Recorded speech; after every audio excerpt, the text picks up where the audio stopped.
Chapter 551 Truth Listeners Chrysalis. As soon as the tiny monster died, the golden hoop seemed to lose its life. One by one, they returned to their original size and fell to the ground with tinkling sounds. Six-winged guardian dragon. So that's Coach's companion beast. Ming Xiu recognized the six-winged guardian dragon at a glance. In fact, everyone recognized the six-winged guardian dragon. After all, it was the first companion beast on the ranking. As expected of Coach. He already has a mythical pet so quickly. However, Feng Qiuyan felt that it was only natural. I'm lucky. I got lucky during a battle between two mythical creatures. Zhou Wen was telling the truth. Then, he looked at Li Xian and asked, Are you alright? The carapace on Li Xian's neck had completely shattered. A purple mark lined his neck, and his bones had almost snapped. If he had been any later, his life providence probably wouldn't have been able to save his life. With his head lopped off, no matter how strong his recovery abilities were, it was unlikely he could regrow it. I'm fine. I don't know what weapon that golden hoop is. It was terrifying. Li Xian touched his neck and gritted his teeth in pain. Fortunately, he had powerful recovery abilities. Without the restrictions of the golden hoop, he recovered in moments. There were no signs of injury. However, this also gave Li Xian a wake-up call. Although his body and life soul were very strong, it didn't make him truly invincible. Against special attacks, it was useless no matter how strong his body and life soul self-healing abilities were. Zhou Wen picked up the orchid blade, bamboo blade, and a golden hoop. Now that the golden hoop no longer had any magnetic force, the orchid blade and bamboo blade automatically separated from it. When Zhou Wen touched the golden hoop, there wasn't any magnetic force. Look, Ming Xiu said, pointing at the tiny monster's corpse. They looked across and saw that the tiny monster's golden body was rapidly melting, quickly turning into a pool of golden liquid. It looked like a pool of blood, but the color was different. Within that liquid was a crystal. Zhou Wen and company were somewhat surprised. Reality wasn't a game where corpses vanished. Typically, after a dimensional creature died, it rotted quickly, but it wouldn't be that fast. Typically, it would take at least 2 to 3 days to decompose. What was even more strange was that the 6 golden hoops didn't disintegrate together. Logically speaking, the golden hoops were part of the dimensional creature. Once a dimensional creature died, the golden hoops should have disintegrated. However, the 6 golden hoops remained intact. They were still as hard as before. Zhou Wen extended his hand and sucked the golden dimensional crystal into his palm.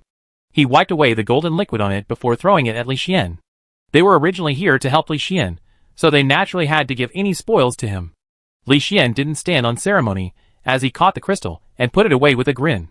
Do you want these golden hoops? Zhou Wen pointed at the other golden hoops on the ground and asked. Objects on a monster would usually disintegrate. What's the use of having them? They can't be used as weapons, Ming Xiu said. These golden hoops seem a little special. Perhaps they won't disintegrate. Zhou Wen tried injecting his essence energy into a golden hoop, but there was no reaction. Ming Xiu shook his head and said, Regardless of whether they disintegrate, I don't use such ring-type weapons. They're useless for me. Feng Qiuyan and Gu Dian also shook their heads, indicating their lack of interest in them. Zhou Wen didn't stand on ceremony. He picked up the golden hoops and planned on studying them and figuring out what they were. This thing was actually so powerful in the hands of an epic creature. If it didn't disintegrate and disappear, he could study how it could be used. What if it could be used? After this trip, Li Xian returned to his former self. He felt a lot more relaxed, unlike the mentally burdened person he was before. However, he didn't reduce the amount of training he did. He only changed the training method. In the past, he had been training his skills crazily. Now, he was also practicing his skills. However, he would often challenge stronger dimensional creatures, allowing his carapace to be injured before healing so as to constantly improve. Zhou Wen returned to his dorm and studied the hoops for a while, but no matter what kind of essence energy he injected, the golden hoops didn't react. Could it be that humans really can't use a dimensional creature's weapon? Zhou Wen had no choice but to place the golden hoops on the table to see if they would disintegrate over time. Some dimensional creatures disintegrated relatively slowly. Perhaps the hoops would take several days to disintegrate and disappear. In the chaos space, the tiny beast was still gnawing on the metal walnut with all its might. However, it had not achieved much. There were still shallow teeth marks, and it did not seem to have made much progress. He released Banana Fairy, Truth Listener, Dr. Darkness, and Demonic Neonate to give them a breather. They had some self-awareness. Usually, if he didn't release them for a long time, they would become a little irritable, especially Demonic Neonate and Banana Fairy. If it wasn't necessary, they hated being in tattoo form. Banana Fairy leaned on Zhou Wen's shoulder as she curiously watched him game. She was eager to try. Demonic Neonate stood in a dark corner with the ancient sword in her arms. If one didn't pay attention, one wouldn't be able to sense her existence at all. Dr. Darkness stood there in a daze. It was unknown what he was thinking about. Previously, when Truth Listener came out, it liked to jump around in the house. This time, it was abnormally quiet. Zhou didn't hear its voice. After a while, Zhou was suddenly blinded by a shimmering golden light in the room. He turned his head and saw the 6 golden hoops on the table. For some reason, they emitted a golden glow and automatically floated up. The 6 golden hoops spun. A strange power surged within them as they became smaller and smaller with every spin. At first, they were still the size of a necklace or bracelet. But later on, they reduced to the size of a ring, yet continued shrinking. Just as Zhou was feeling alarmed and puzzled, he saw the 6 golden hoops land and fly towards the table. Only then did Zhou realize that Truth Listener was standing on the table. After the 6 golden hoops landed, they flew towards Truth Listener's body. The 6 miniature golden hoops were caught onto Truth Listener's 6 ears. They looked like 6 earrings, suiting it in quite a surprising manner. After the 6 golden hoops latched on, Truth Listener's body immediately emitted a golden glow. Wisps of golden light were like silk as they gradually enveloped its body. Soon, it transformed into a golden cocoon. Is it evolving? Zhou was surprised and delighted. He had never expected the golden hoops to allow Truth Listener to evolve. This was truly a pleasant surprise. After Truth Listener's evolution, it would definitely be able to evolve to the mythical stage. When that happened, Zhou would have another super fighter. I wonder who will be stronger after the evolution, Truth Listener or Tyrant Behemoth. Zhou was delighted. He had not realized that he would be able to evolve Truth Listener from fighting a monster. Chapter 552 Benevolence of the Battle God. Why didn't I encounter such a dimensional creature despite going to Dragon Gate Grotto so many times in game? After Zhou returned, he entered the game's southernmost cave to take a look. However, there were only a few warriors and stone beasts. There was no such monster. Not only wasn't the tiny golden monster seen, but the 3-headed, 6-armed fellow was also missing. Truth Listener was put away by Zhou. The process of advancing from an epic to a mythical stage was rather lengthy. Tyrant Behemoth had yet to complete its evolution, so Truth Listener probably would take quite some time. He wouldn't be able to use it anytime soon. Without Truth Listener's ability, it was equivalent to having a cheat that gave him an omniscient view turned off. It made Zhou feel a little unaccustomed. I was a little too reliant on Truth Listener previously. I should take this period of time to recover. The only thing Zhou was worried about was that Truth Listener had yet to complete its evolution. He needed this to happen before he went to Zhuolu, otherwise, he would be at a disadvantage. When the Golden Battle God Halberd respawned, Zhou stormed into the Metalwork Temple again. With the Fire Furnace Queen and 6-winged Guardian Dragon, there was basically no need for Zhou to take action. However, Zhou still attempted to control the blood-colored avatar to fight. He switched his essence energy art to the Small Perfection of Wisdom, and sensed the changes that Small Perfection of Wisdom and 8 Perfections Wisdom Life Providence brought to his body. Without Truth Listener, the 8 Perfections Wisdom Life Providence could make Zhou's 6 senses extremely sharp. Apart from his hearing being much weaker than Truth Listener's, his other senses were much stronger. Zhou's nose was even better than a trained police hound. He could distinguish many scents that he couldn't identify before, and his taste buds had become extremely sensitive. When he ate, he used to only know flavors like sour, sweet, bitter, and spicy. After he activated 8 Perfections Wisdom, he could easily distinguish something. The only bad thing was that back when he drank the seaweed egg soup from the canteen, he felt that it was fresh and delicious.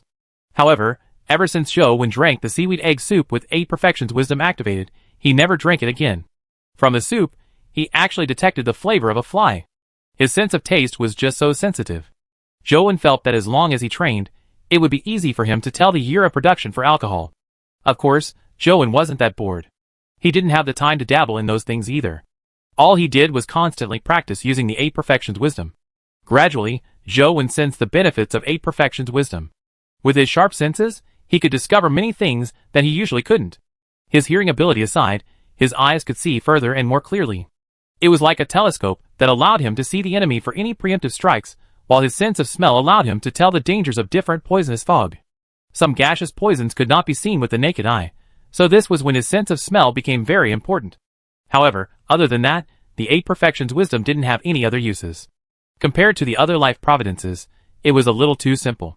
Without any outstanding abilities, it only strengthened Zhou's basic abilities. As Zhou practiced, he grinded. When Demonic Neonate slashed at the Golden Battle God Halberd once again, There was a clang as a golden metal egg fell out. And Shung is really accurate about the 1/3 probability. It dropped at the first expected value. Zhou was overjoyed as he hurriedly checked the companion egg stats. Golden Battle God Halberd, Mythical. Life Providence, Godly Weapon. Life Soul, Golden Divine Light. Wheel of Destiny, Benevolence of the Battle God. Strength, 80. Speed, 72.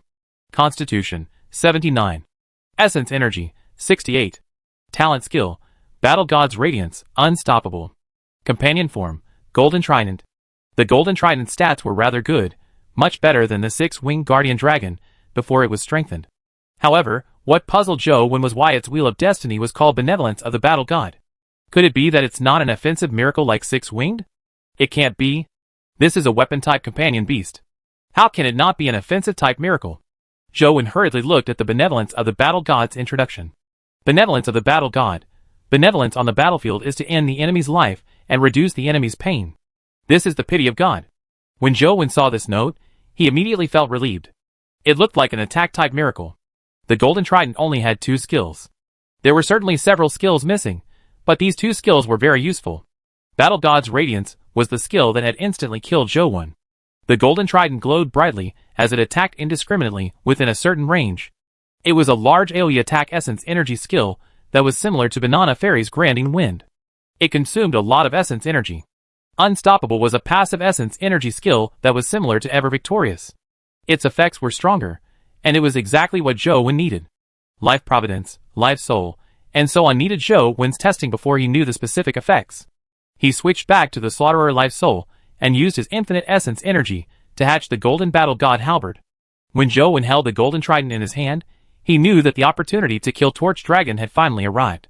He took the Golden Trident to Gry Medusa to test its power. After entering the Medusa Temple, the 6-winged Guardian Dragon restrained Medusa. The tip of the Golden Trident aimed at Medusa's heart with Golden Divine Light. This strike pierced through Medusa's heart and killed the terrifying existence that had once nearly taken Zhou's life. Zhou could tell that the golden glow at the tip of the Golden Trident was likely its life soul, Golden Divine Light, but he didn't see the effects of the Wheel of Destiny.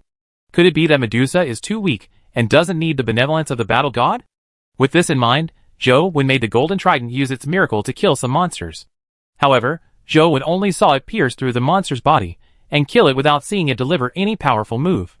How strange. What kind of miracle is the benevolence of the Battle God? Why doesn't it seem to have any effect? Zhou still remembered how gorgeous and dazzling Holy Angel's redemption was when John used the miracle. The Golden Trident was just too disappointing. Despite such thoughts, Zhou was still very satisfied. The Golden Trident fulfilled his greatest requirement. It was an excellent weapon that should be able to penetrate Torch Dragon's body. Unfortunately, Medusa didn't drop a companion egg. All she dropped was a speed crystal. It was useless for Zhou as he couldn't bring it out. After familiarizing himself with the Golden Battle God Halberd's abilities and characteristics to the point of using it skillfully, Zhou couldn't wait to take it, along with 6-winged, to the Zhuolu ruins. With the Golden Battle God Halberd and 6-winged, the Aolian stone statue that was guarding the door wasn't able to stand up to them at all. It was instantly killed by the Golden Battle God Halberd. Its ability to devour was useless against the Golden Battle God Halberd. Soon, Zhou entered the temple. Chapter 553 Think of a Way. Without Truth Listener, Zhou was at a small disadvantage. However, with the augmentation of 6-wings flying speed and the transcendent Flying Immortals movement techniques, Zhou still found an opportunity. The Golden Battle God's Halberd stabbed into Torch Dragon's scales with a glimmer of divine light. Even with such a sharp divine weapon, Zhou still felt a great resistance when tearing apart the scales. It was like a blunt knife slicing through flesh. Although he could stab in, it didn't feel clean. Torch Dragon let out a sharp cry after being injured. The scales on its body stood up diagonally, as it raised its head to strike backward. Seeing that the Golden Battle God Halberd failed to stab it to death, Zhou wanted to take the opportunity to strike again, but in the next second, he saw 2 rows of lanterns like eyes appear on both sides of Torch Dragon's body, from head to tail. Then, that was it. The blood-colored avatar was directly sucked into the bright Torch Vision World's world, and the game instantly turned black. Zhou held his phone and lost interest in entering the game again. Torch Dragon's entire body was filled with eyes. Unless Zhou's entire body was covered in mirrors, there was no way he could hide from the activation of the bright Torch Vision World. Although the move that covered its body with eyes was only used at the final moment by Torch Dragon, and it was very likely to be greatly limited, no matter how many restrictions it had, as long as it could be used once, Zhou would be doomed. There was no chance of survival. Suddenly, an idea lit up in Zhou mind. It's impossible for me to be covered in mirrors. Then, can I turn my armor into a mirror? Zhou thought of this possibility.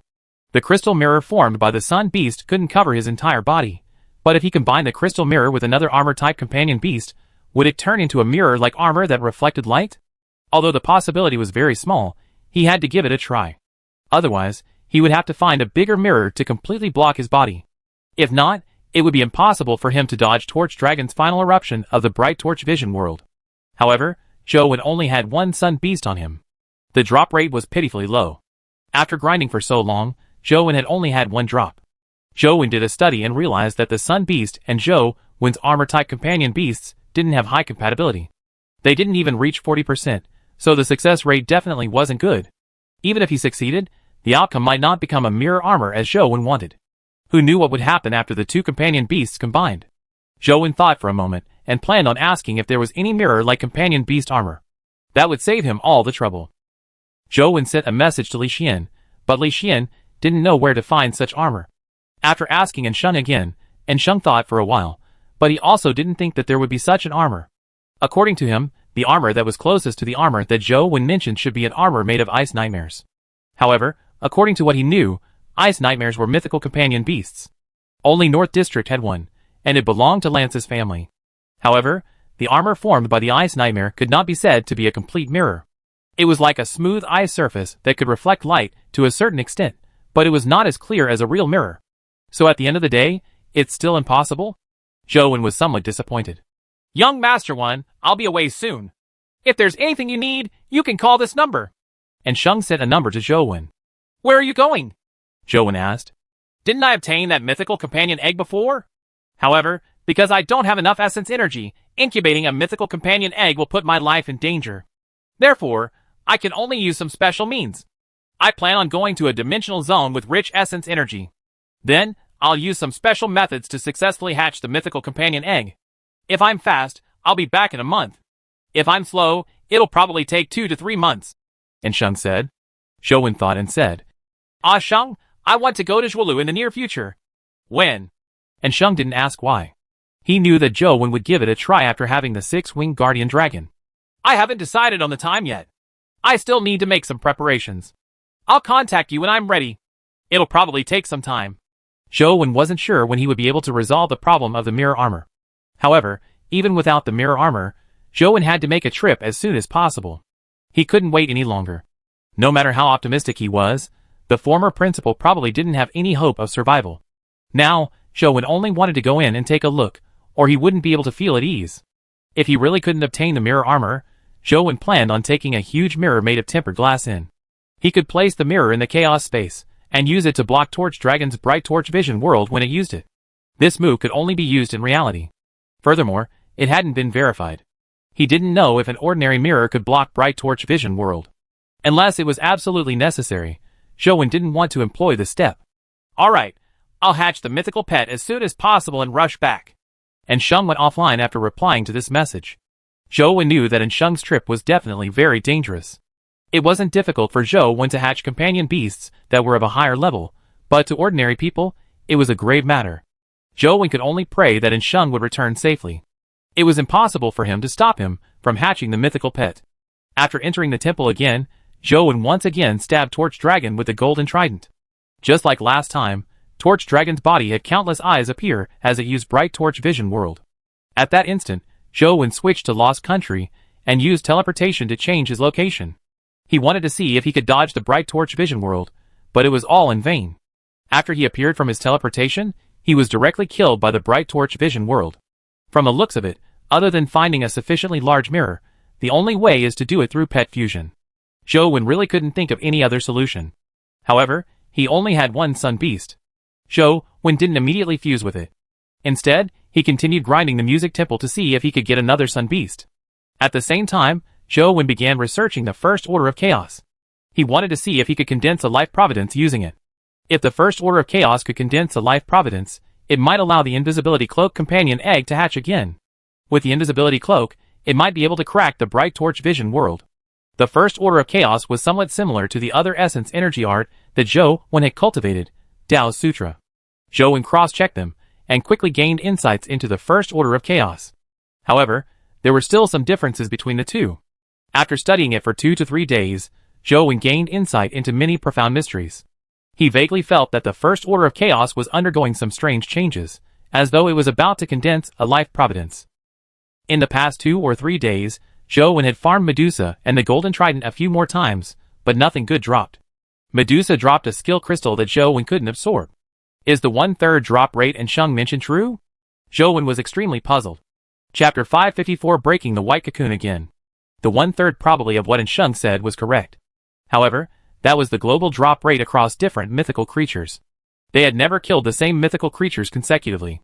In reality, killing a mythical creature might result in a mythical creature of the same type taking a long time to come through the dimensional rift. It could take a year or decades. There wasn't much chance of killing the same mythical creature.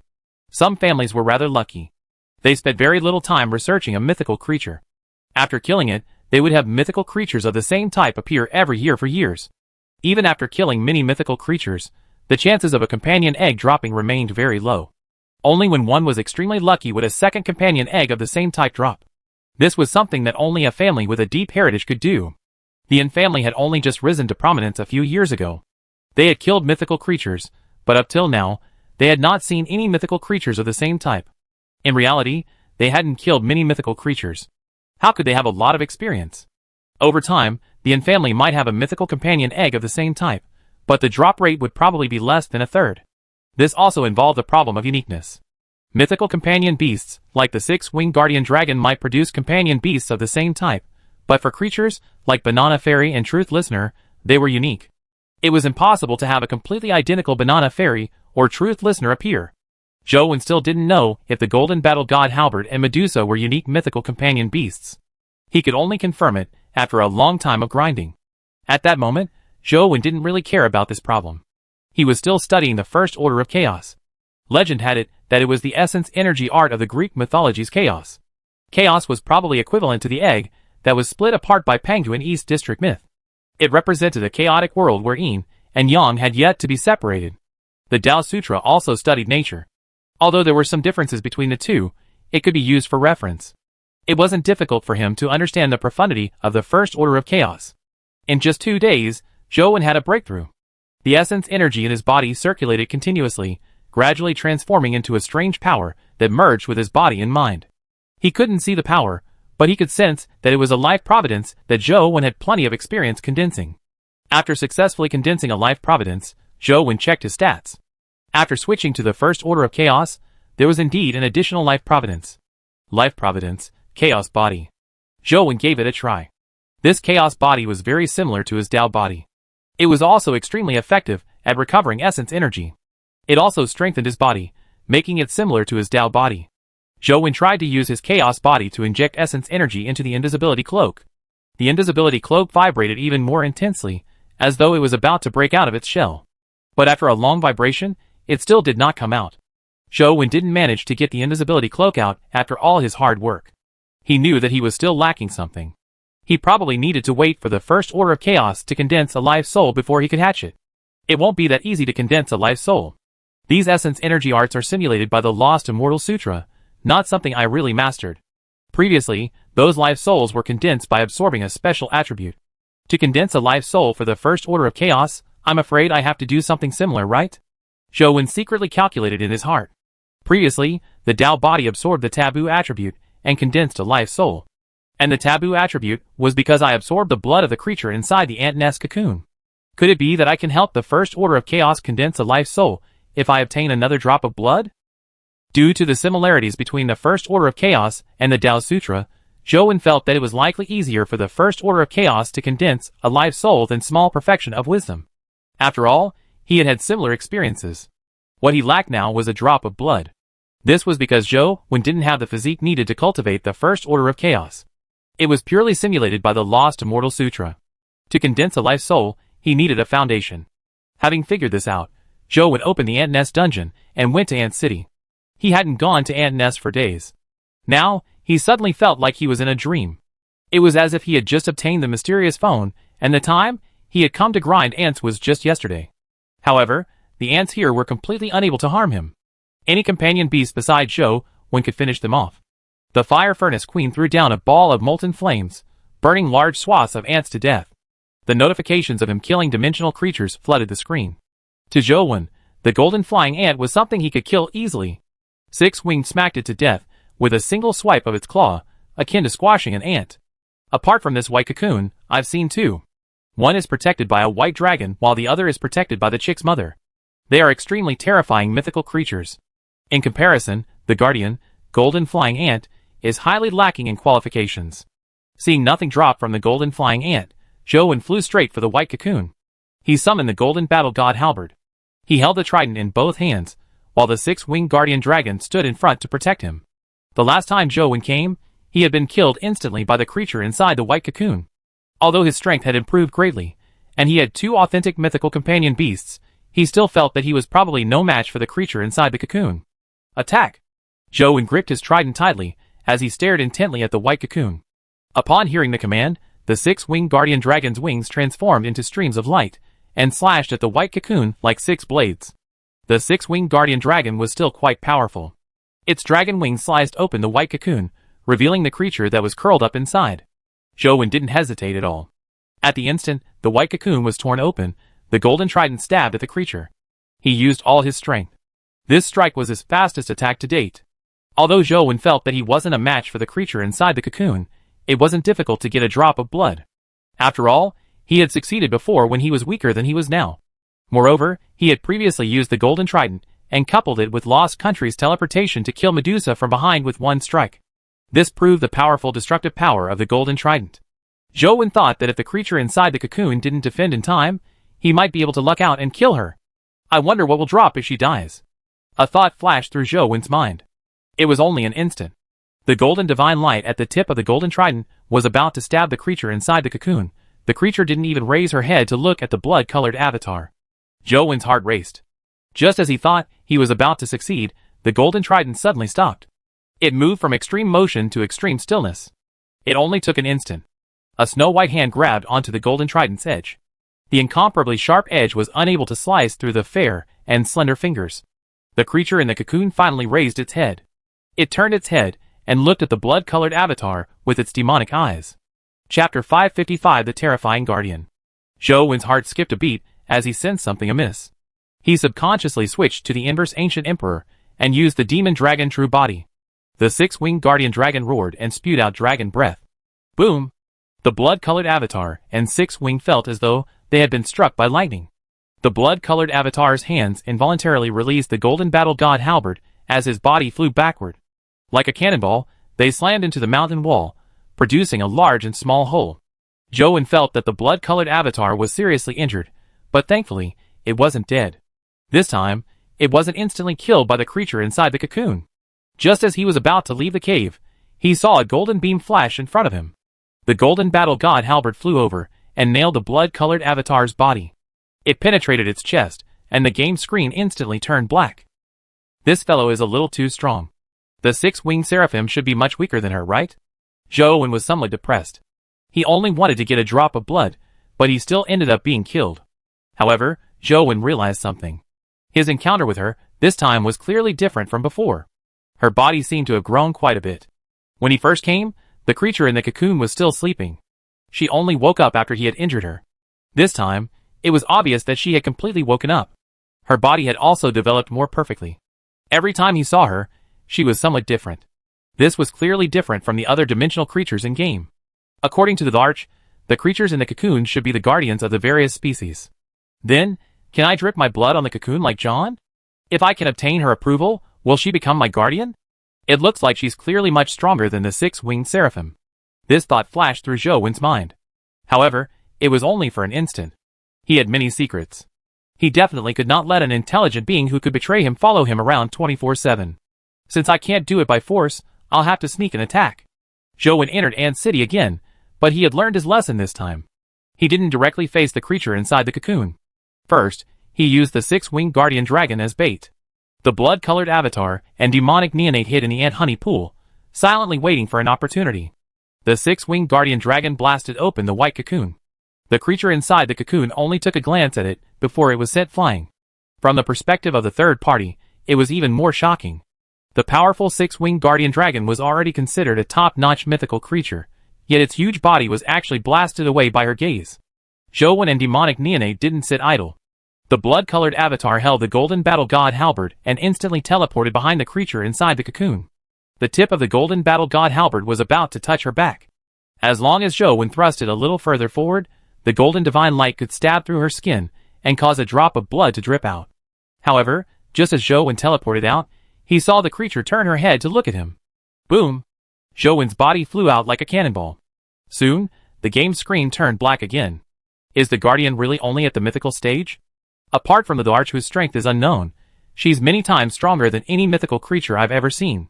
Zhou felt that this fellow wasn't as simple as a mythical creature. The six-winged guardian dragon was considered a top-notch mythical creature. Although it did not have any offensive miracle, it should not have been so easily killed by someone of the same level. Zhou suspected that the guardian could break through the limits of the mythical stage. If not, it meant that her skills, life soul, and other aspects were already heaven-defying. After dying twice, Zhou didn't head to Ant City again. Darch, how can the guardian you mentioned last time be contracted? Zhou sent a probing message to the Darch. However, the Darch didn't reply. He didn't know what she was doing. He hadn't seen her appear recently.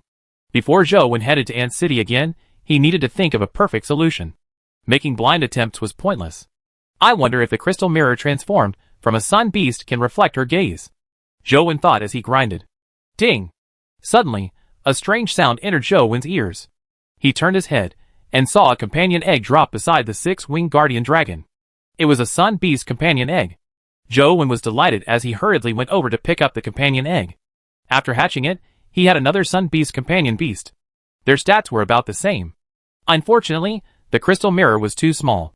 Even with two crystal mirrors, they couldn't completely block Zhou's body. There are two crystal mirrors. I can try fusion. Zhou decided to give it a try. If he could produce a full-body mirror armor, his entire body would be equivalent to a mirror. Torch Dragon's bright torch vision world would naturally be useless to him. However, the crystal mirror's compatibility with armor beasts was too low. With a fusion compatibility of about 40%, failure was easy. Typically, armor is made of metal, while the crystal mirror is crystal.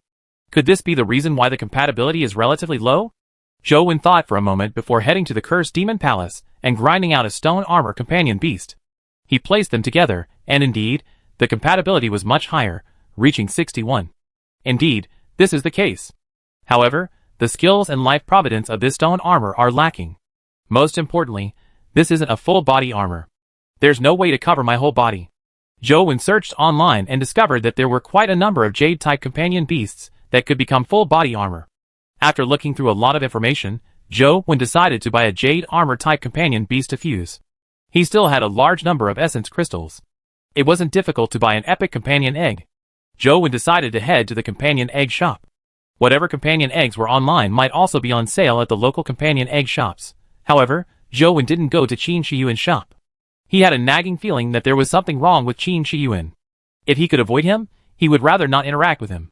Zhou remembered that his classmate, Luo Xian, owned a companion beast shop. Therefore, he contacted Luo Xian and asked him about jade armor-type beasts. Luo Xian said that his shop should have one, but he still needed to take a look at the specific ones before he could tell him in detail. He told Zhou when to visit his shop. When Zhou arrived at Luo Xian's pet shop, Luo Xian rushed back. Jade armor-type companion beasts are considered quite common.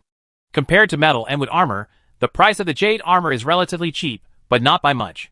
After all, you want an epic companion egg. Luo Xian personally led Zhou to his store to see the jade-type companion beast. Is there jade armor that can wrap the entire body? It's best if there's no gap at all. Zhou asked as he looked around. It's really not easy to find. Jade armor is heavy to begin with. If it's full body armor, it's inconvenient for movement. Luo Xian thought for a moment before saying. However, we do have an epic companion egg like that in our shop, but in terms of price, it might be more expensive than the typical epic companion egg. Chapter 556 Killing Torch Dragon. Zhou left the shop with a crystalline jade-type companion egg in his bag. This companion egg was an epic jade terracotta. It had dropped from an ancient tomb dimensional zone. There were more clay terracotta and bronze terracotta. Jade terracotta was a rare breed. This type of terracotta had armor as their companion forms. Because jade terracotta was rare, it was much more expensive. Zhou used his phone to look at the stats of the jade terracotta companion egg. It was pretty good and could be considered quite a top-notch epic stage. Spirit protecting jade terracotta, epic. Life providence, unaging undying. Life soul, guardian spirit. Strength, 39. Speed, 28. Constitution, 40. Essence energy, 40. Talent skill, clear jade shield. Companion form, armor. Apart from speed, the spirit protecting jade terracotta was top-notch at the epic stage. However, Zhou only wanted its companion form. Speed didn't matter. He had used his phone to match with the Sun Beast. The spirit protecting jade terracotta had a compatibility of 91% with the Sun Beast, which was much higher than the stone armor. After returning to his dorm, Zhou couldn't wait to hatch the spirit protecting jade terracotta. Then, he placed it in the same panel with the Sun Beast. I hope there will be a good outcome. Zhou had spent all his money to buy the spirit protecting jade terracotta. Although he had a lot of essence crystals, he could not cash them out. Naturally, he couldn't use them for direct payment. Would fusing the armor and mirror together have a perfect ending, a mirror-surfaced armor, like Zhou's imagination? Zhou didn't have any confidence. However, he had no choice but to give it a try. Seeing the two pets emit a resplendent glow and gradually fuse into one, Zhou's heart leaped to his throat. The fusion easily succeeded, but success wasn't the main point. It was very difficult to fail with 91% compatibility. Whether it could become what Zhou needed was the crux. After a while, Zhou felt that something was amiss. Why didn't the light dissipate? On careful look, it had already been successfully fused. However, the new pet emitted a resplendent glow like the sun, preventing Zhou from seeing it clearly. After taking a closer look, he realized that the new pet was like a crystal, and was emitting a dazzling light. It was still in the form of the jade terracotta. Please let it be armor. Armor. He was delighted and quickly checked the information about his new pet. Jade crystal spirit, epic. Life providence, unaging undying. Life soul, guardian spirit. Strength, 40. Speed, 31. Constitution, 40. Essence energy, 40. Talent skill, jade crystal light shield. Companion form, armor. Zhou was overjoyed as he hurriedly summoned the jade crystal spirit in companion form. Soon, a crystal armor appeared around him, enveloping his entire body. Zhou looked at himself in the mirror and nearly jumped up in excitement. The armor on his body was like a crystalline mirror, clearly reflecting everything around him. At a glance, he imagined that his body had vanished. Zhou felt as though he had eaten the fruit of life. All his pores effused with pleasure. He had never had such a smooth, successful fusion of pets. To Zhou, it was a miracle. He could not wait to enter the game and go to the temple in the jade crystal spirit armor. He wanted to see if such armor could block the bright torch vision world. Just like before, Zhou flew behind Torch Dragon and stabbed the golden battle god halberd into its back. Amidst the pain, rows of eyes appeared on both sides of its body. Each eye had the bright torch vision world ability. Almost instantly, the dragon wings on Zhou's back and the golden battle god halberd in his hand vanished. They reflected in Torch Dragon's eyes, but the blood-colored avatar in the jade crystal spirit armor was fine. It really works. Zhou felt relieved. He knew that he could finally kill Torch Dragon. As expected, Torch Dragon's enraged state did not last for long. In just a minute, other than its pair of snake eyes, the rest of its eyes closed. However, that minute felt like a century to Zhou. Without the speed augmentation of the dragon wings, Zhou found it a struggle to dodge using only Transcendent Flying Immortal. He was nearly killed a few times. Thankfully, with Slaughterer's infinite essence energy supporting him, Zhou maintained his Transcendent Flying Immortal state. At the same time, he used Ghost Steps. Under the high pressure, he fused the two essence energy skills and constantly shuttled through the pillars in the palace. He managed to survive until finally, the eyes on Torch Dragon's body closed. After Torch Dragon closed its eyes, its aura weakened greatly. It was as if it had been drained of all energy. However, without the golden battle god halberd, Zhou couldn't kill it. In the end, he was still killed by Torch Dragon. Zhou didn't feel depressed about the death. He was calm. He knew that he could finally go to the ruins to kill Torch Dragon. He dripped another drop of blood to revive and enter the game dungeon. Now, Zhou was especially calm because he knew that Torch Dragon was no longer his obstacle. He came in front of Torch Dragon once again. The instant the golden battle god halberd stabbed Torch Dragon, Zhou unsummoned it and the dragon wings and rapidly retreated. As expected, Torch Dragon's eyes opened all across its body like before. Zhou kept using his movement technique to circle around the metal columns. Torch Dragon, who was covered in eyes, chased after him desperately like a lantern. Seconds passed. After barely holding on for a minute, the eyes on Torch Dragon completely shut. Its body seemed to shrivel, as its massive body seemed to shrink. Now, it's my turn. Zhou Wen summoned the dragon wings and golden battle god halberd again as his eyes burned. After working hard for so long, he had finally overcome this seemingly impossible mountain. As though sensing the change in Zhou Wen's aura, Torch Dragon shrank back in fear. It's too late to be afraid now. Zhou Wen flapped the dragon wings on his back, and instantly appeared beside Torch Dragon. The golden divine light at the tip of the golden battle god halberd tore through the poison fog around Torch Dragon, and stabbed at its body. Blood splattered, as the golden divine light tore through Torch Dragon's scales and flesh. Amidst a sharp cry, Torch Dragon spewed out poisonous smoke as black beams shot out from the scales on its body. However, it was already at the end of its rope. Its might was much weaker than before, making it impossible for him to injure Zhou Wen. Zhou Wen's figure flashed as the golden battle god halberd constantly tore apart Torch Dragon's flesh. The palace was filled with dragon blood. The powerful Torch Dragon finally collapsed at Zhou Wen's feet. When the gigantic body collapsed, the entire palace seemed to tremble. Looking at Torch Dragon's corpse in the pool of blood, Zhou Wen felt an indescribable sense of joy. Ding! As Torch Dragon's corpse slowly disappeared, a black crystal dropped. Chapter 557 The Last Day of the Exchange. Killed mythical creature, Torch Dragon Youngling. Discovered dimensional crystal. This thing is a youngling. Zhou Wen couldn't help but be astonished. If it were an adult Torch Dragon, he wondered how strong it would be. Only one dimensional crystal dropped. When Zhou Wen saw the number, he thought it was just an ordinary dimensional crystal. He couldn't help but feel somewhat disappointed. However, upon careful scrutiny, he saw that it was a 37 valued spatial dimensional crystal. It's a rare spatial stat, and it's 37 points. Zhou Wen was overjoyed as he hurriedly absorbed the spatial crystal. Strands of strange energy fused into Zhou Wen's body, making him feel like his body had changed, but he couldn't tell what changes had happened. After the spatial crystal was completely absorbed, Zhou Wen saw the spatial state of his rare stats reach 37. Spatial stat of 37. The requirement for the Jade Loot Crystal is 41 Constitution, 21 Spatial Stat, and a Spatial Life Providence and Life Soul. In other words, as long as I raise my Constitution to 41 points, I can absorb the Jade Loot Crystal skill. Zhou Wen was still eyeing the Jade Loot Crystal. Although no companion egg dropped, a special stat was still extremely valuable. Zhou Wen was satisfied and planned on doing it again. Unfortunately, Torch Dragon was the same as the Golden Battle God halberd. It didn't appear immediately after he respawned the dungeon. It would probably take 24 hours before the Torch Dragon Youngling would appear again. It's time to go to Zhuelu. Zhou Wen planned on heading to Zhuelu, while waiting for the dungeon to respawn. As long as he grinded twice, and confirmed that he could kill Torch Dragon safely, he would immediately enter the ruins. He could ignore the chick and antelope.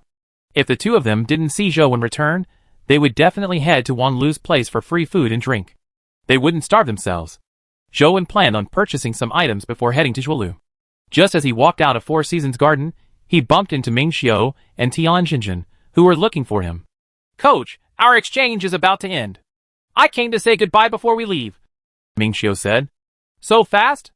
Zhou Wen was somewhat surprised. He didn't think it had been 3 months since Ming Xiu had arrived. His days of gaming really passed quickly. The 3 months are up the day after tomorrow. I'm afraid that the school will have other arrangements and that I won't be able to bid you farewell, so I came ahead of time, Ming Xiu said. Zhou Wen didn't know what to say. He wasn't good at words, nor did he like to make farewell speeches.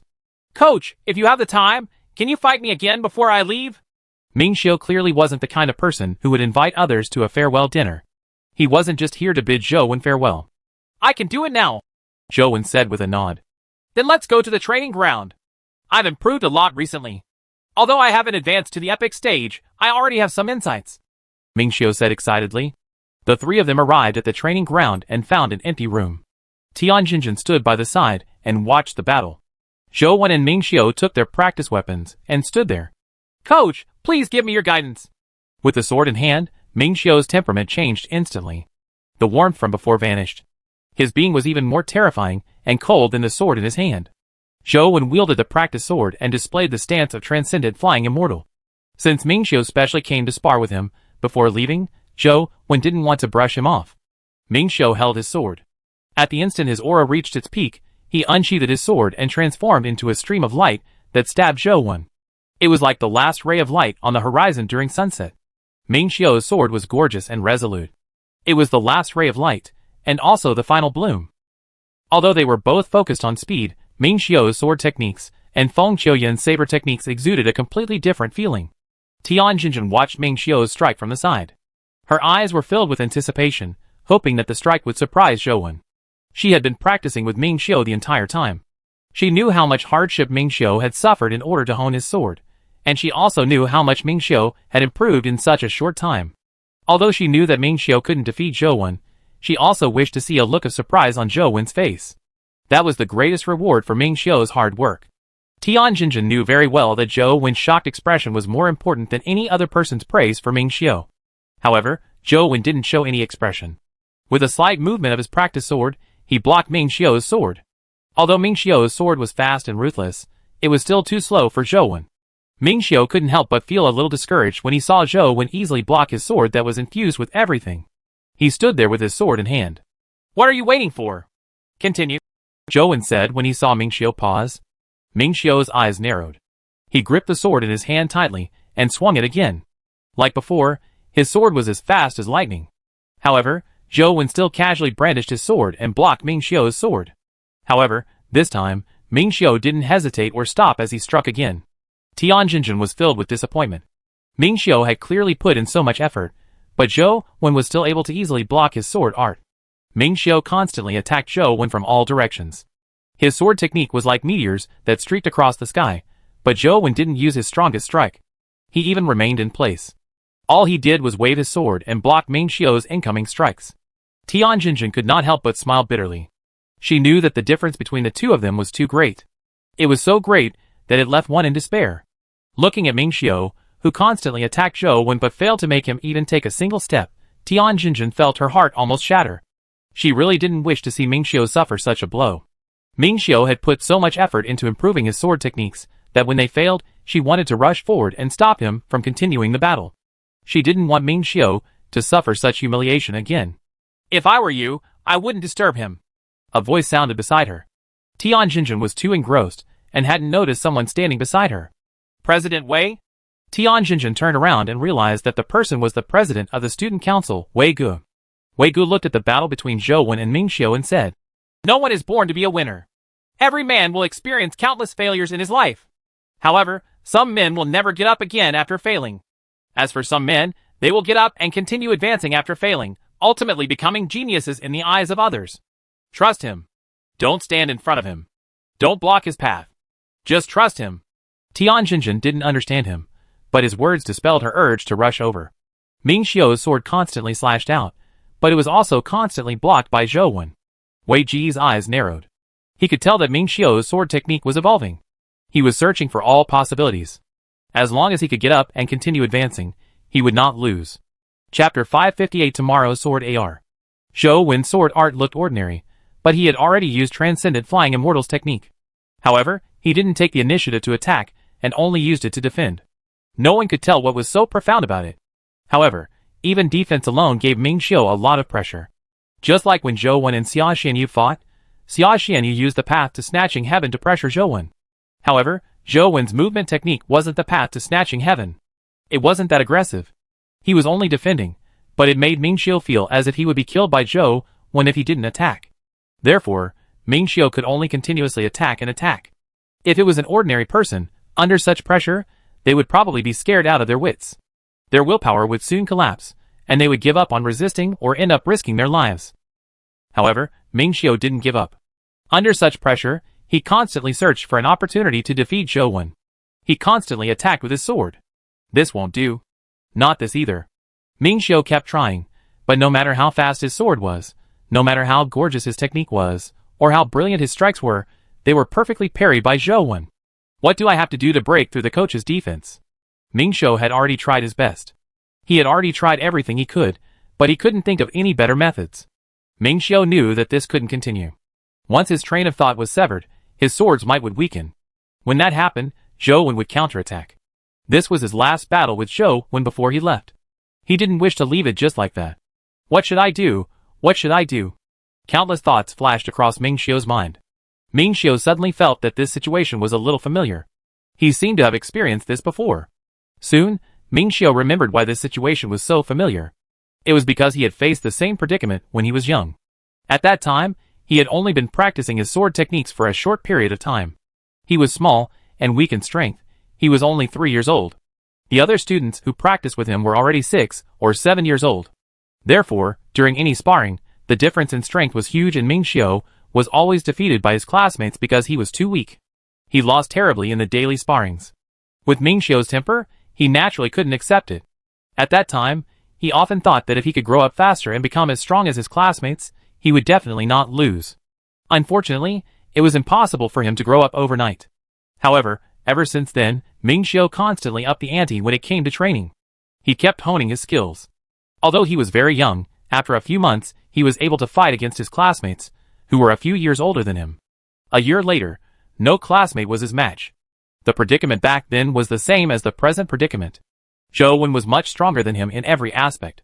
The difference was that even with technique, he still couldn't beat Zhou Wen. When I was young, I couldn't fulfill that fantasy. But now, it's not impossible to realize it. I can do it in another way. Ming Xiu seemed to have made a decision in his heart, and his gaze became sharper.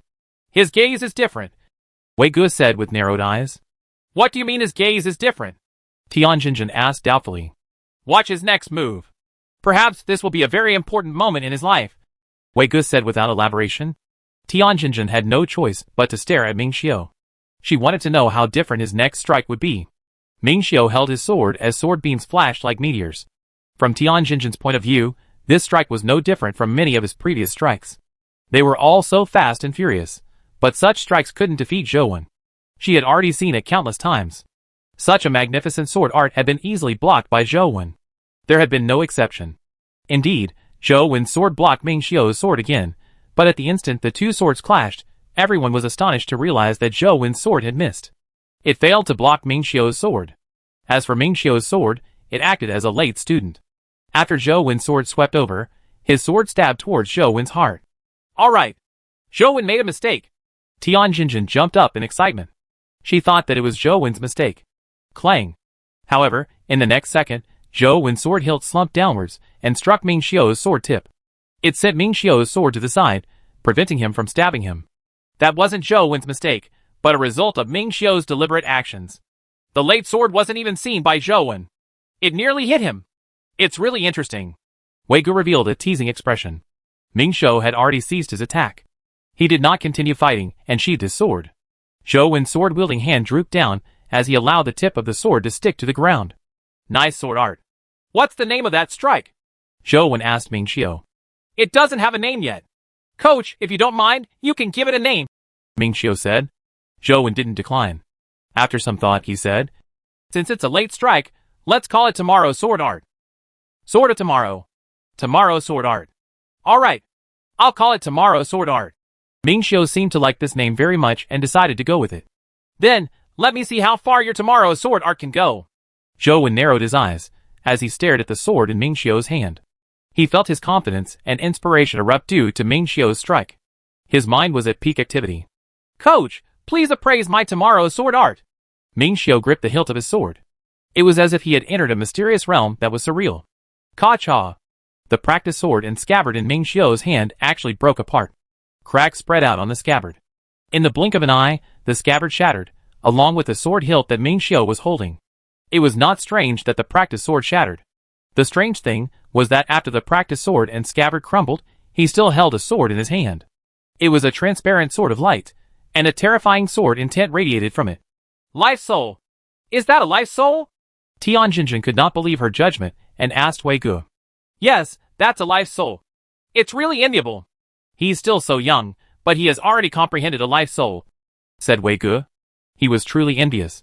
If he had met Zhou Wen earlier and come to a realization earlier, he wouldn't have wasted so much time doing other meaningless things. Perhaps he could have been like Feng Qiuyan and Ming Xiu, with such shocking achievements at a young age. Chapter 559 Peerless Duo. When the terrifying sword intent reached its peak, it suddenly retracted. In an instant, it completely converged, and the transparent sword beam in Ming Xiu's hand stabbed out. This wasn't a late strike, but a strike from the future. Ming Xiu's sword was unbelievably fast, as though it had broken through his limits. It transcended space and time as it stabbed at Zhou Wen. The eruption of this strike was so sudden, fast, and bizarre that Tian Jinjin was unable to keep up with it. She did not even see how the strike was thrust out when she heard a clang. The practice sword in Zhou Wen's hand had already snapped. As for the transparent beam sword in Ming Xiu's hand, it had been sheathed at some point in time. Tomorrow after tomorrow. How many tomorrows would there be? If you have the will, why wait until tomorrow?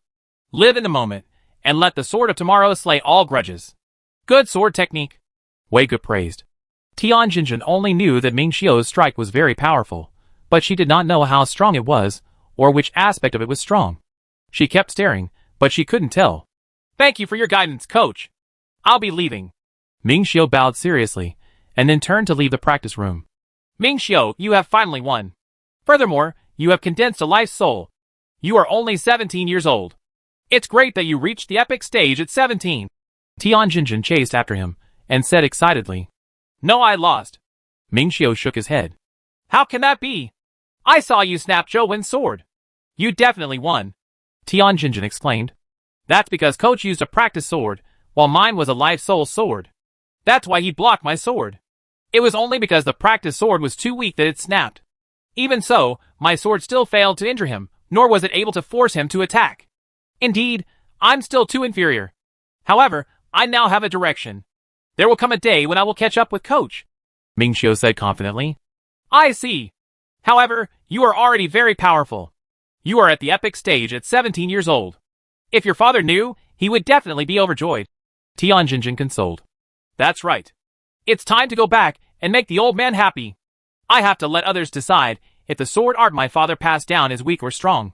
Ming Xiu's eyes were filled with excitement. After all, he was only a 17-year-old. He had the zeal of youth. After Ming Xiu and Tian Jinjin left, Zhou Wen was about to leave when Wei Ge stopped him. Zhou Wen, can we have a chat? Wei Ge asked. President, what's the matter? Zhou Wen didn't feel anything special about Wei Ge.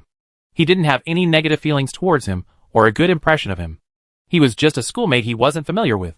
I have a question for you, Wei Ge said. Just say whatever you have to say. However, I might not necessarily answer you, Zhou Wen said. Wei Ge smiled and said, Actually, it's not a big deal. I just want to ask you. After graduating, do you plan on staying in school or going out to make a name of yourself? Everyone's choices are different. I only wish to return to my hometown to game, Zhou Wen said. When Wei Ge heard Zhou Wen's answer, he was stunned for a long while before he suddenly laughed. Not bad, not bad. Everyone's choices are different. I was overthinking it. Zhou Wen, what game are you playing? I should have a lot of free time in the future. I want to play it too, Wei Ge asked. Recently, Huang Ji and I have worked together to develop a new game. If you're interested, you can download it to play. This is the download address. Zhou Wen sent the download address of the game, Dimensional, to Wei Ge. Alright, I'll go back and play. Wei Ge downloaded the game, and waved goodbye to Zhou Wen. Zhou Wen went to the supermarket to buy what he needed before storing them in the chaos space. Then, he informed Li Xian and company before leaving the school. He headed to Zhuelu alone. He didn't contact Ensheng. Firstly, Ensheng was still hatching the companion egg. Secondly, if he contacted Ensheng, he would definitely enter the temple with him. It would be a meaningless risk. Zhou Wen already had the confidence to kill Torch Dragon, so it was better for him to do it himself. Before he left the city, his phone suddenly rang. He took a look at the number and realized that it was from Ouyang Lan. He could not help but mutter inwardly, Don't tell me Ouyang Lan found out so quickly. Little one, how's your exchange with your schoolmates at the moment? Ouyang Lan asked out of the blue after he picked up the call. What do you mean? Zhou Wen was puzzled and didn't understand what Ouyang Lan was getting at. I'm talking about the exchange student from Bright Prospects College. Aren't you his student tutor? How are you two getting along? Are you close? Ouyang Lan asked. Zhou Wen was even more puzzled.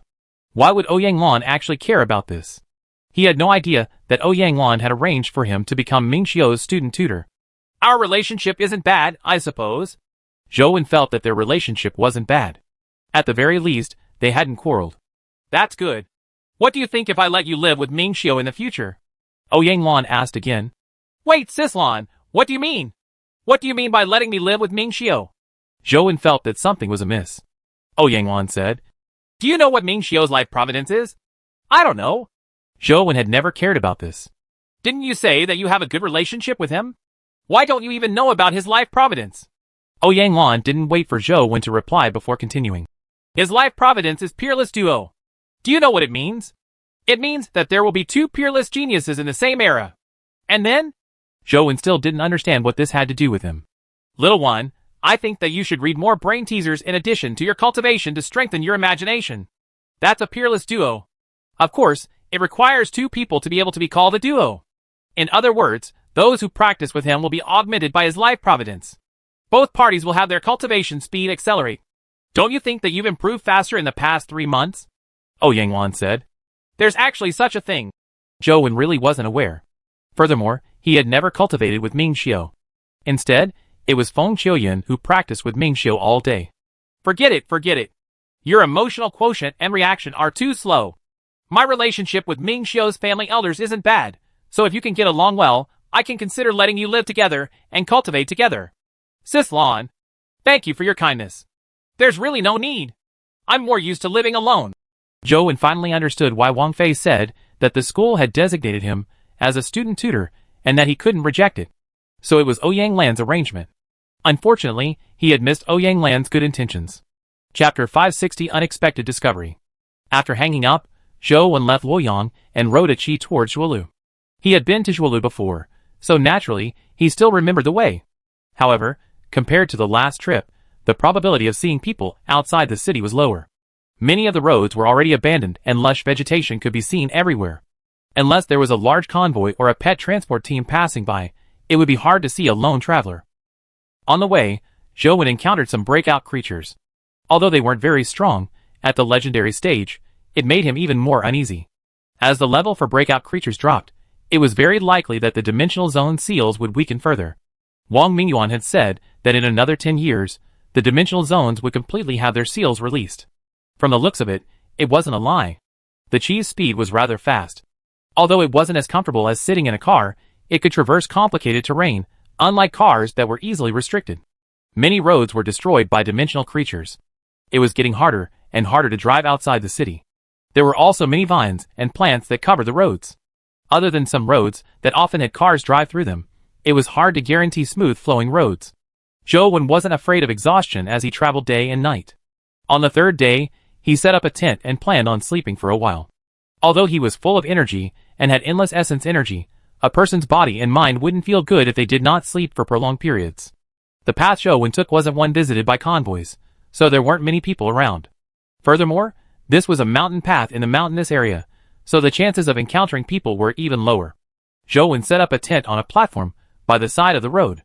It just so happened that the area was empty. Beside it was a cliff without any obstructions. If any foreign creature appeared, it could be discovered ahead of time.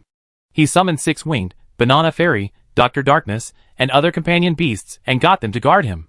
Only then did Zhou Wen feel at ease to fall asleep. At midnight, Zhou Wen was sleeping soundly when he was suddenly awoken by a pair of tiny hands. Opening her eyes, he saw Banana Fairy patting his face with her tiny hands. Upon seeing Zhou Wen wake up, Banana Fairy pulled his hand and pointed outside the tent. What happened? Zhou Wen asked Banana Fairy. Banana Fairy spoke, but he couldn't understand what she was saying. It left Zhou Wen somewhat depressed. After all, she was a mythical pet. It had been so long, yet she couldn't even learn simple human language. Zhou Wen could only get up and leave the tent. Six-Winged was sleeping outside the tent, sleeping even more soundly than Zhou Wen. Dr. Darkness stood at the entrance of the tent without any expression, as though he was in a daze. These two fellows aren't reliable when compared to Banana Fairy, Zhou Wen thought to himself. Banana Fairy flew in the air with her banana leaf and pointed at the bottom of the cliff. She made a series of sounds, as though she wanted to tell Zhou Wen something. Zhou Wen walked to the edge of the cliff and looked down. With the help of the moonlight's illumination, he saw something glowing in the forest below. The flickering light looked very regular. It didn't look like fireflies. Firstly, fireflies weren't that bright. Secondly, Zhou Wen had never heard of a firefly being able to emit red light. Looking at it from above, it felt like a red alert alarm was flashing under it. What's down there? A dimensional creature? Although Zhou Wen's eyesight was good, he couldn't see what was glowing red from so far away. Banana Fairy pulled Zhou Wen and flew down, as though she wanted him to follow her down. Zhou Wen hurriedly pulled Banana Fairy. The world was too terrifying. Many unknown things could cause people to die without knowing why. It wasn't that Zhou Wen wasn't curious, but he couldn't risk his life out of curiosity. After grabbing Banana Fairy, Zhou Wen summoned more than 10 poison bats and made them fly down to take a look.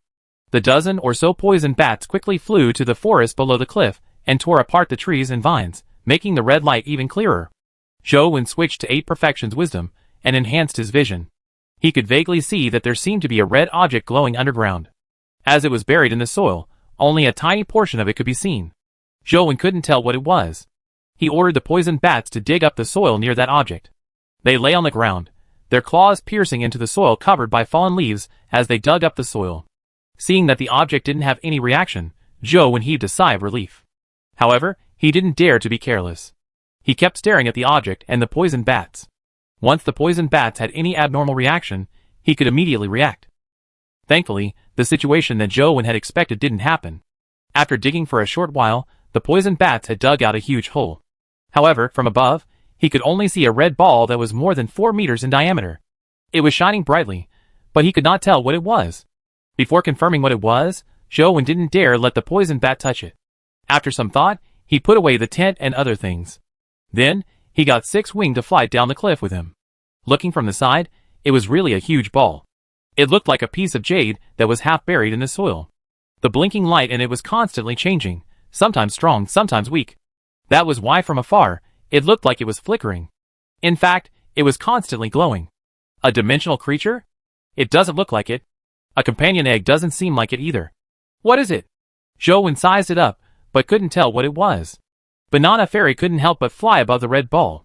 Then, she jumped down from the banana leaf and landed on the red ball. She jumped on the red ball a few times, then with a pop, the red ball cracked. Zhou jumped in fright. It was already too late to stop her. Thankfully, there wasn't any danger after the red ball split open. The red ball turned into a flower. The jade-like outer shell was actually its petals. After peeling open layer by layer, the pink pistil inside was revealed, and the glowing object was the pistil. The moment the flower bloomed, Zhou immediately smelled a rich floral fragrance.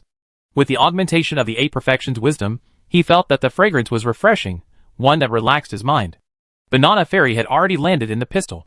Her tiny hand grabbed some pollen and placed it in her mouth, as though she was eating cotton candy. She quickly swallowed it. There was a lot of pollen in the flower. After Banana Fairy ate one blob, she grabbed another with both hands. She stuffed it into her mouth and stuffed her cheeks.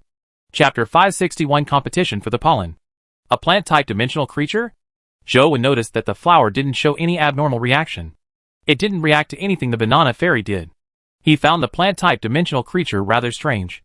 When Zhou saw Banana Fairy enjoying the pollen, he wondered if he should get some flower pollen to give it a try, but that was when he suddenly heard a strange sound nearby.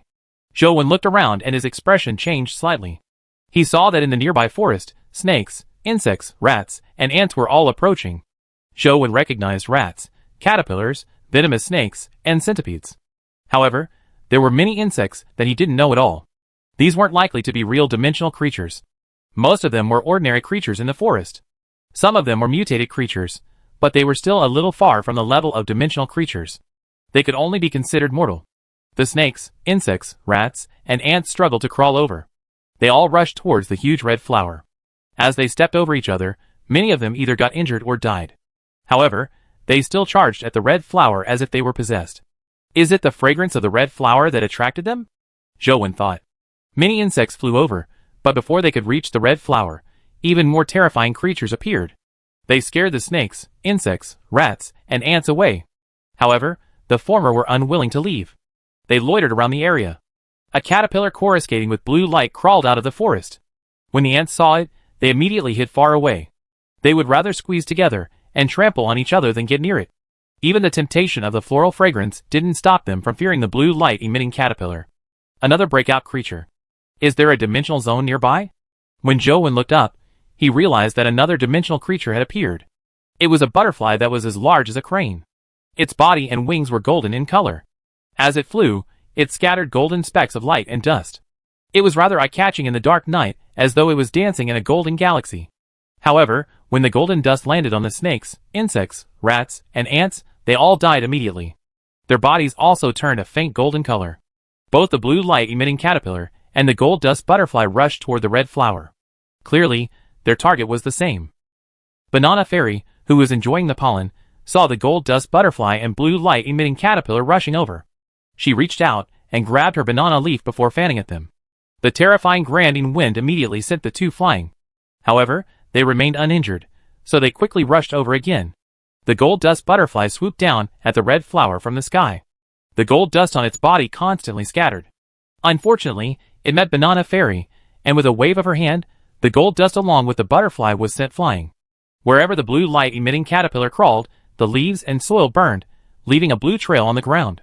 However, the blue mark did not seem like a real flame. However, it shared the same outcome. Before it even approached the red flower, it was blown away by Banana Fairy. Banana Fairy's granding wind was extremely powerful.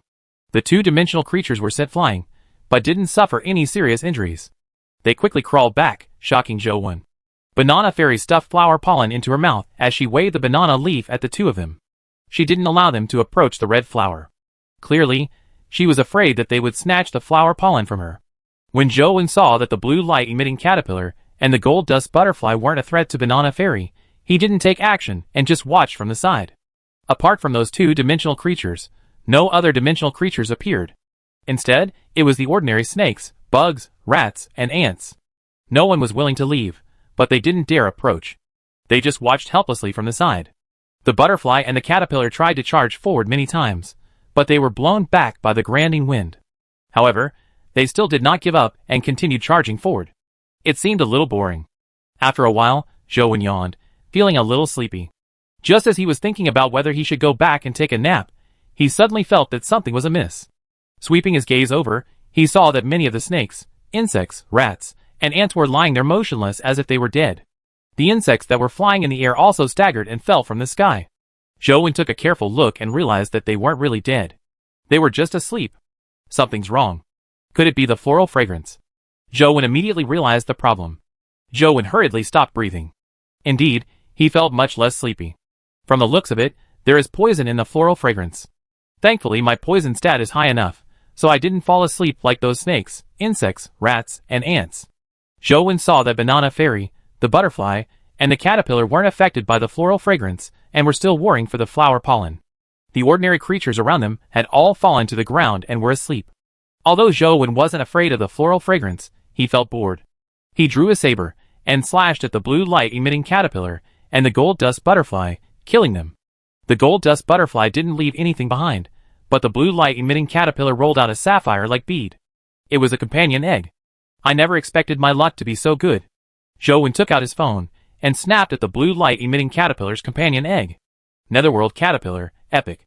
Life Providence, Netherworld Envoy. Life Soul, Netherworld Poison. Strength, 26. Speed, 28. Constitution, 27. Essence Energy, 40. Talent Skill, Myriad Poisons Augmentation. Companion Form, Pill. These stats are rather interesting. Zhou looked at its stats. It was an epic creature with 3 attributes that didn't reach 30 points, but its essence energy stat was maxed out. Furthermore, its companion form was something he had never seen before. After some thought, Zhou picked up the companion egg and hatched it before turning it into its companion form. Soon, a blue lotus seed-like pill appeared in Zhou's hand. It looked like a blue medicine pill. It looked beautiful, but Zhou didn't know what effects it would have if he ate it. What's the use of this thing? I wonder if I can feed it to other dimensional creatures and poison them to death. Zhou stored away the pill and planned on giving it a try when he had the chance. Banana Fairy was about to finish all the flower pollen. Her stomach swelled. However, she didn't have any intention of stopping. She only stopped when she had finished all the flower pollen, and then she returned to Zhou inside.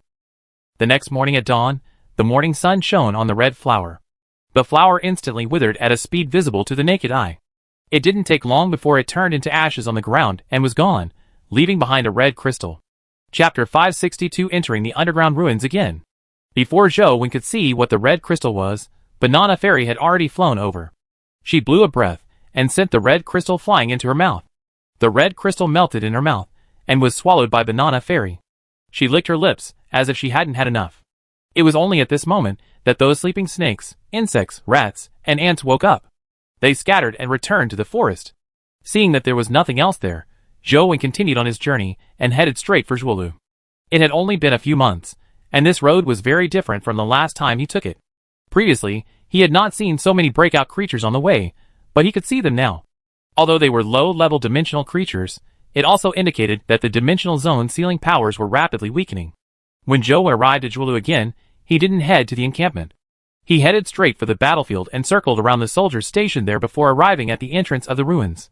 Zhou didn't see the chariot at the entrance of the underground ruins. For some reason, There was a chariot in reality, but there wasn't a chariot in game.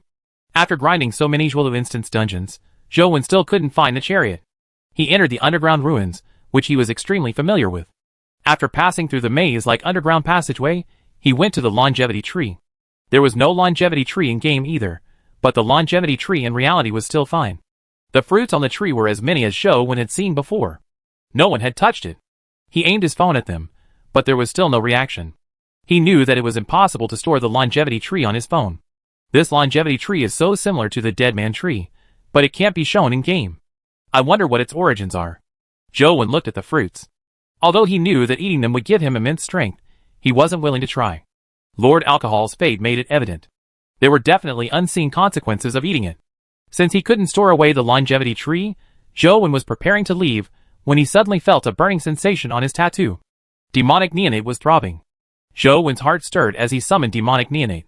The moment Demonic Neonate landed, she ran towards the longevity tree. Before Zhou Wen could call out to her, she had already jumped onto it and opened her mouth to bite the fruit. Ka-cha! Ka-cha! One fruit was swallowed by Demonic Neonate in a few seconds. She continued to bite at another fruit. Zhou Wen was surprised.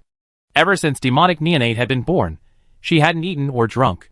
Even when Zhou Wen fed her the best epic companion egg, she wasn't moved. She even showed disdain. Zhou Wen originally imagined that she didn't eat at all, but who knew that she would eat the fruits of the longevity tree? In just moments, she had swallowed 3 to 4 fruits. Back then, Lord Alcohol only ate 1 fruit and his body was restored to its youth. He almost broke through to the mythical stage. Demonic Neonate had eaten 3 or 4 fruits, but she still looked fine. She continued crawling around the tree, looking for fruits to eat. The longevity tree was likely a terrifying mythical creature. It easily turned Lord Alcohol into fertilizer. Demonic Neonate jumped around its body and ate many fruits, but the longevity tree didn't react at all. Zhou Wen stared at the longevity tree for a long time as he thought to himself, could this tree be waiting for Demonic Neonate to finish eating before dealing with her? Zhou Wen stood far away and focused. If the longevity tree stirred, he would immediately summon Demonic Neonate back and escape. It was a strange object, and it wasn't in game. Zhou Wen didn't wish to take the risk to fight it. However, nothing Zhou Wen imagined happened.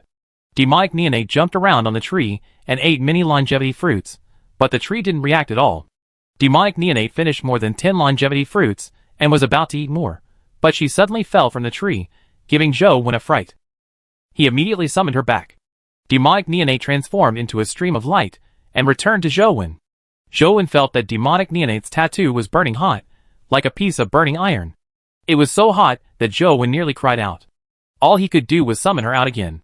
When Demonic Neonate landed in front of Zhou Wen, the longevity tree in the distance didn't move. It made Zhou Wen heave a sigh of relief as he hurriedly checked Demonic Neonate's body.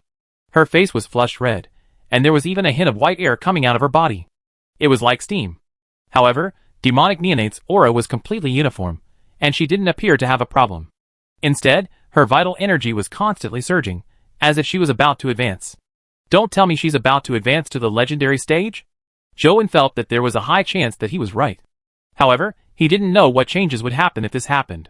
She already had a life providence, life soul, and wheel of destiny. If she advanced to the legendary stage, he didn't know if she would condense a new life providence. The white gas on Demonic Neonate increased in amount as it enveloped her body. Her temperature was shockingly high, so Zhou Wen could only watch from the side. He could do nothing. If those longevity fruits really can make Demonic Neonate evolve, why don't I pluck them and keep them for her? Zhou Wen looked at the longevity tree as many thoughts flashed through his mind. It was impossible for him to eat them himself, so in the past he had had no intention of doing anything to the longevity tree. However, since Demonic Neonate was willing to eat the fruits, he couldn't just sit around and do nothing.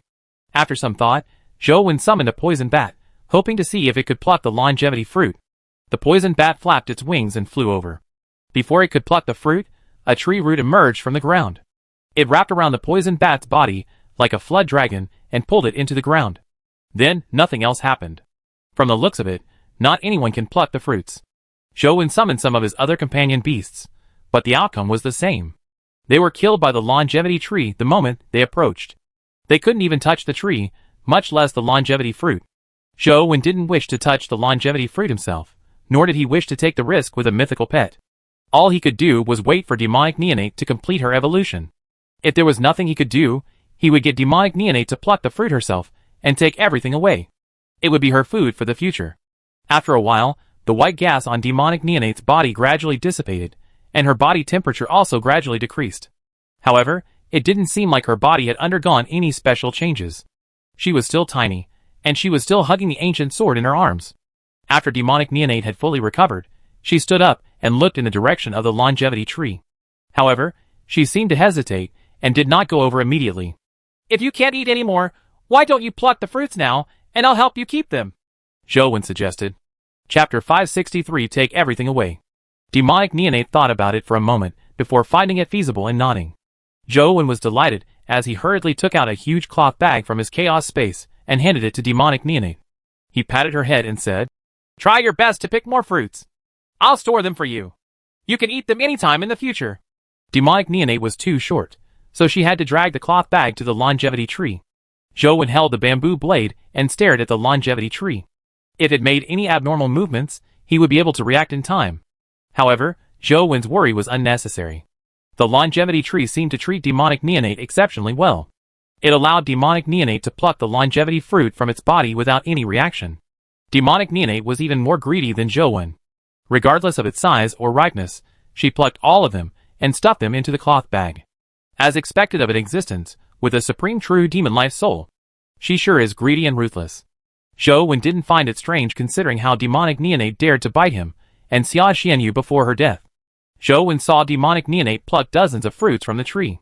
If the energy of a longevity fruit was at the peak of the epic stage and close to the mythical stage, these fruits would be impressive. Demonic neonate finished plucking all the longevity fruits and stuffed them into the large cloth bag before dragging it back. She placed it in front of Zhou, indicating for him to help her put it away. All right. I'll help you store it away now." Zhou picked up the cloth bag and threw it into his chaos space. He glanced at the bald longevity tree and thought to himself, "I wonder when this longevity tree will grow new fruits. I'll bring demonic neonate to pluck the fruits when that happens." After putting away the items, Zhou also unsummoned demonic neonate. At the same time, he launched the game on his phone and took a look at demonic neonate's stats. Demonic neonate, legendary, evolvable. Life providence, child of dimension. Life soul, supreme true demon. Wheel of destiny, 1 spin. Strength, 21. Speed, 21. Constitution, 21. Essence energy, 21. Talent skill, demonic sword. Companion form, none. Demonic neonate stats disappointed Zhou. Apart from her stats increasing to 21, nothing else changed. It was identical to before. How can this be? She's clearly so special. Why isn't there much difference between her and an ordinary mythical creature after advancement? Zhou looked over and felt that the problem was most likely her Wheel of Destiny. The Wheel of Destiny of the other mythical creatures were all kinds of miracles. Even if it wasn't a strong mythical creature like the six-winged guardian dragon, it still had the miraculous ability to take his place in death. However, demonic neonate's Wheel of Destiny didn't seem to have any miraculous abilities. The words, 1 spin, didn't explain anything. Demonic neonate had a life providence, life soul, and Wheel of Destiny from the beginning. This means that she has already evolved to the mythical stage. However, for some reason, she has returned to the mortal stage and needed to evolve again. According to the words of the Wheel of Destiny, would 1 spin mean that she has re-evolved once? If that's the case, what benefits does it bring her to evolve again? Her life providence hasn't increased, and her stats haven't increased. If there are any benefits, they're likely to be on the Wheel of Destiny. Zhou couldn't figure out why. He probably had to wait for her to advance to the mythical stage before he knew what secrets her Wheel of Destiny had. All he could do was ignore it for now. Even without a miracle, demonic neonate was already quite strong by relying only on the demonic sword. After leaving the region where the longevity tree was, Zhou passed through the poison bat cave and arrived at the underground sea. He didn't dare provoke the black dragon which pulled the wagon. The black dragon was bound, so it couldn't catch up to him. Soon, Zhou crossed the underground sea. He arrived in front of the temple without any danger. After all, Zhou had made countless runs of the Zhuolu underground ruins. Unless there was something that wasn't in game, nothing could harm him. Upon arriving outside the temple, Zhou saw the chariot. It was parked in front of the temple door, and people were moving things. Some of them were wearing military uniforms, while others were wearing ordinary exploration suits or companion beast armor. Judging from their ages, they must be the experts. "Who's there?" When Zhou approached, they immediately discovered him. The soldiers all picked up their weapons and aimed at him. "Battalion Commander Lu, it's me. Zhou Wen said when he saw someone he knew. Lu Yuntian heard Zhou Wen's voice and took a closer look. He recognized Zhou Wen and immediately said in delight, "It's young Master Wen. Lower your weapons. He's one of us." Lu Yuntian had risked his life with Zhou Wen, so their relationship naturally wasn't ordinary. He welcomed Zhou Wen over and said warmly, "Young Master Wen, why did you come here alone? Didn't Adjutant come with you?" "No, Ah Sheng has something on and can't come. I came by myself." Zhou Wen looked at the temple entrance and asked, "How's the situation inside?" "It's not very optimistic. The experts have studied it for a long time and determined some of Torch Dragon's and Xiongqi's skills. However, just knowing these skills doesn't mean we can deal with them. We have attempted to use companion beasts to probe. Basically, they are instantly killed. Only some companion beasts that are slightly smaller than insects can live longer and obtain some information." Lu Yuntian explained the situation to Zhou Wen. "Battalion Commander Lu this is?" An expert walked over and sized up Zhou Wen. "Professor Lei, let me introduce you. This is Zhou Wen, Madame Lan's son. Previously, it was all thanks to young Master Wen for finding the stone artifact that we were able to open the temple's door. Young Master Wen, this is Professor Lei Jigua, a folklore professor. Now, the research work of the temple is handled by Professor Lei." Lu Yuntian introduced the two of them. Lei Jigua nodded and said to Zhou Wen, "Zhou Wen, it's too dangerous for you to walk through the cave passageway alone. Don't go that way when you return. Go back on the chariot." Lei Jigua believed that Zhou Wen had come from the passageway Lord Alcohol and company had found, but he didn't know that Zhou Wen had crossed the underground sea without the chariot. "I don't plan on returning. I want to enter the temple to take a look," Zhou Wen said. "That won't do. We haven't researched the situation inside the temple yet. It's too dangerous to enter the temple." Lei Jigua refused immediately. "Didn't we already conquer the front temple? I'll just go there and take a look. There won't be any danger." Zhou Wen didn't wish to create unnecessary trouble and planned on entering the temple first. "Crossing the Owling Stone statue requires sacrifices to appease it. It's not easy to make a trip back and forth here. It's also very troublesome to transport the offerings here. There aren't many offerings left here, and there's only enough for one use." Lei Jigua still didn't agree. He paused for a moment before saying, "If you really want to go in, just wait 2 more days. We'll be doing the next round of research then. When the time comes, you can come with us." What Lei Jigua said was reasonable, but Zhou Wen wasn't willing to wait another 2 days. Chapter 564 Folklore Expert. "I'll figure out a solution for the sacrifice myself. Battalion Commander Lu, please take me in to have a look," Zhou Wen said to Lu Yuntian. Before Lu Yuntian could say a word, Lei Jigua shook his head and said, "I'm in charge of this place. I have to ensure the safety of everyone here. If you wish to enter, you have to wait 2 more days. Otherwise, I will not give you permission to enter." Lei Jigua was just too stubborn. Zhou Wen and Lu Yuntian couldn't convince him at all. Furthermore, he was the one in charge here, so Zhou Wen couldn't barge his way in. "All right, I'll wait another 2 days then." Zhou Wen thought that although he had already killed the Torch Dragon youngling a few times on the way, killing it 2 more times to familiarize himself with the process wasn't a bad thing. Therefore, he agreed to wait 2 days before following them into the temple.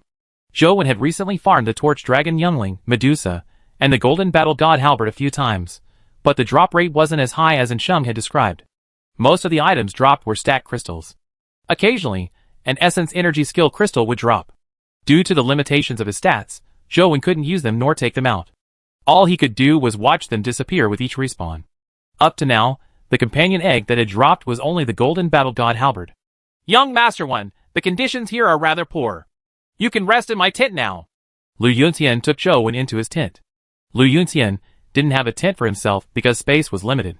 Typically, it was 3 people to a tent. Lu Yuntian's tent originally had 2 people living in it, so it was perfect for Zhou Wen to stay there.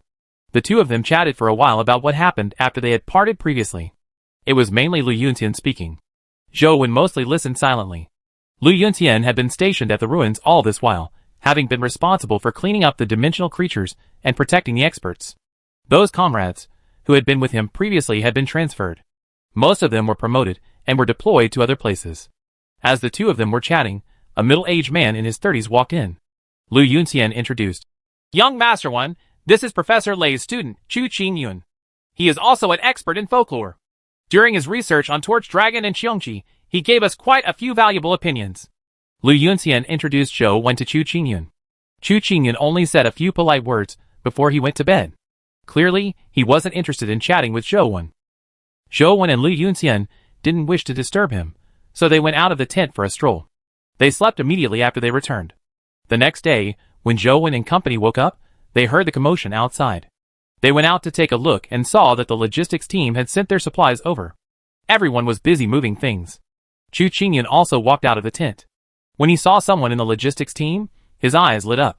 He went over with a smile. "Head nurse Su, why are you here alone? It's so dangerous. We got a batch of newly made medicine which needs to be injected into the soldiers. I'm afraid that they will get the dosage wrong, so I came here myself," Su Wen said to Chu Qingyun. When she saw Lu Yunxian, she immediately saw Zhou Wen, who was standing beside Lu Yunxian. She immediately revealed a look of delight. "Young Master One, when did you come to Zhuolu? Why didn't I see you at the encampment?"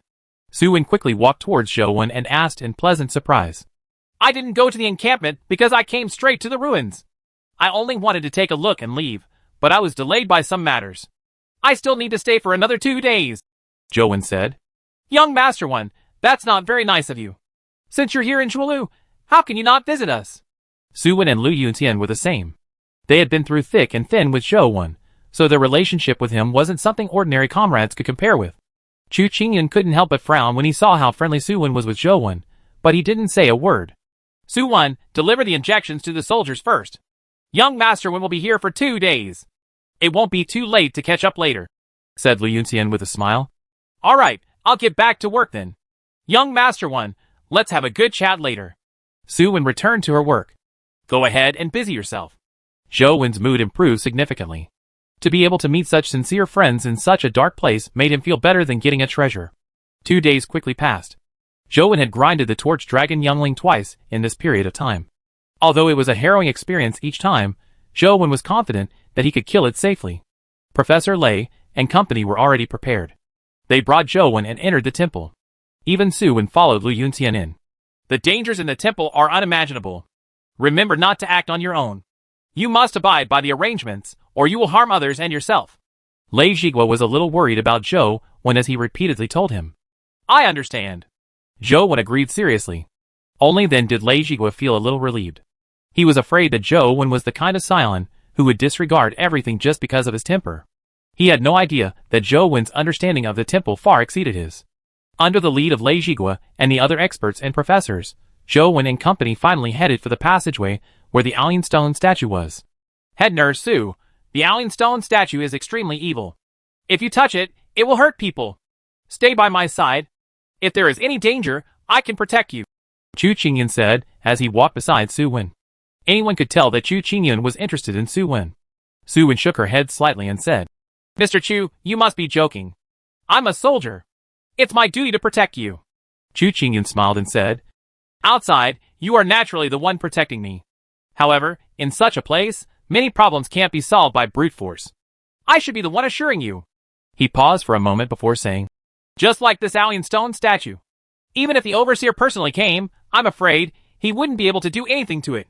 A blood sacrifice is needed for safe passage." Chu Qingyun kept trying to show off, but he did not know that Su Wen was not a woman who lacked a sense of security. On the contrary, she was a qualified soldier. Chu Qingyun's words were actually questioning her ability as a soldier. This naturally displeased Su Wen. However, she didn't say anything. Lu Yunxian, who was walking at the back, whispered to Zhou Wen. "Chu Qingyun was born into a rich family. His family background isn't inferior to the Yin families, and he's rather talented. Unfortunately, he's too conceited. He's not the type Su Wen likes. I'm afraid he's just wasting his efforts." Zhou Wen nodded slightly. Even someone with a low EQ like him could tell that Su Wen didn't have a good impression of him. When everyone arrived in front of the Alien Stone statue, Lei Zhiguo got Chu Qingyun to use a living creature as an offering to the Alien Stone statue. Zhou Wen naturally wasn't unfamiliar with this method. He was the one who had informed Sheng of the method. "It's done. Everyone, please come this way." Chu Qingyun bowed to the Alien Stone statue before heading towards the Qiongqi Temple. Chapter 565 No need for offerings anymore. Zhou Wen, who was walking behind, said to Lu Yunxian and Su Wen, "I wish to visit Torch Dragon, so I won't go with you to Qiongqi." "Let's go with you," Su Wen said. Although their conversation was very low, it still attracted Chu Qingyun's attention. "Didn't Professor Lei say that you have to follow the arrangements and not walk around randomly? Are you sick of living?" When Chu Qingyun spoke, Professor Lei and the rest turned around and looked at them. "What's going on?" Professor Lei came over and asked. Professor Lei, I'm here to see the Torch Dragon Temple. I won't be going to the Qiongqi Temple. Now that there's an offering, it shouldn't be a problem to go anywhere, right? Zhou said. Professor Lei said. Although that's true in theory, the temple is very strange. Anything can happen. It's best if we act separately. If anything happens, we can still collectively think of a solution. Why don't we go to the Torch Dragon Temple after our work is over? Zhou shook his head and said. Those offerings just now can only last less than an hour. When you return from the Qiongqi Temple, I'm afraid there won't be much time left. I'll go on my own. I'll just take a look. Nothing will happen. Don't pretend to know what you don't. The offerings we offered can last for at least 2 hours. If you don't understand anything, don't spout nonsense. Chu Qingyun laughed coldly. More than 2 hours? Professor Lei, is that true? Zhou ignored Chu Qingyun's sarcasm and asked Professor Lei with a frown. That's right. For safety reasons, the offerings we provide each time will be enough to last for more than 2 hours. And our working hours must be controlled to be within 1.5 hours. Today, we can end work earlier and take you to the Torch Dragon Temple to have a look, Professor Lei said. Professor Lei, I think it's best if you examine the offerings again. I'm certain that your offerings can only last for an hour at most. If you really wish to stay in there for an hour and a half, I'm afraid it'll be very difficult for you to come out alive, Zhou said seriously. Chu Qingyun sneered and said, The quantity of the offerings were carefully calculated. It has never gone wrong. As a layman, how can you be so sure? The offerings were personally placed by Chu Qingyun. Therefore, wasn't Zhou claim that there was something wrong with the offerings indirectly implying that Chu Qingyun had made a mistake? Su Wen couldn't help but speak up for Zhou. Young Master Wen isn't someone who speaks without reason. He definitely has his reasons for saying that there's a problem. What's the logic behind this? Could it be that the results of our expert plans are wrong? Chu Qingyun said disdainfully. Professor Lei pondered for a moment before asking. Zhou, why did you say that the offerings can only last for an hour? Professor Lei, the blood you used was obtained from the poison bat, right? Zhou asked after some thought. That's right. In the past, we used living sacrifices. Later on, we discovered that it was also possible to use fresh blood. Because it was too difficult to capture the poison bats alive, we switched to using blood. The amount used is calculated precisely, so mistakes usually do not happen, Professor Lei said. There's nothing wrong with the quantity, but there's something wrong with the blood. The bat's blood isn't pure and has been mixed with other things. Therefore, the time it can last will be much shorter than you expected. After Zhou said that, he looked at Lu Yunxian and said, Yunxian, this shouldn't be a coincidence. Check everyone related to this matter carefully. It might be that someone had tampered with it. What gives you the right to say that there's a problem? Chu Qingyun still felt that Zhou was being unreasonable because Professor Lei hadn't allowed him to go to the Torch Dragon Temple. Zhou, how did you know that there's something else mixed in the bat's blood? This is a very serious problem, Professor Lei asked Zhou with a heavy expression. Professor Lei, was it Adjutant and who told you about using a live sacrifice? Zhou asked. Yes. Professor Lei nodded. I told Adjutant in the method, Zhou said. You really dare to say anything. How many times have you come to the temple? How dare you say that you discovered the method of the live sacrifices? Why don't you just say that you have found a way to kill the mythical creatures? Chu Qingyun pouted. This matter is of paramount importance, but the blood has already been absorbed by the Alien Stone statue. There's no way to test it now. Professor Lei looked at the Alien Stone statue and pondered for a moment before saying, Safety first. Since Zhou said there's a problem with the blood, let's temporarily cancel the research. Teacher, why do you have to listen to a layman like him spout nonsense? We have used it so many times with no problems. Why would there be a problem with the blood the moment he's here? Isn't this nonsense? Wasting the offerings this time and retrieving the bat's blood again will take a few days. We can't do a thing for the next few days, Chu Qingyun said unhappily.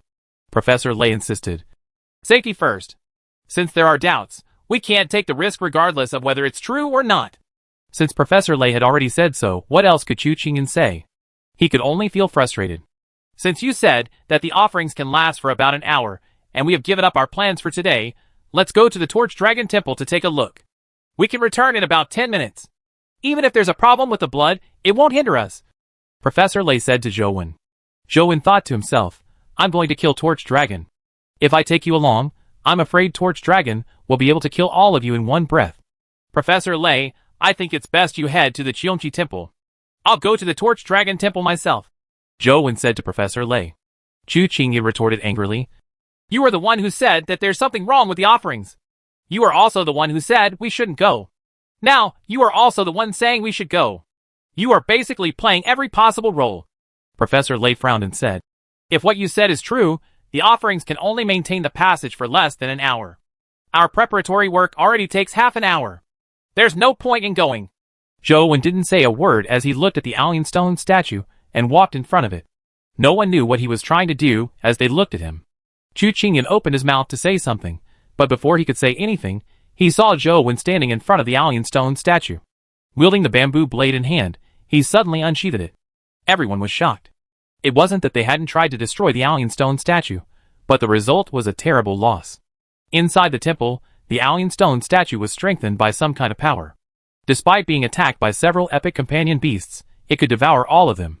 If Zhou Wen were to alarm the alien stone statue, they would probably die. Someone had already opened their mouth to stop Zhou Wen, but before they could say anything, the bamboo blade in Zhou Wen's hand flashed and returned to its scabbard. Boom! Professor Lay was shocked. The alien stone statue split into two and collapsed on both sides. There's no need for any offerings for the time being, Zhou Wen said as he took 2 steps back. Chapter 566 Killing Torch Dragon. Yun Xian, you should stay here instead. Let's investigate the problem with the blood offering first. Before we figure it out, don't let anyone leave the temple. Also, find some reliable people to protect Professor Lay and company. Don't let others have a chance of sneaking an attack, Zhou Wen said to Lu Yunxian. Yes, young Master Wen. I'll do it now. Lu Yunxian saluted and left. Professor Lay and company still hadn't reacted. Zhou Wen's splitting of the alien stone statue had shocked them greatly. Professor Lay, when Yunxian comes again, you can head to the Qiongqi Temple. Su Wen, come with me. Zhou Wen walked towards the passageway to the Torch Dragon Temple. Su Wen hurriedly followed, leaving Professor Lay and the rest standing there looking at each other. I've only heard of Zhou Wen causing trouble for the Yin family in the past, causing the relationship between the Yin family and the Federation's upper echelons to worsen. From the looks of it, the rumors are unreliable. The Yin family's protection of him does make sense. He should still be in school, right? Professor Lay sighed as he looked at the 2 halves of the alien stone statue. I heard that he's only in his freshman year, another professor said. That makes him only 17 or 18 years old. To have such achievements at this age, if he were in my Lay family, we would be even more protective of him than the Yin family, Professor Lay said. Chu Qingyun snorted coldly. He's Wang Mingyuan's disciple. Who knows what he has done in private? Otherwise, how could a student produce such achievements? Professor Lay glanced at Chu Qingyun and said meaningfully, Qingyun, as researchers, the greatest taboo is to let our emotions affect our judgment.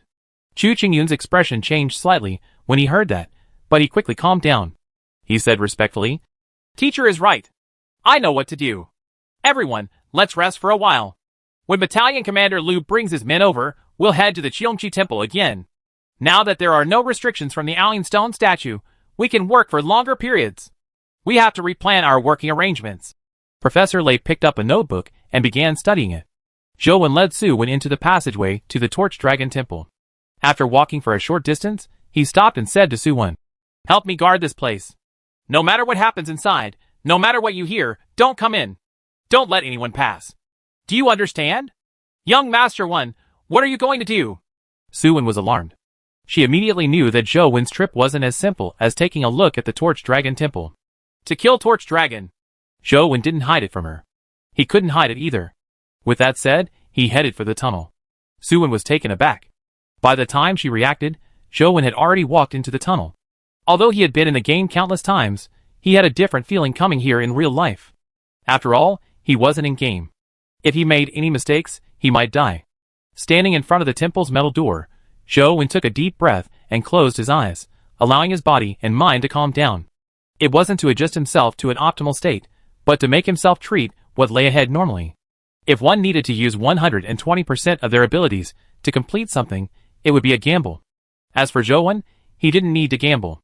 As long as he completed what he needed to do like he always did, he could obtain the results he wanted. When he opened his eyes, Zhou Wen had already calmed down. He summoned his armor and six-winged, and was prepared to release the other crystal mirror at any time. With the golden battle god halberd in hand, Zhou Wen pushed open the temple's door. With the creaking sound of the metal door being pushed open, Zhou Wen saw the snake-like torch dragon youngling inside. It was even more ferocious and terrifying than in-game. It was also bigger and more oppressive. Amidst the swirling poisonous smoke, Torch Dragon opened its mouth and spewed out billowing poisonous smoke. The 6 wings on its back flapped as Zhou Wen circled behind Torch Dragon at an unbelievable speed. Torch Dragon swept its tail out, but everything was within Zhou Wen's control. His body moved in a perfect trajectory, dodging Torch Dragon's repeated attacks before he finally approached it. The golden battle god halberd stabbed into its scales with golden divine light.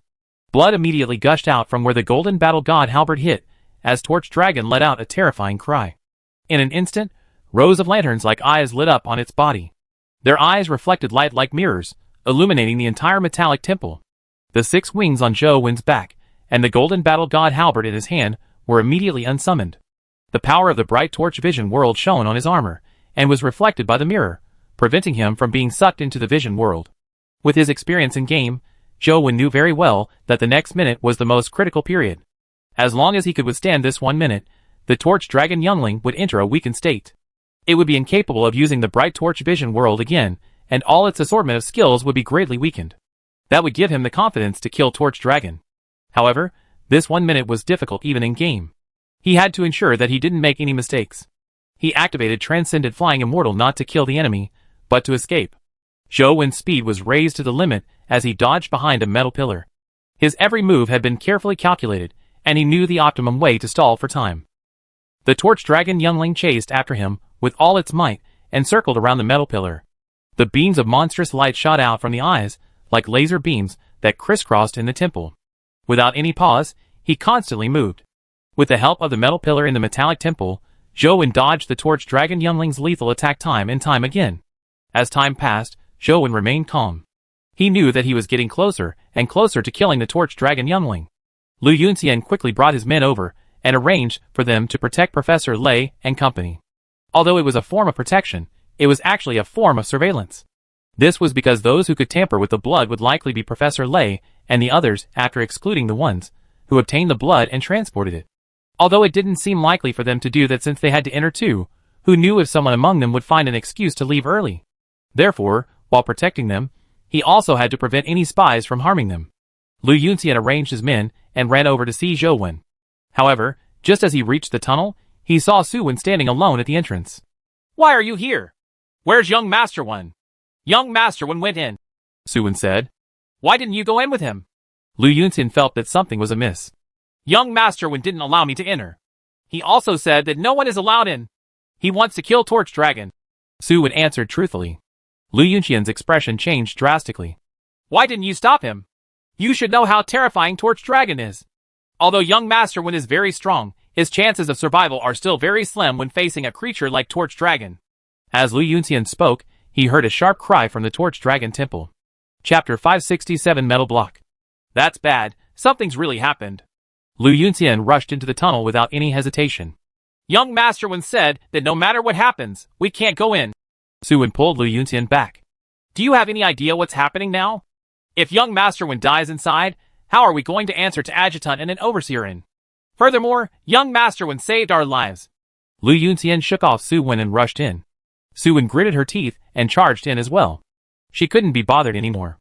As the two of them rushed over, they heard terrifying screams and rumbling crashing. They were even more worried. From the sounds, the dragon was probably enraged. Terrifying sounds and collisions echoed in the tunnel.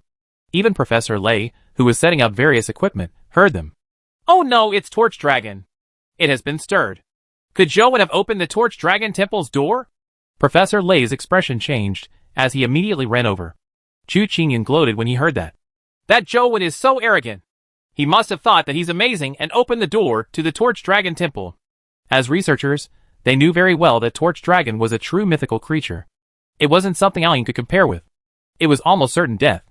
They had already sacrificed many epic companion beasts in their attempts to kill it. When Professor Lei and company ran back to the Three Forks where the Alien Stone statue was, Torch Dragon's sharp cries suddenly stopped. Lu Yunxian and Su Wen had already run to the Torch Dragon Temple and saw the gigantic Torch Dragon inside. This was the first time they had seen it with their own eyes. Although they knew that Torch Dragon was inside, they weren't the ones who personally saw Torch Dragon. Instead, it was the companion beasts they had placed inside. At that moment, they saw Torch Dragon's body. Its massive body and ferocious aura gave them immense pressure. In front of Torch Dragon, they felt as tiny as ants. However, in front of Torch Dragon was a man wearing silver mirror-like armor. He had 6 holy white flaming dragon wings on his back. He held a golden trident in his hand as he levitated in front of Torch Dragon. And on Torch Dragon's body, there were bloody wounds everywhere. The most terrifying part was that blood gushed out like a fountain from its head. Boom! In front of the godlike figure, Torch Dragon collapsed to the ground, dead. Blood flowed everywhere in the temple. However, the figure floating above Torch Dragon looked spotless. Its body emitted a holy glow. After a long pause, Lu Yunxian gulped and asked in disbelief. Young Master One, is that you? Why are you here? Didn't I tell you not to enter? Zhou Wen was certain that Torch Dragon was dead. He unsummoned his companion beasts and revealed his body. Sorry, it's my fault. Su Wen hurriedly apologized. It's nothing. Since you're here, help me look around. Is there anything in this temple left behind by the former principal and company? Zhou Wen had searched the Torch Dragon temple in-game, but he hadn't found any other way out. If the former principal and company really came here, they would probably leave something behind unless they were eaten clean by Torch Dragon. For example, paper, backpacks, or instruments. No matter how good Torch Dragon's appetite was, it probably wouldn't eat those things. As for Lu Yunxian and Su Wen, Zhou Wen didn't let them come in because he was afraid that they would die when Torch Dragon used the Bright Torch Vision World. Now that Torch Dragon was dead, it didn't matter if Lu Yunxian and Su Wen entered. Lu Yunxian and Su Wen hurriedly searched the Torch Dragon temple with Zhou Wen. All his attention had been focused on Torch Dragon, preventing him from observing the temple. Now, Zhou Wen carefully sized up the temple and realized that the layout and decorations were the same as in-game. However, the game was cartoonish and this place looked even more real. There were metal pillars and metal carvings everywhere, as well as some metal statues. The carvings depicted monsters. For example, the Chime Wanliang that Zhou Wen had encountered outside had its image engraved on the metal wall. There were many other monsters that Zhou Wen couldn't name. This wasn't the main point of Zhou Wen's observation. He wanted to find something, even if it was a skeleton, a piece of tattered cloth, or even a piece of paper. However, there was nothing in the temple. Apart from the metal items, there was nothing else. Zhou Wen had mixed feelings. He couldn't see the former principal and company's belongings. It was possible that they had been swallowed by Torch Dragon, but it was also possible that they hadn't come here. Therefore, there was still some hope. However, this hope was even more torturous. Young Master One, if you only look at it with your naked eye, you won't be able to see any problems. I wish to use some equipment and the powers of our companion beasts to examine the area. Perhaps we can discover something. Lu Yunxian looked around the temple before saying to Zhou Wen. Clearly, he hadn't discovered anything. Alright, go and prepare. Zhou Wen nodded. Su Wen, help young Master One look around and see if Torch Dragon dropped any companion eggs and crystals. If there are, get young Master One to put them away. In a while, there will be too many people, and it will inevitably be troublesome. Lu Yunxian told Su Wen before leaving. Su Wen agreed, and went to investigate Torch Dragon's corpse. Zhou Wen knew that the chances of Torch Dragon dropping a companion egg were very low, so he didn't deliberately search for it. He just carefully observed the temple, and compared it to his memories in-game. Suddenly, Zhou Wen discovered something. It was identical to the metallic style of the temple. It seemed to be something from the temple, but Zhou Wen had never seen it in-game. Zhou Wen walked to the side of the temple, and saw a metal artifact. It looked cubic like a metal block. It wasn't too big, and was about the size of a brick. Its color was the same as the metallic color of the palace. It was bluish-black. This metal piece was placed above the head of a monster statue. The metal statue looked like a lion, a tiger, but nothing like them either. However, it looked like a legendary Qilin. Zhou Wen had seen this statue in-game, but he had never seen the metal piece on its head. He reached out to push the metal block and realized that it wasn't one with the statue. It was very easy for him to push it. Zhou Wen took it down, and found it rather heavy. It was likely much heavier than a gold block of the same size. The surface of the metal piece was very smooth, and there was nothing on it. Zhou Wen flipped to the side to take a look, but there was nothing. However, when he flipped to the bottom, he realized that there was something different. There were a few carvings on the metal surface, splitting the metal into 9 parts. Zhou Wen seemed to have seen such a 9-part setup somewhere before. On careful thought, he immediately recalled that in Qin Shi Yuan's shop, the chained silver-haired companion beast was connected to a metal block. The metal block had a similar 9-number keypad.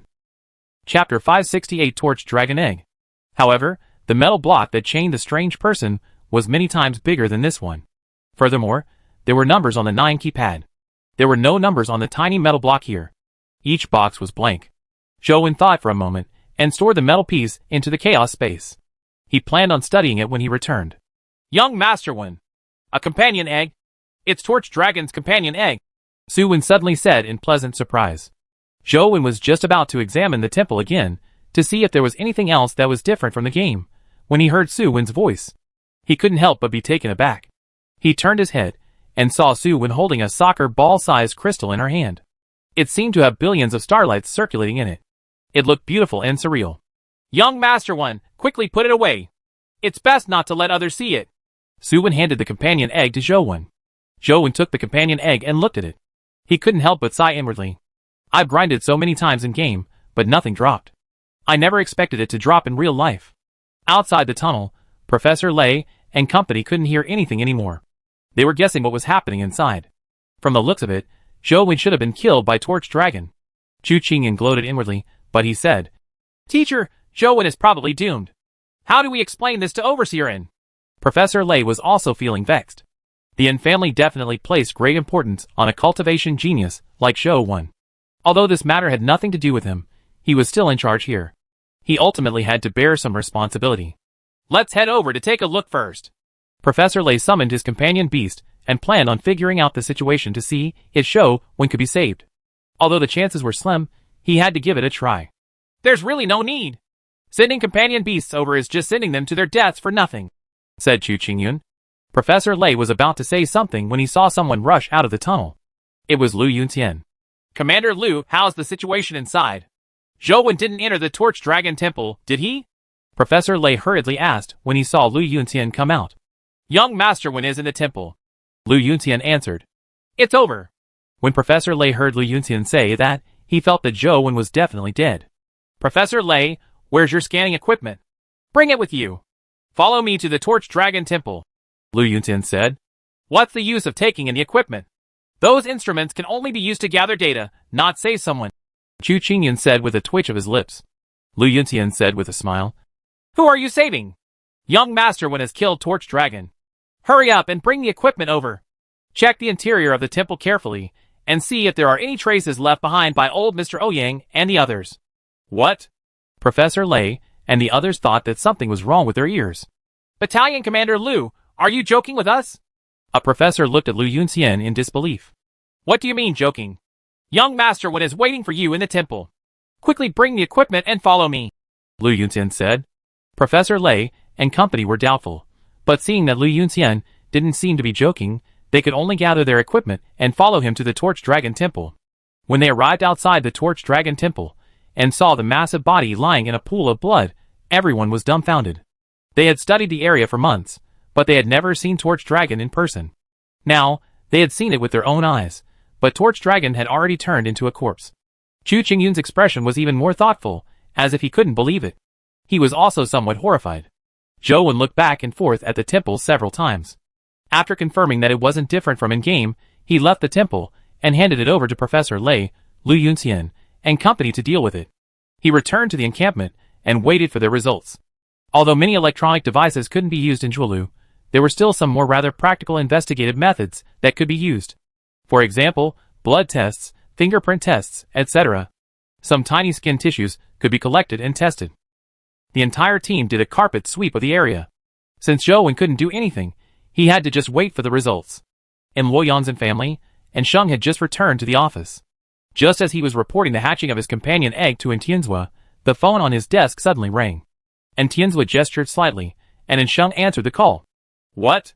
And Sheng widened his eyes in shock after hearing a few words. And Tianzua frowned slightly, as he waited for Sheng to put down the phone before asking him. What happened? Young Master Wen. He went to the Zhuolu ruins. And Sheng put down the phone and said to Tianzua with a look of shock. What did he do? And Tianzua asked with a frown. From Sheng's expression, he knew that it wasn't as simple as going to the ruins. Something must have happened. Young Master Wen. He entered the Torch Dragon Temple. And Sheng said with a pained expression. Nonsense. What are Lu Yuntian and Professor Lei doing? How could they let him into the temple? And Tianzua immediately slammed the table and asked. How is he now? Is he dead? Dead, and Sheng whispered. And Tianzua sat down on a chair and said through gritted teeth. That bastard. How can I answer to the person at home? Does he think he's a hero? What a boolsh asterisk T hero. He's just an ignorant boor. Does he think his life belongs to him? Thinking he can do whatever he wants. He doesn't take anyone seriously and is selfish. And Sheng hadn't seen Tianzua so angry in a long time. He realized that he had gone overboard. That overseer, I mean, Torch Dragon is dead. And Sheng carefully said when Tianzua finally stopped. And Tianzua was taken aback. After a while, he stared at Sheng and said, What did you say? Say it again? It was news from Zhuolu that young master Wen killed Torch Dragon. They have already entered the Torch Dragon Temple to begin testing. They haven't found anything yet. And Sheng said. And Tianzua looked at Sheng and his expression gradually turned cold. Ah, Sheng, it looks like you had become rather carefree recently. Overseer, I was stunned by the news of Torch Dragon's death. I couldn't think straight. It really wasn't intentional. And Sheng immediately felt that things were going south. Since you are so carefree, go and guard Chess Mountain. You are not allowed to return without my orders, said Tianzua coldly. Do I have a choice? And Sheng said with a bitter expression. What do you think? And Tianzua said coldly. Yes, I'll be setting off for Chess Mountain immediately. And Sheng stood straight and saluted, but he didn't go out. He said, Something strange happened over there as well. The blood they used to sacrifice to the Alien Stone statue seemed to have been tampered with.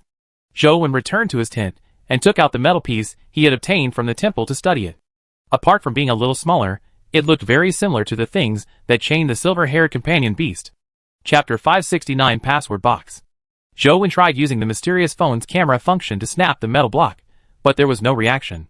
Clearly, he couldn't store it on his phone. Zhou Wen tried pressing the 9 keys again and realized that although it didn't sync, there seemed to be a glimmer. These grids can't really be buttons, right? Zhou Wen pressed a few other keys. As long as the pressure reached a certain level, each grid would emit a flash. Could it be that this metal block is really a box with a code? Then what's the code? Could it be the 10 numbers the former principal gave me? Zhou Wen thought for a moment, and felt that something was amiss. There were no numbers on the 9-key grid. Even if the 10 numbers given by the former principal were really the passcode, he didn't know which one corresponded to 1 or 9. Typically numbers are arranged in order. 123 is the first row. 456 is the second row. 789 is the third row. However, the 9-key grid is a square. I don't know which orientation is the first row. Zhou Wen thought for a moment, and felt that he could give it a try. If it was really arranged in order, he should be able to get results from making a few tries. Therefore, Zhou Wen tried using the 10-digit code. 515-694-2730. He remembered this number very clearly, but he soon realized that something was amiss. As the grid only had 9 buttons, and with one of the 10 numbers being 0, there was no way to press this 0. It doesn't work at all. From the looks of it, I'm overthinking things. Zhou Wen looked at the metal piece, and suddenly recalled that he had seen a similar grid on the metal block that chained the silver-haired companion beast. However, there were numbers on that grid. Zhou Wen carefully recalled what numbers were on the grid. Thankfully, he had quite a good memory. Back then, he had looked at it carefully, so he quickly recalled it. He remembered that the numbers weren't arranged according to the order, but were seemingly random. 249, 715, 603. I remember that the numbers on the metal block should be distributed in this way. Strange, there's number 8 in the grid. Zhou Wen's heart stirred as he thought of the 10-digit code. Indeed, there was no number 8. Although this didn't mean anything, Zhou Wen suddenly felt that he could give it a try. If the numbers on this small metal block are the same as the large metal block, then I should press it this way. Zhou Wen followed the numbers in his memory and pressed the 10-digit code, but the metal block didn't react. Zhou Wen spun the grid clockwise 90 degrees before continuing his attempts. After he pressed the 10th button, he suddenly heard a very soft click. He was immediately delighted and hurriedly looked at the metal piece. Indeed, there was a crack on the side of it. With a gentle twist, the metal piece split into 2. It was different from the box Zhou Wen imagined. The metal piece was almost solid. Only in the middle was a circular crystal that was about the size of a small coin. After the metal piece cracked, the crystal fell out and landed on the table. The crystal was transparent, but there were many silver spots of light inside. They resembled countless swirling galaxies. It was extremely beautiful. Zhou Wen picked up the crystal and took a careful look. It was slightly cold, but there weren't any special energy fluctuations from it. On the side he saw, there was a symbol of an anchor engraved on it. Zhou Wen wasn't unfamiliar with the anchor symbol. He had seen it a few times before. A similar tattoo was on the large metal piece, and Gu Dian also had a similar tattoo. However, the symbol of the anchor was slightly different. There was no woman's side profile on it. It was just a simple anchor symbol. Perhaps it's just a coincidence? Zhou thought as he flipped the crystal over to take a look. He couldn't help but be stunned when he saw it. The crystal looked transparent, but when he turned around, he realized that it wasn't the case. There was a woman's head engraved on this side. It was her side profile, and she looked extremely beautiful. It was identical to the one Zhou had seen on the anchor symbol. It's really related, but what's the use of this item that looks like a commemorative coin? Why did the former principal tell me the passcode to the box? Why didn't he give me the box or the crystal coin? If I hadn't seen the metal block that chains the silver-haired companion beast, or if I didn't come here to obtain this small metal block, it wouldn't be of any use even if I had the passcode. Countless thoughts flashed through Zhou mind, but the more he thought about it, the more suspicious he became. From the looks of it, I won't be able to answer these questions unless I find the former principal. I wonder what use this crystal coin has. Zhou studied it for a while, but he failed to find any use for it. All he could do was put it back into the metal block.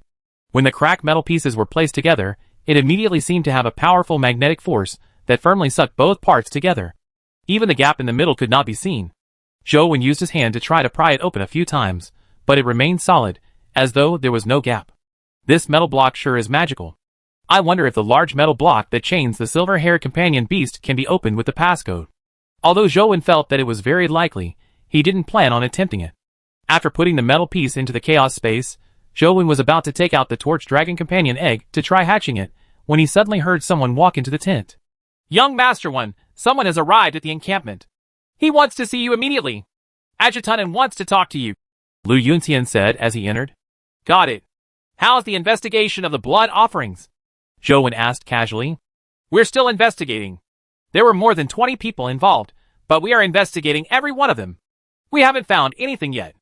Adjutant said that he will personally investigate this matter. Before he comes, none of the people related to this matter can leave," Lu Yunxian said. Zhou was relieved when he heard that Sheng was personally investigating the matter. He took the chariot with Su Wen, who was on her way back, and left the underground ruins. After returning to the encampment, Zhou phone finally received a signal. Before he could call Sheng had already called. "Young Master One, didn't you agree to wait for me to come back? Why didn't you wait for me? It's such a huge contribution. It's really sad that you took all the credit alone. Weren't you hatching the mythical pet? I just didn't want you to be distracted," Zhou said with a smile. "Young Master One, you have to remember to take me with you next time if there's something this good. Look at how hard I've worked for so many years. Now, I'm only an adjutant. I also want to make a contribution. I want to be promoted. The next time you go to the Qiongqi Temple, you have to take me along. Now that I have love letter, I should be able to help you," Sheng said. "All right, I'll definitely take you with me next time." Zhou knew that Sheng was joking. Although Sheng was only an adjutant and his official position wasn't high, his actual power was immense. He could be said to be a true figure of power in the Sunset Army. Sheng said this mainly because he didn't wish for Zhou to take the risk alone. "Did Torch Dragon drop anything good?" Since he got his intent across, Sheng didn't say anything else. "A companion egg," Zhou answered. "Young Master One, you're really lucky. Over the past few years, Overseer has also killed some mythical creatures. However, his luck with companion eggs isn't that good. When you went with us to kill Love Letter, a companion egg dropped. Now that you killed Torch Dragon, another companion egg has dropped. You're just so lucky.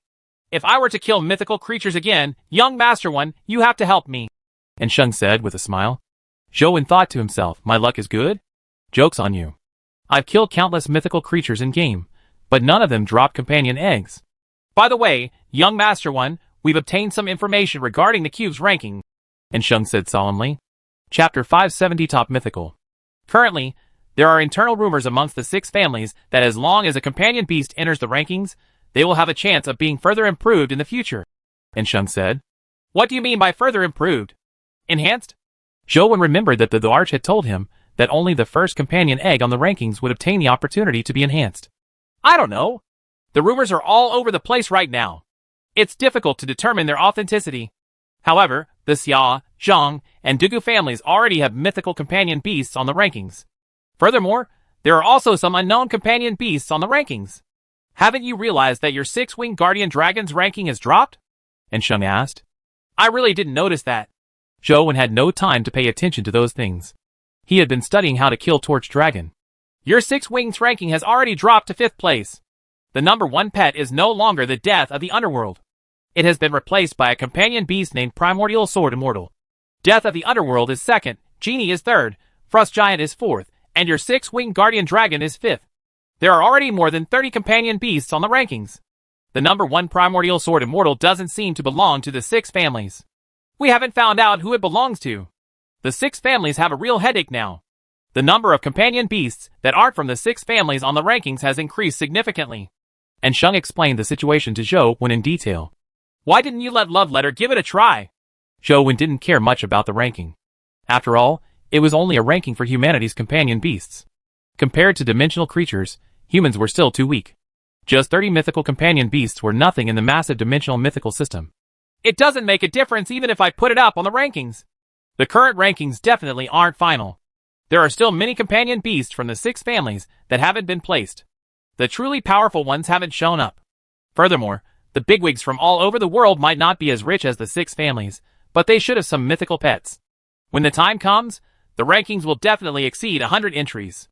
Even if my Love Letter gets on the rankings now, it'll drop out sooner or later. After a pause, and Shun said, on the other hand, if you obtain the Torch Dragon Companion Beast, quickly hatch it. Its ranking will definitely be very high. It might even have a chance of reaching 1st place. Rumor has it that the higher the ranking, the greater the opportunities in the future. However, you have to be careful. The stronger a mythical companion beast is, the harder it is to hatch. It might even kill you. I have a few ways to hatch a mythical companion beast. I'll send you some information later. After chatting with Shung for a while, Zhou Wen hung up and found a room to rest. He took out the Torch Dragon Companion egg and planned on hatching it. No one would mind having too many mythical companion beasts. More importantly, every mythical companion beast had different abilities. No matter how strong a mythical companion beast was, it was impossible for it to be invincible. In different situations, it was best to have companion beasts with different abilities. Just like Torch Dragon's Bright Torch Vision World, it could instantly kill mythical companion beasts of the same level, but an epic Jade Crystal Spirit Armor could restrain it. Zhou Wen had infinite essence energy, so he naturally didn't need a special hatching method. He picked up the Torch Dragon egg and began injecting essence energy to incubate it. The moment his essence energy touched the Torch Dragon egg, Zhou Wen immediately felt a powerful suction force suck his essence energy in like a whale. Zhou Wen felt his essence energy suddenly empty. Thankfully, he quickly replenished it. If it were anyone else, they would probably be sucked dry. As the essence energy surged in, the companion egg gradually lit up. It was as though countless stars were swirling around it. When it finally stopped absorbing Zhou Wen's essence energy, the companion egg transformed into a stream of starlight that flew towards Zhou Wen's left eye and fused into his pupils. If one took a closer look, there was a torch dragon-like dark pattern in Zhou Wen's black pupils. As the color was similar, it was very difficult for ordinary people to tell. Thankfully, the torch dragon tattoo didn't affect Zhou Wen's vision, so it didn't hinder him. Zhou Wen switched on his phone and checked Torch Dragon's information. This might be the strongest companion beast he currently had. Even the Golden Battle God Halberd would be considered inferior. Torch Dragon Youngling, mythical, evolvable. Life Providence, son of a world king. Life Soul, Eye of Spacetime. Wheel of Destiny, Bright Torch Vision World. Strength, 81. Speed, 81. Constitution, 81. Essence Energy, 81. Talent Skill, Torch Eyes, Dragon Breath, World King Transformation. Companion Form, Eye Mirror. Indeed, it's a top-notch mythical. All its stats are 81. It's a pleasure looking at it. It's even stronger than the strengthened 6-winged Guardian Dragon. Zhou Wen summoned Torch Dragon in-game. The gigantic Torch Dragon immediately appeared in the game's interface. It looked identical to the one in real life. Zhou Wen tried all kinds of skills. Apart from having a few less skills than the real Torch Dragon, there was basically no difference. The few skills that were lacking were non-important skills. The core abilities were all present. The truly invincible ones were the Bright Torch Vision World and the World King Transformation. The Bright Torch Vision World could reflect all things. Once its gaze landed on someone, they would be sucked into the Vision World and vanish without a trace. The World King Transformation was Torch Dragon's final transformation skill. With the Eye of Spacetime appearing all over his body and the Bright Torch Vision World, it was practically invincible. However, after using the World King Transformation, Torch Dragon would enter an overall weakened state. Its combat strength would drop drastically to the same level as the 6-winged Guardian Dragon in a short period of time. It would take a long time to recover. Even if it doesn't use World King Transformation, Torch Dragon is still a top-notch combat force. I wonder if Torch Dragon will be ranked first if it enters the rankings. Zhou Wen guessed inwardly. Bringing Torch Dragon along, Zhou Wen headed for the temple in-game. He wanted to give it a try and see what effects Torch Dragon and the Bright Torch Vision World had against the Bright Torch Vision World. It would definitely be exciting. Finally, he arrived at the Torch Dragon Temple. Without any hesitation, Zhou ordered his Torch Dragon to use the Bright Torch Vision World. Torch Dragon's eyes immediately turned into a mirror that emitted a sun-like glow. As for the Torch Dragon in the temple, it seemed to sense danger. It also used the Bright Torch Vision World. In the next second, a strange scene happened. The two Torch Dragons vanished into thin air. A strange spatial vortex appeared in the temple, sweeping everything in. The game screen immediately turned black. The Bright Torch Vision World versus Bright Torch Vision World is an annihilated disaster. Zhou realized something unusual as he had an ominous feeling. After entering the game again, Zhou wasn't in a rush to head to the Torch Dragon Temple. Instead, he headed for the Poisoned Bat Cave. Chapter 571 in Shung's arrival. Groups of poisoned bats flew over. With Torch Dragon's Bright Torch Vision World, large swaths of poisoned bats and a white shadow of poison were reflected into the Vision World, disappearing in the blink of an eye. The large number of poisoned bats in the cave vanished without a trace. As expected, Zhou expression didn't look good. This was because at least 200 poisoned bats had been sucked into the Vision World. They were nowhere to be seen, with no corpses indicating their deaths. The key point was that the game constantly indicated that the poisoned bat had been killed, but nothing dropped. This was a very troublesome problem. The dimensional creatures that were sucked into the Bright Torch Vision World wouldn't drop anything, or they might have dropped something, only to have them vanish in the Vision World. If it doesn't drop, so be it. Zhou didn't feel overly conflicted. This time, he took the Torch Dragon to the Qiongqi Temple. Qiongqi was very powerful, and Zhou was no match for it, with the six-winged golden battle god halberd, and the fiend armored tiger soul general that restrained it. However, Qiongqi was no match for Torch Dragon Youngling. The trouble was, Qiongqi's speed was too fast, allowing it to constantly avoid Torch Dragon's vision. However, by unleashing World King transformation, Qiongqi had nowhere to run. It was directly sucked into the Vision World and instantly killed. Unfortunately, the Bright Torch Vision World prevented anything from dropping despite killing Qiongqi. From the looks of it, it won't be a problem to use Torch Dragon to kill Qiongqi. Zhou was rather satisfied with the outcome. It didn't matter if anything dropped. As long as he could kill Qiongqi, he could enter the Qiongqi Temple. If they couldn't find the former principal in the Qiongqi Temple, it meant that he had most likely been killed. In fact, after discovering the metal piece, Zhou already felt that the former principal and company had gone to the Torch Dragon Temple. The chances of them heading to Qiongqi Temple were relatively low. As for why he didn't discover the former principal and company's relics, Zhou felt that they might have been sucked into the Bright Torch Vision World, so nothing remained. Only the metal piece had been left behind for some reason. Or perhaps it was originally something from the temple. The former principal and the others had merely discovered it. Zhou wasn't in a rush to head to the Qiongqi Temple. And Shung said that he would head over in the next 2 days, so he planned on waiting for him. After all, with Torch Dragon around, killing Qiongqi wasn't too risky. It was fine to wait for Shung. Zhou was somewhat depressed when he took the Torch Dragon with him to grind the Torch Dragon. If Torch Dragon used Bright Torch Vision World, he wouldn't obtain any benefits even if he killed Torch Dragon. However, he wasn't a match for Torch Dragon in the temple without using Bright Torch Vision World. He would still be killed instantly by the Bright Torch Vision World, so Zhou had no choice but to use the old method to kill the Torch Dragon. When Torch Dragon appeared in his companion form, it gave Zhou a pleasant surprise. Torch Dragon's companion form was similar to contact lenses. It directly appeared in Zhou's left eye. Under such circumstances, Zhou's left eye could also use Bright Torch Vision World. Although it drained him greatly, it wasn't a problem for Zhou, who had infinite essence energy. Unfortunately, this move can only be used to kill enemies, but it can't drop dimensional crystals or companion eggs. Zhou planned on using Torch Dragon as his trump card. He could also use it when grinding mythical creatures, but without using the Bright Torch Vision World and World King transformation, its combat strength was only slightly stronger than the six-winged Guardian Dragon. And Shun arrived very quickly. Zhou didn't even wait 2 days before Shun arrived at the encampment. Zhou told Shun about hatching the Torch Dragon Youngling and found an uninhabited place. There, he demonstrated Torch Dragon's abilities to him, telling him that he could kill Qiongqi with Torch Dragon. This Torch Dragon Youngling is practically invincible. It's very likely to be first on the rankings. However, I have to do something before we kill Qiongqi, Shun said. Is it related to the blood offerings? Zhou guessed. Shun nodded slightly. I'm constantly updated by the news over here. I've roughly guessed who it is. If I don't deal with this fellow now, I'm afraid something will happen in the future. Let's head to the temple and settle this matter. Zhou entered the temple with Ensheng. Everyone related to the blood offerings was there. When Professor Lei saw Zhou and Ensheng, he came over and said excitedly, Young Master One, Adjutant, our research has made quite a bit of progress recently. From the murals and statues inside the Torch Dragon Temple, that palace should be related to the mythical Qiyu. Professor Lei, report the details to the Overseer in the future. Please gather everyone. I have something to say, Ensheng said. Alright, little Zhao, call everyone over, Professor Lei said to one of his students. Soon, the student called everyone over. When everyone was present, Professor Lei frowned and asked, Where's Qingyun? Senior brother Chu was a little unwell yesterday and had been resting in the tent. When I called him just now, he seemed to be very sick. He was a little muddle-headed and didn't wake up, little Zhao said. In that case, I'll get him. Ensheng seemed to realize something as he quickly walked towards Chu Qingyun's tent. Everyone followed him.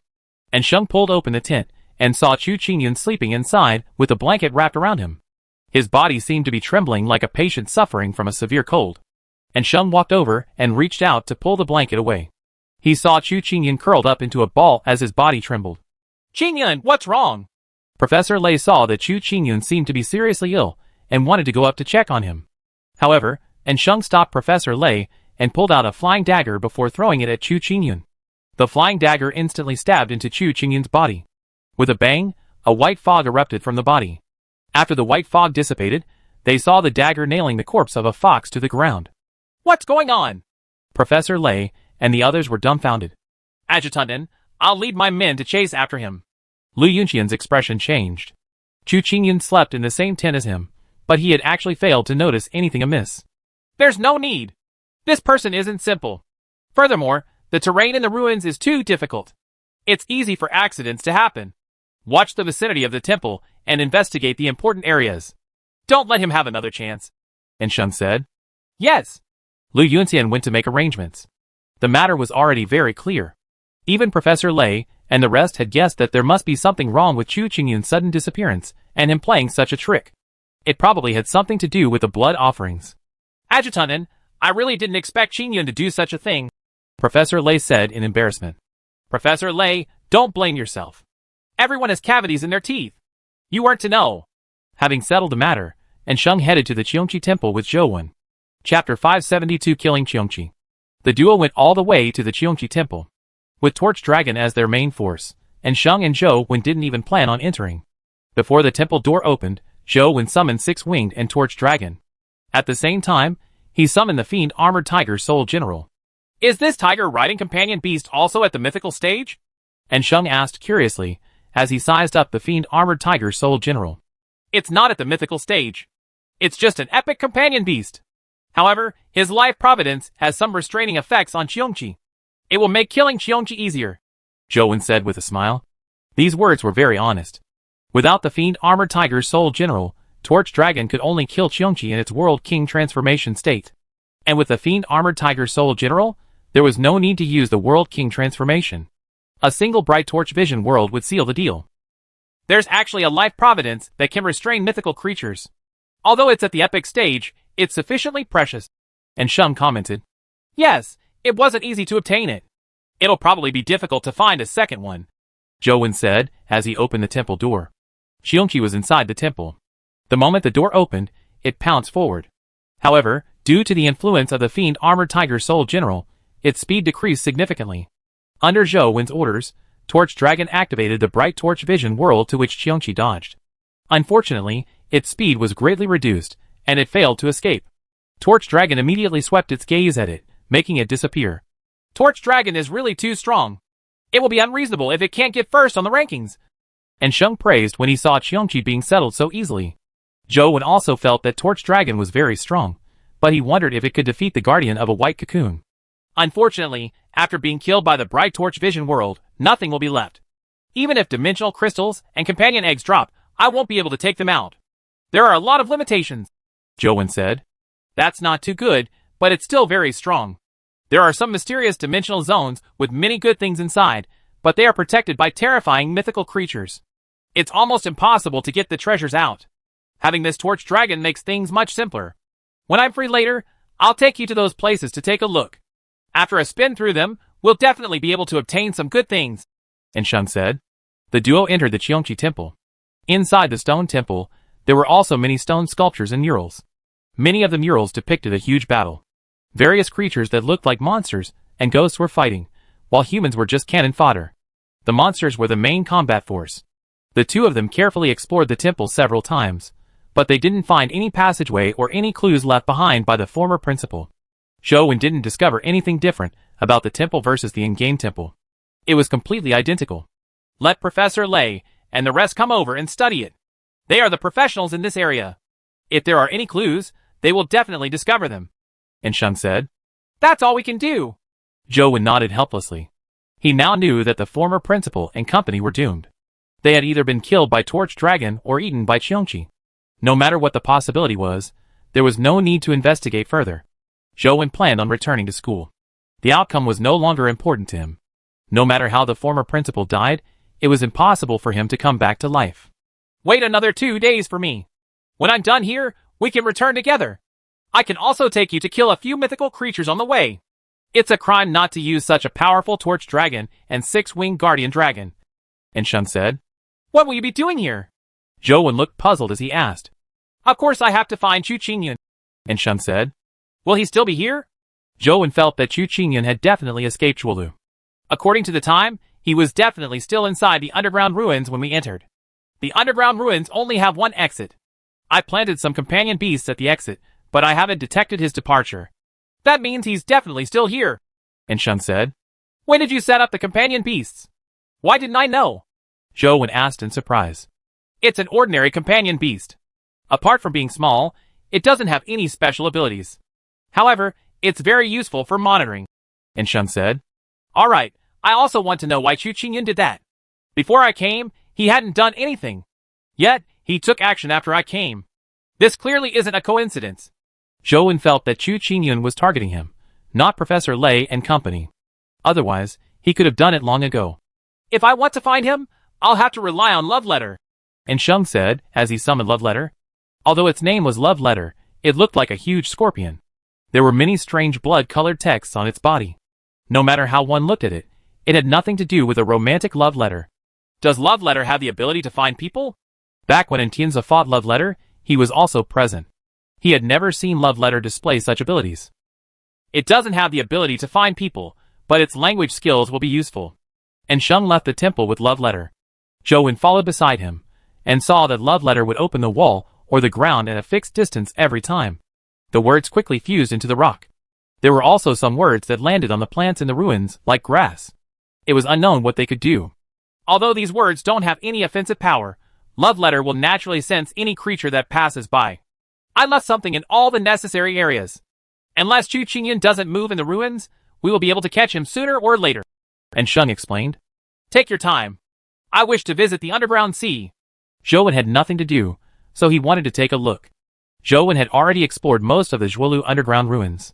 Now, he didn't even have a place to explore. All that was left was the underground sea.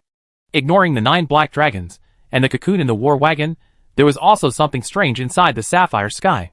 Zhou Wen planned on taking this opportunity to take a look. Perhaps, in reality, he could discover something he couldn't see in-game. Alright, I still need a while. You can take your time. After separating from Sheng, Zhou Wen headed for the underground sea. There weren't many things that could threaten him in the underground ruins. Even against the 9 black dragons, Zhou Wen had the strength to fight them. Of course, that was under the circumstances that the 9 black dragons were chained. If their shackles were unlocked, Zhou Wen would have to rely on Torch Dragon. When he passed the White Desert, Zhou Wen saw the tattered flag and the skeleton sitting under it. Apart from suddenly waking up the first time Zhou Wen passed by, the skeleton didn't react. Zhou Wen carefully sized up the symbol on the animal hide flag. It was indeed the symbol of a ship's anchor. He wanted to ask the skeleton what their flag meant, but unfortunately, the skeleton remained motionless like a dead object. Chapter 573 Bone Sand. I wonder how the skeleton will react if I pull the flag away. Zhou Wen mused. Even if he pulled out the flag, he didn't know what he could do with it. After sizing up the vine flag and beast hide, Zhou Wen suddenly realized that the sand beneath the flagpole was different from the white sand elsewhere. When he walked over to take a closer look, he saw that the sand granules beside the flagpole were rather large. Some of them were about the size of table tennis balls, while the smaller ones were the size of glass beads. Furthermore, the shapes were irregular. As the graphics in game were cartoonish, he couldn't distinguish them clearly. However, when Zhou looked carefully, he realized that the white sand wasn't sand, but bones. Could it be that this white desert isn't a real desert, but made of weathered bones? Zhou looked at the endless white desert and couldn't help but shiver. If the sand in the desert were really bone granules, how many creatures had to die here to form such a huge desert? Furthermore, it was obvious that things weren't that simple for their bones to become sand. Zhou grabbed a handful of sand and carefully looked at it. The more he looked at it, the more it looked like it was formed from shattered bones. However, the size and shape of the sand grains were very similar. It was unknown how it was formed. Could it be that this is actually the main battlefield of Zhuolu back then? The dead creatures in the battle were buried here? Zhou thought for a moment, and summoned the Guardian Dragon and Torch Dragon. He made the two huge monsters dig open the sand to see if there was anything underneath. In the Zhuolu battle back then, other than humans, any creature that participated in it was at the mythical stage. Furthermore, they had quite a number of treasures. If he could dig up one or two, even damaged relics would have huge value. Six-winged and Torch Dragon were huge, and they had immense strength. They were even more powerful than excavators. The Guardian Dragon swiped its front claws and dug out a huge hole. Torch Dragon plunged into the sea of sand and swam beneath it. Soon, it parted the sand, revealing a ravine. At the spot Torch Dragon had dug out, something was exposed. It looked like ivory, a sharp horn. Zhou hurriedly ordered Torch Dragon to continue digging. Torch Dragon and Six-Wing dug a huge pit that was more than 10 meters deep. Many parts of the object were revealed. They were not teeth, but a huge skeleton. What he saw was the tip of one of the rib cages. There were 2 rows of such a sternum on the skeleton. There were at least 20 to 30 bones. The entire skeleton resembled the bones of a cow, but it was many times bigger than cow bones. Furthermore, it didn't have a skull. Apart from the skeleton, there was nothing else. However, this left Zhou somewhat expectant. Since there was really a monster's bones below, there might be something that had been left behind from the battle or some dimensional crystals left behind. If he could dig up a few essence energy skill crystals, he would make a killing. Zhou got Six-Winged and Torch Dragon to constantly dig in the desert, hoping to find something. Not long after, he had dug out quite a number of bones under the desert. The bones had different shapes, so they likely didn't belong to the same creature. However, the strange thing was that the bones were crystalline, akin to jade. They seemed to have fossilized, but they maintained a moist texture. Many bones shattered when Six-Winged and Torch Dragon touched them. Unlike ordinary bones, these bones were like tempered glass. Once they shattered, they would turn into tiny particles that scattered in the white sand, becoming a part of the white desert. Indeed, this white desert is a bone sand desert. Zhou was alarmed. From the scale of the white desert, the intense battle back then far exceeded anyone's imaginations. Many mythical creatures had definitely died here. Six-Winged and Torch Dragon dug holes in the sea of sand, almost turning half the desert over. Unfortunately, other than some bones, everything seemed to have decayed and melted. The bones remained for some reason, but most of them had already turned into bone sand. Most likely, those that hadn't turned into bone sand were terrifying mythical creatures. Suddenly, Six-Winged seemed to dig out something as it roared at Zhou. Zhou went over to take a look and saw a rhinoceros's head in the sandpit that was split open by the 6 wings. However, this head was much bigger than a rhinoceros on Earth. It resembled the size of a train engine. Although it had turned into jade, the rhinoceros head remained intact. It was still very lifelike, and there weren't any scars on its head. Zhou got Six-Winged and Torch Dragon to dig out the rhinoceros body. Although there were many bones here, it maintained its complete form, like a giant rhinoceros. This was the first one. However, this gigantic rhinoceros was like a jade statue. Its body had completely transformed into jade, and there was no vitality left in its body. It definitely couldn't come back to life. Wait, I don't see any injuries on its body. How did it die? Zhou carefully sized up the rhinoceros, and suddenly had an idea. Perhaps the white desert's bone sand isn't purely bone. Instead, the creatures here are affected by some unknown force. Their bodies are like the rhinoceros, turning into stone. Then, they shatter and become bone sand. The more Zhou thought about it, the more convinced he was. What kind of terrifying power made so many creatures turn into bone sand? Which faction does the expert who used this power belong to? Yellow Emperor or Qiyu? Zhou guessed. The rhinoceros was still intact after being fossilized. It didn't turn into bone sand like ordinary creatures. It must have been extraordinary when it was alive. Even so, it still couldn't escape the influence of the terrifying power, turning into its present state. Zhou reached out and struck the rhinoceros a few times. With 2 clangs, the sound was extremely crisp, as though he had struck a jade artifact or bone. The rhinoceros body didn't shatter due to the external force. Torch Dragon and Six Wing dug the nearby area, but apart from some weak fossilized bones, they didn't discover anything. It can't be? Could it be that only some primitive creatures participated in the battle? They only engaged in melee combat, and didn't even use divine weapons? Zhou Wen was somewhat disappointed. Crack! Crack! Cracks suddenly appeared on the rhinoceros body. More and more cracks appeared as though it was about to shatter. Perhaps Torch Dragon and Six Wing collided into it while they were excavating. What a pity. Bringing it back as a specimen would have been good. After all, it's an ancient mythical creature. To be able to participate in such a battle is definitely no trifling matter. Just as Zhou Wen was feeling poignant, the jade-like rhinoceros had already shattered. Something dropped from the rhino's cracked abdomen. Unlike the shattered bone sand, the thing was still squirming. Chapter 574 A Snail. Zhou Wen was surprised that the thing which dropped from the rhinoceros' stomach was a living creature. Furthermore, it looked like a snail. The fist-sized snail shell was crystalline and translucent. The snail's body that was exposed was transparent like a flawless crystal. After the snail fell out, it slowly crawled on the sand with its shell. Zhou Wen retreated as though he was facing a formidable enemy. At the same time, he ordered the Six-Winged Guardian Dragon and Torch Dragon to attack the snail. Zhou Wen didn't know the origins of the snail, but he knew one thing very well. In such a terrifying ancient battle, even a powerful creature like the rhinoceros had fossilized. Yet, this snail had survived inside the rhinoceros' stomach. No matter how it did it, it definitely wouldn't have been easy. Of course, it was also possible that the fellow had crawled in later, but no matter what, Zhou Wen wasn't willing to take the risk. Torch Dragon and Six Wing simultaneously spat out dragon breath at the snail. The snail immediately shrank into its shell. Two terrifying dragon breaths sprayed on the snail's shell, melting away the surrounding bone sand and forming a huge crater. However, after the dragon breath stopped, the snail shell in the pit remained unharmed. The attacks of the two mythical pets failed to penetrate the snail's shell. Bright Torch Vision World. Zhou Wen increasingly found the snail terrifying. He ordered Torch Dragon to use its Wheel of Destiny powers. Torch Dragon's eyes turned into a mirror as it looked at the snail in the pit, but in the blink of an eye, the snail had vanished. The power of the Bright Torch Vision World absorbed large amounts of bone sand. A large swath of bone sand vanished as though a huge hole had been dug out of the desert.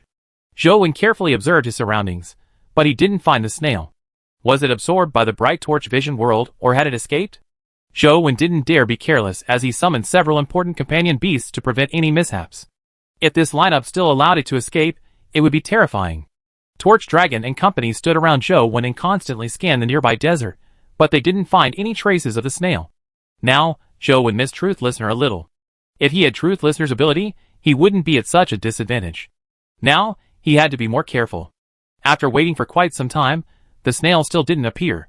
Zhou Wen felt that it was most likely sucked into Bright Torch Vision World with the bone sand. Otherwise, there was no reason for it not to appear. However, Zhou Wen didn't dare be careless. He continued watching carefully. At the same time, he didn't dare stay in the bone sand desert any longer, as he headed straight for the underground sea. Along the way, he didn't see the snail reappear. When he arrived at the beach, Zhou Wen didn't head into the sea. Instead, he watched the sapphire sky from the side. It was a spectacular sight. And Sheng said that they had people who also wanted to study the sapphire sky, but the companion beasts they had sent would die for no reason once they approached it. After losing quite a number of companion beasts with no results to speak for, they had to give up exploring the sapphire sky. Zhou Wen looked at it for a while, but he didn't find anything in the sapphire sky. The gem-like crystal's body was entirely blue, looking beautiful and profound. He attempted to summon a poison bat companion beast and make it fly towards the sapphire sky. Back in game, Zhou Wen had already done similar experiments numerous times. He would only see the poison bat flash a faint blue light when it approached the sapphire sky. Then, they would die. He saw nothing else. This time, Zhou Wen wanted to see it happen in reality, hoping to find some clues. Indeed, the moment the poison bat companion beast approached the sapphire sky, a blue light suddenly flashed from its body. In the next second, the poison bat's body turned into a blue transparent crystal. After it exploded into powder, it fell into the underground sea. Zhou Wen looked carefully, but he failed to discover where the blue light had shot out from. From his point of view, the blue light appeared to come from within the poison bat's body. He tried a few more times, but the results were the same. He couldn't identify the problem. Suddenly, Zhou Wen felt his neck itch. He reached out to scratch it, but when his fingers touched his skin, it gave him a fright. When his fingers touched the itchy spot, he found it extremely hard to the touch. It didn't feel like skin, but rather like jade. Not good. Zhou thought of something as he hurriedly summoned the crystal mirror and looked at his neck's reflection. Upon seeing the reflection, his expression changed drastically. On the right side of his neck, there was a bulge the size of a fingernail. It was very strange. It was neither red nor swollen. It was translucent like jade and had spiral patterns on it. It was like the shell of a snail. Is this the snail being up to no good? Without any hesitation, Zhou pulled out his orchid blade and slashed at his neck, slicing off the jade like flesh. Seeing that the flesh under his skin remained tender flesh and blood, he felt a lot more at ease that it hadn't turned to jade. Zhou directly used the orchid blade to shatter the sliced piece of flesh. At the same time, he summoned the fire furnace queen and burned it to ashes. Although the wound on his neck still hurt, it didn't itch. Zhou felt much better. With Zhou current physical strength, the tiny wound quickly contracted and stopped bleeding. It wouldn't take long to heal itself. However, after a while, Zhou felt his wound itch again. He thought that it was the itch from the scab, but when his fingers touched it, his expression immediately turned ugly. He picked up the crystal mirror and took a look. The wound had completely healed, but a snail shell had protruded out. Zhou immediately cut it off and summoned Dr. Darkness to inject large amounts of poison into his wound. Zhou's body's poison resistance was already very high, so the poison couldn't take his life. He wanted to see if it was effective on the wound or rather, be effective on the snail-like lump. However, he was disappointed. Despite injecting him with a large amount of poison, making him almost unable to take it, it didn't take long for the wound to automatically heal, producing a spiral-shaped jade lump. A strange itch also triggered Zhou's nerves, making him have the urge to grab it. I'm in big trouble. Zhou knew that things were rather serious. It was definitely the snail's doing, but he didn't even know where the snail was. It was unknown when the snail had attacked him. He switched to zero taboo and used all sorts of methods to deal with the jade lump, but it was to no avail. No matter how he tried, the jade lump would regrow and become itchier. It made Zhou have the urge to chop off his neck. Damn it. Truth Listener is still evolving. Otherwise, its evil nullification life soul might be useful. Zhou felt his neck itch more and more as he clenched his fists. However, he didn't dare grab it. He was afraid that the more he scratched at it, the worse it would become. Chapter 575 Cultivation of Small Perfection of Wisdom. Zhou knew that he couldn't delay any further. He had to think of a way to resolve this problem. Perhaps the Darch knows what it is. Zhou wanted to leave the Zhuolu battlefield and return to the encampment to contact the Darch to see if he could obtain any useful information regarding the snail from her. However, after taking a few steps, Zhou felt his neck itch to the point of being unbearable. He wished he could slice off his neck. What was even stranger was that Zhou felt his body become heavier, as though an invisible boulder was pressing down on him. Every step he took felt extremely difficult. He left deep footprints on the bone sand as his calf sank into it. Zhou knew that it wasn't an illusion. There really was something pressing down on him. He could clearly sense the pressure, but there was nothing on him. Plop! Zhou's body was pressed into the bone sand. He struggled to stand up, but he couldn't move. Not only could he not move, but his neck was getting itchier. He couldn't even scratch it. I have to leave this place as soon as possible. Zhou got Six-Winged and Torch Dragon to pull his body back. However, even with Six-Winged and Torch Dragon's immense strength, they were unable to move him. Or rather, they didn't dare use too much strength, afraid that they would directly snap his body. Indeed, I'm not suited to enter a dimensional zone in real life. Something happens every time. Zhou was beginning to regret digging around. Perhaps it was because he had just obtained a powerful companion beast like Torch Dragon that it had gone to his head. He believed that with Torch Dragon around, he could deal with any unexpected situation, but he never expected to have no chance of using it. Zhou could only endure the itch and let Torch Dragon burrow beneath the bone sand to prop him up from above.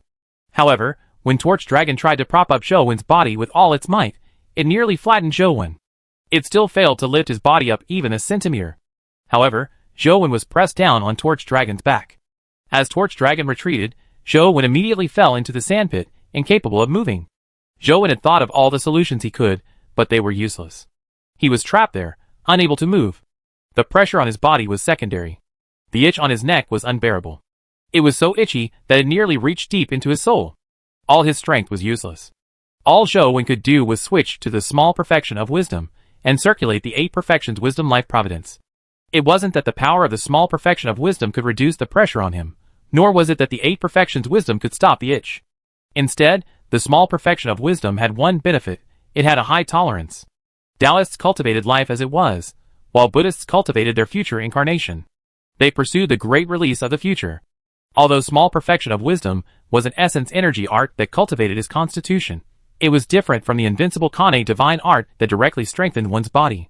Small perfection of wisdom focused on the mind's management of one's body. The six perfections wisdom had all sorts of wisdoms that allowed one to pursue an epiphany mentally without being limited by one's body. Zhou Wen didn't circulate the small perfection of wisdom to relieve the pain on his body, but to prevent himself from focusing on his pain. He hoped to reduce the itchiness by employing this method. Although this method didn't treat the root of the problem, Zhou Wen really didn't have a better solution. If he didn't stop the itch, he was afraid that he would go crazy. If I don't have Truth Listener with me, I will not touch anything randomly in the future, Zhou Wen thought. After the small perfection of wisdom sutra circulated, the 8 perfections wisdom made his 6 senses sharp. It made the itch go deeper into his bones. Zhou Wen knew that this was only temporary. He had read quite a number of Buddhist scriptures, so he knew that this was an inevitable process. He needed to first experience pain before he could fully gain enlightenment and achieve the liberation of his body. Ksitigarbha Bodhisattva had once said that one cannot become a Buddha with hell empty. It was a form of great enlightenment and liberation. Resisting the almost lethal itch, Zhou Wen constantly circulated the small perfection of wisdom, hoping to achieve a great liberation of his mind. At the same time, he had absolute control over his body, preventing it from being limited by his 6 senses and circumstances.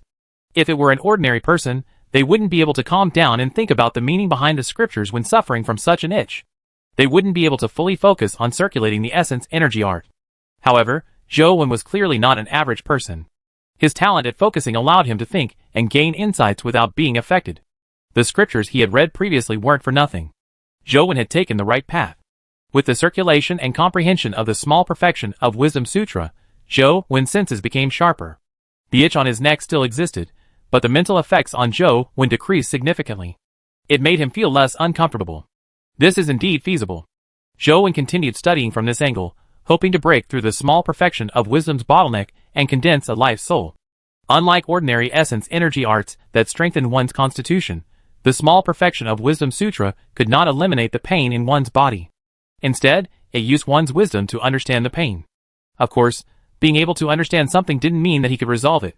However, the separation of his body and mind made Zhou Wen feel less pain. The pressure on him remained as the itch grew more intense. However, despite clearly sensing the pain, Zhou Wen felt that his body wasn't his. The pain wasn't that unbearable anymore. This feeling was very odd. It was clearly his body, but it didn't feel like it belonged to him. His mind seemed to be taking on an outsider's view. If this continues, will I really become a Buddha? Zhou Wen could sense that his body was emitting a treasure glow. And the source of this treasure glow was not from his physical body, but deeper. Zhou Wen didn't wish to become a Buddha without any desires, but in this situation, he could only continue cultivating. Otherwise, just the itch would drive him crazy. In such an environment, Zhou Wen quickly separated his mind and body. It sounded contradictory, but it was indeed Zhou Wen's present state. It could control his body, while his mind wasn't restrained by his body. The pain from the pressure and itch was already nothing to Zhou Wen. However, even if Zhou Wen was no longer fazed by it, nor had it affected his mind, the pressure on his body still existed. His body had already been pressed into the bone sand and was about to be flattened. With his body dead, it was useless no matter how powerful his mind was. Wouldn't he just be waiting for Buddha to take him into paradise? Zhou Wen clearly didn't follow this belief. Chapter 576 Hell King. What should I do? If small perfection of wisdom can't resolve my predicament, it's akin to drinking poison to quench my thirst. Zhou Wen racked his brains, hoping to find a complete solution. Although the small perfection of Wisdom Sutra and the 8 perfections wisdom couldn't free Zhou Wen from the pain, it made his mind and 6 senses sharper. He could observe the details he couldn't sense before. His neck protruded. Even without looking in the mirror, Zhou Wen could sense everything that was happening, including the details beneath his skin. Under the effects of the 8 perfections wisdom, Zhou Wen felt as though his body had turned transparent. It allowed him to see many physical details through his consciousness, or it could be said that he could sense the minute parts of his body. That wasn't a true vision. This should be the 7th sense mentioned in the Buddhist scriptures, right? Zhou Wen could clearly sense that the spiral jade beneath his neck wasn't as simple as a lump. Beneath the lump, there were many invisible silk objects that penetrated his blood vessels and muscles. As they were too minute, one couldn't see them with the naked eye. The silk-like objects seeped into his body, like a spiderweb, and coiled around his flesh and bones. His entire neck was enrooted by the silk as it spread throughout his body. Even his brain was penetrated. Now, Zhou finally knew why it was useless to slice off the lump. As the saying went, if one didn't remove the roots when cutting grass, the grass would grow again once the spring wind blew. He needed to get rid of the threads inside to truly resolve the danger. However, the power of the small perfection of Wisdom Sutra and the 8 perfections of wisdom could let him see the problem, but not resolve it. Such a force that directly penetrated his body made formidable powers, like Torch Dragon, useless. Unless Zhou wanted to be killed by the bright torch vision world, he could only come up with another solution. Dr. Darkness was the best in this area, but even his poison couldn't destroy the fine threads. This showed how powerful this thing was. Thankfully, I still have the substitute talisman on me. Furthermore, I still have the 6-winged guardian dragon. If I have no choice, I'll perish together with this strange snail. With the substitute talisman and the 6-winged guardian dragon, I should be able to survive. It might not be the case for the snail, Zhou thought to himself. However, that was the final step. As long as there was a way, Zhou didn't want to take that final step. Since the small perfection of Wisdom Sutra can let me see it, is there really no way to resolve it? Furthermore, my comprehension still hasn't allowed the small perfection of wisdom to advance to the epic stage or condense a life soul. Clearly, it's because my comprehension isn't completely correct. Zhou tried hard to meditate.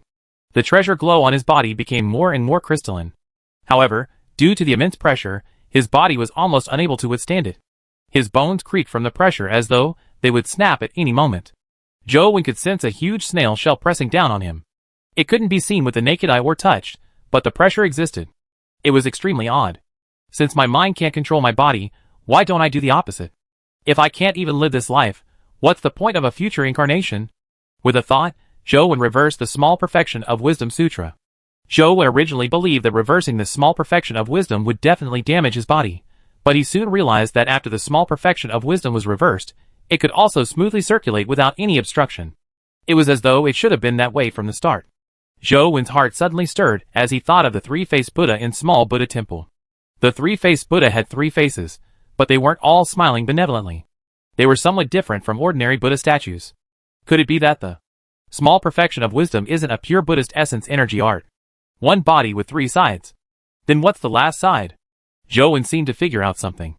As the small perfection of wisdom reversed, the 8 perfections wisdom also changed.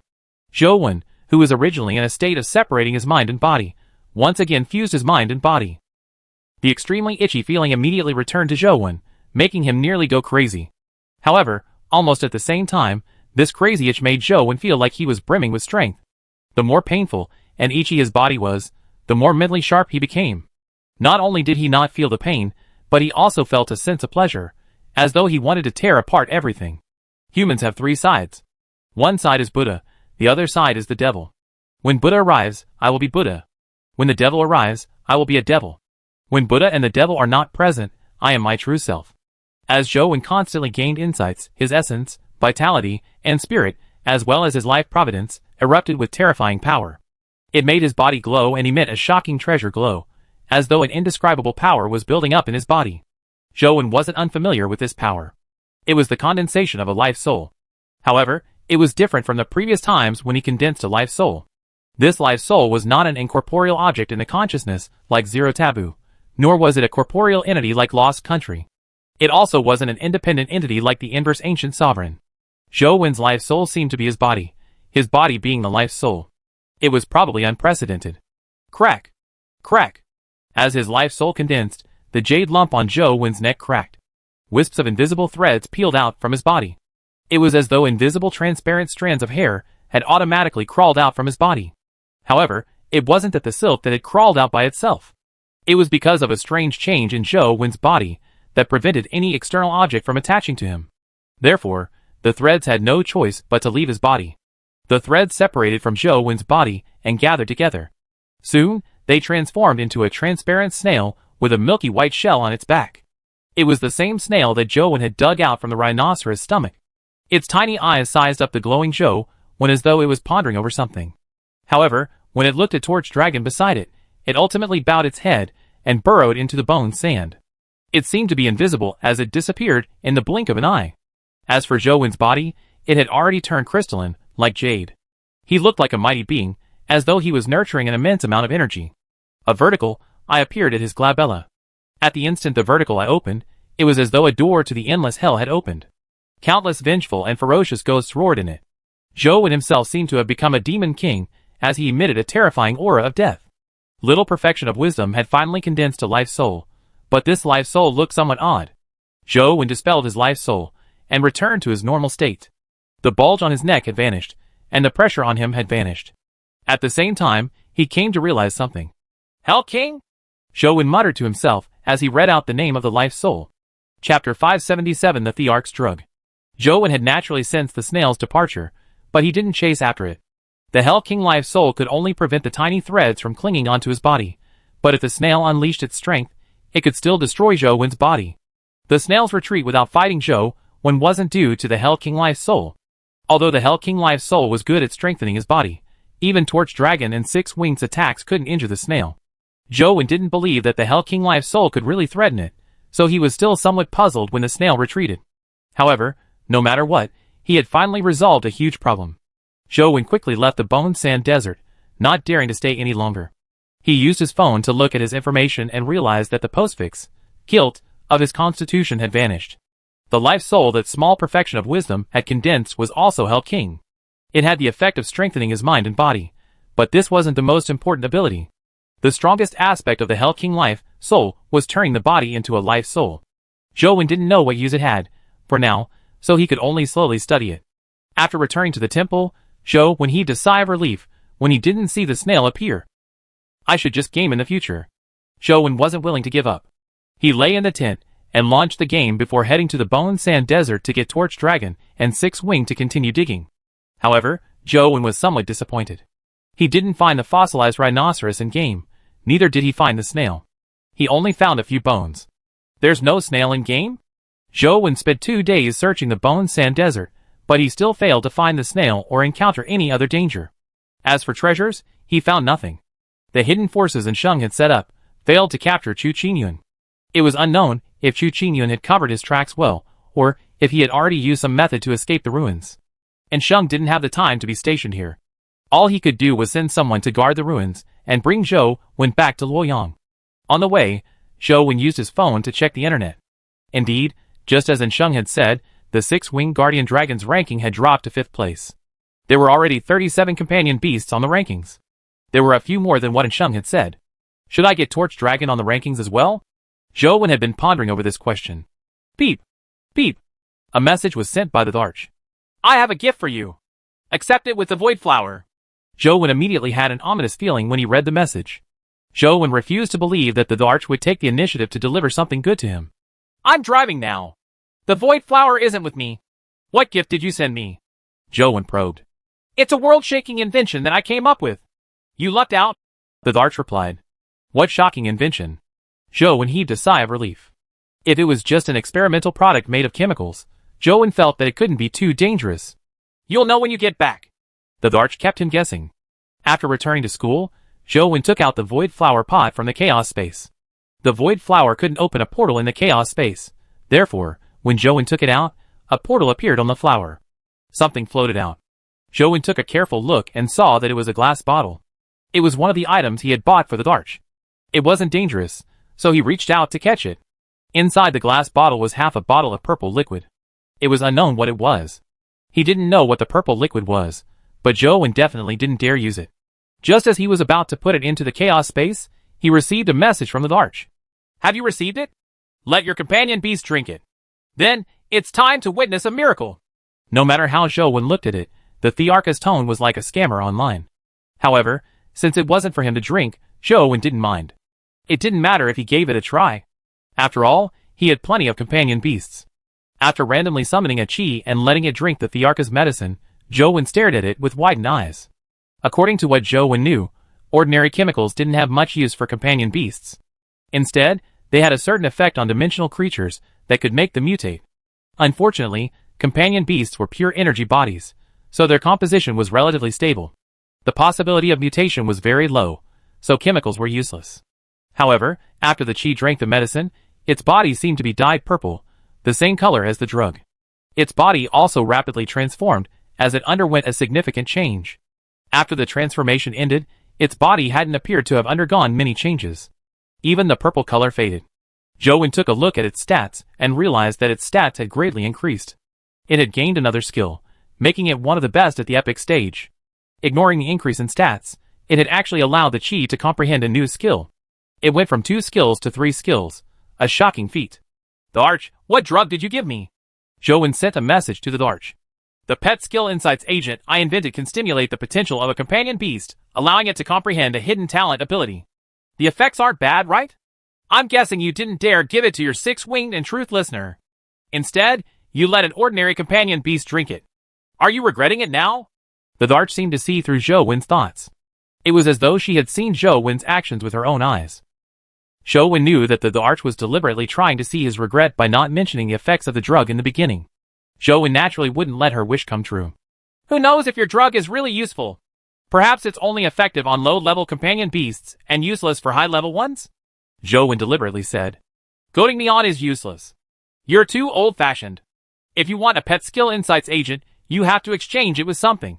The Thearka's words were filled with contempt. No thanks then, Zhou immediately replied.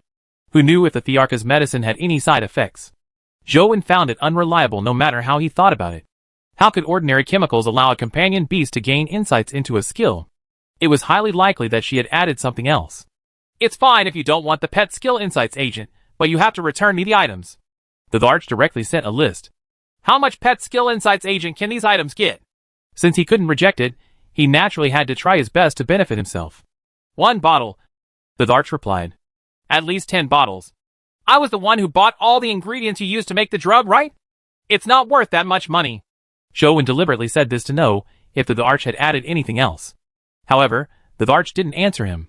2 bottles. It's up to you whether you want them or not, but you have to buy and deliver everything on the list in a month. Chapter 578 Nine-Headed Pheasant Spyrai. Zhou looked at the list.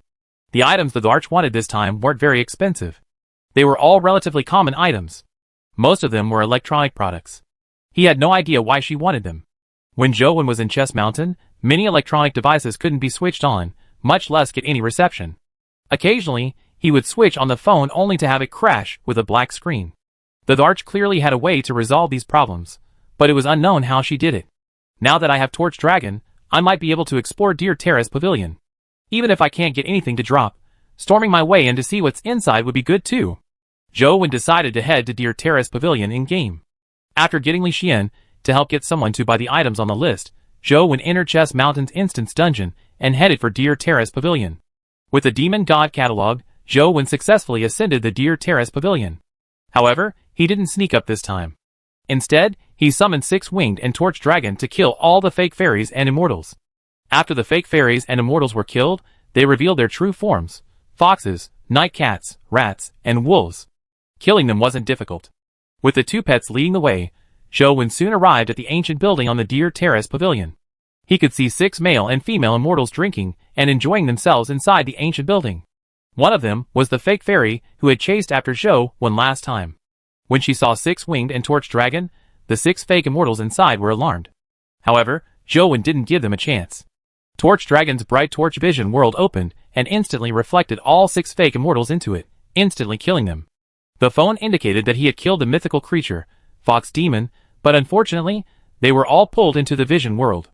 Even if something dropped, it would be impossible to get it out of the vision world. Zhou wasn't too concerned about this. After killing 6 mythical fake immortals, he circled the first level without finding anything valuable. He headed for the second level of the ancient building through the stairs. Upon reaching the second level, he saw a colorfully dressed fairy sitting in the hall. The fairy looked extremely beautiful, but she wasn't as otherworldly as an immortal. Instead, she was just extremely beautiful. When the fairy saw Torch Dragon and 6-winged, her expression changed. She flicked her sleeve and flew up. At the instant she flicked her sleeve, she let out a cry as a terrifying sound wave blasted out. Torch Dragon and 6-winged could still withstand her sound blasts, but the blood-colored avatar's body wasn't that strong. It was shattered by it. The blood-colored avatar didn't die, but the 6-winged guardian dragon died in its place. However, the sound blast didn't stop. Unable to escape death, the game's screen turned black. Indeed, I have to launch a preemptive attack. Zhou entered the game again and charged up Deer Terrace Pavilion. He slew 6 fox demons on the first level and rushed to the second level. This time, Zhou didn't give the colorful robe fairy any chance. He got Torch Dragon to use the bright torch vision world. The colorful robe fairy turned into a colorful giant bird. It looked like a colorful phoenix, but there were 9 heads on its neck. The 9-headed phoenix flapped its wings and flew out as though it had teleported, avoiding Torch Dragon's gaze. Its speed was much faster than Zhou Wen's peak speed. Seeing the giant, 9-colored, phoenix-like bird about to cry out again, Zhou Wen ordered Torch Dragon to use World King transformation as he charged down the second level's exit and returned to the first level. Just as Zhou Wen heard a sound wave blast down from the second level, the sound came to a halt as his phone gave a notification. Killed mythical creature, 9-headed pheasant spirit. The notification was very simple, and there weren't any indications of dimensional crystals. It was probably stored in the vision world.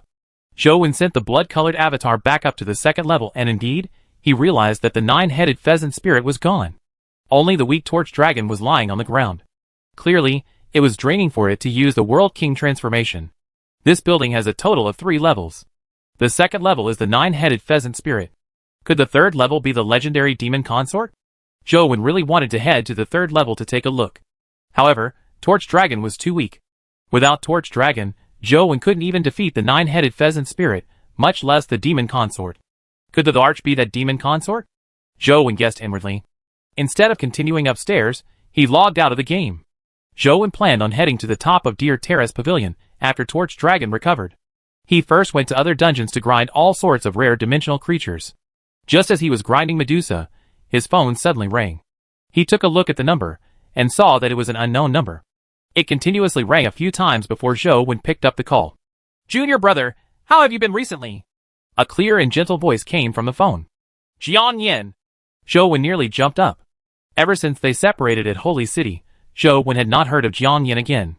He never expected Jian Yin to suddenly call him. "I'll wait for you at the same old place," Jian Yin said before hanging up. Zhou Wen knew where Jian Yin was referring to. Unable to hold himself back, he went out and headed for Dragon Gate Grotto. When Zhou Wen arrived at the former laboratory in Old Dragon Cave, he saw Jian Yin sitting on a stone slab. He was looking at Zhou Wen with a harmless smile. Zhou Wen and company had used the stone slab as a table to eat and play cards. When he saw Jian Yin sitting there, he couldn't help but recall the times they had spent here. "Senior," Zhou Wen called out, but he didn't know what to say. Ask him if he was doing well? That was nonsense. How could he be living well while being pursued by the Bureau? Ask him what he had been doing recently? Zhou Wen felt that he shouldn't ask. That would put Jian Yin in a difficult position. If Jian Yin answered him, he would expose his past whereabouts. If he didn't answer, it would hurt his feelings. However, Jian Yin didn't seem to mind. He sized up Zhou Wen and said with a smile, "From the looks of it, you have been doing pretty well recently. Your strength has improved greatly. It seems like you have more than one mythical companion beast. Can you tell?" Zhou Wen asked Jian Yin in surprise. Jian Yin probably didn't know that he had the 6-winged guardian dragon and Torch Dragon, yet he was able to tell that he had more than one mythical pet. If everyone could tell, he wouldn't have any secrets to speak of. "Don't worry. There aren't many humans like me who can tell that you have mythical companion beasts. Besides, I can't tell what your mythical companion beasts are," Jian Yin said with a smile, as though he had seen through Zhou Wen's thoughts. Zhou Wen couldn't help but heave a sigh of relief when he heard Jian Yin say that. "I was trying to come up with a solution for a problem I have, but since you already have such strength, help me," Jian Yin continued. Chapter 579 Speedy Solar Lunar Shuttle. "What help do you need?" Zhou Wen asked. "I'm going to a dimensional zone to do something and need help. There's a mythical creature guarding the area, and it's rather powerful. However, with your help, it shouldn't be difficult to deal with it," Jian Yin said. "All right," Zhou Wen agreed. "Aren't you going to ask which dimensional zone I'm going to?" Jian Yin said with a smile. "There's no need. No matter which dimensional zone it is, I'll accompany you." Zhou Wen shook his head. "All right, go back and prepare. See you here tomorrow morning," Jian Yin said. "I don't have anything to prepare. I can go with you now." Zhou Wen brought everything he needed with him, so there was nothing to prepare. "Let's do it tomorrow. I don't know if I'll be able to come back in the future. I want to stay here for the night," Jian Yin said as he looked at the dilapidated laboratory. "All right." Zhou Wen didn't say anything else and returned to his dorm. The next morning, Zhou Wen arrived at Old Dragon Cave again and saw a strange beast carriage in the laboratory. The carriage looked ancient. Even the wheels were made of bronze. The carriage's box wasn't sealed with a baldachin over it. Pulling in front of it were 2 giant rabbits, one black, one white. The rabbis were even bigger than an ordinary horse. They were almost the same size as an elephant. They sprawled on the ground, their bodies connected to the reins. Jiang Yan was already in the carriage. When he saw Zhou Wen walk over, he waved at him. "All one, get in. Isn't it too ostentatious to drive this carriage out?" Zhou Wen got into the carriage and asked uneasily. If they were to drive this carriage out of Old Dragon Cave, it would definitely attract the attention of countless people, even onlookers. "No." Jiang Yan was very certain. He held a whip and whipped the two giant rabbits. The two giant rabbits immediately began moving. They moved quickly, and finally, Zhou Wen understood what it meant to start a hare. The two giant rabbits charged forward like arrows with the carriage in tow. However, there was a cave wall in front of them. Just as the two giant rabbits were about to slam into the mountain wall, Zhou Wen almost jumped off the carriage to prevent himself from dying in the collision. However, Zhou Wen ultimately held back the urge to jump. He knew that Jiang Yan wasn't such a rash person. Indeed, the black and white giant rabbits slammed into the mountain wall, but the mountain wall didn't seem to exist. They pulled the beast carriage and charged in. Zhou Wen watched the black and white giant rabbits pulling the beast carriage forward quickly. Streams of light rushed ahead of him and to his side, as though they had entered a space-time tunnel. He couldn't see anything around him at all. There were distorted beams of light everywhere. "What carriage is this?" Zhou Wen could tell that the beast carriage was extraordinary as he looked at Jiang Yan.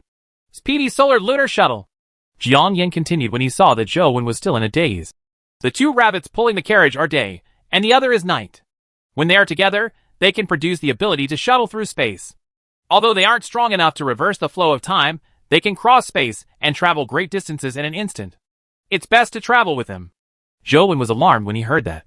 The two rabbits were definitely at the mythical stage. Otherwise, it would be impossible for them to have such powers. Although Zhou Wen had long felt that Jiang Yan wasn't a simple person, he was still somewhat surprised that he had obtained such a speedy solar lunar shuttle. After a while, the speedy solar lunar shuttle stopped. Zhou Wen looked out of the carriage and realized that he wasn't anywhere near Dragon Gate Grotto. He wasn't even in Luoyang. There were towering mountain peaks that pierced through the clouds everywhere. There were no signs of humans. There were primitive forests everywhere, and the air was so clean and fresh that it felt sweet. "We must walk on our own for the rest of the journey. Even day and night won't be able to go up." Jiang Yan alighted the carriage and released the reins. The two rabbits flashed and escaped.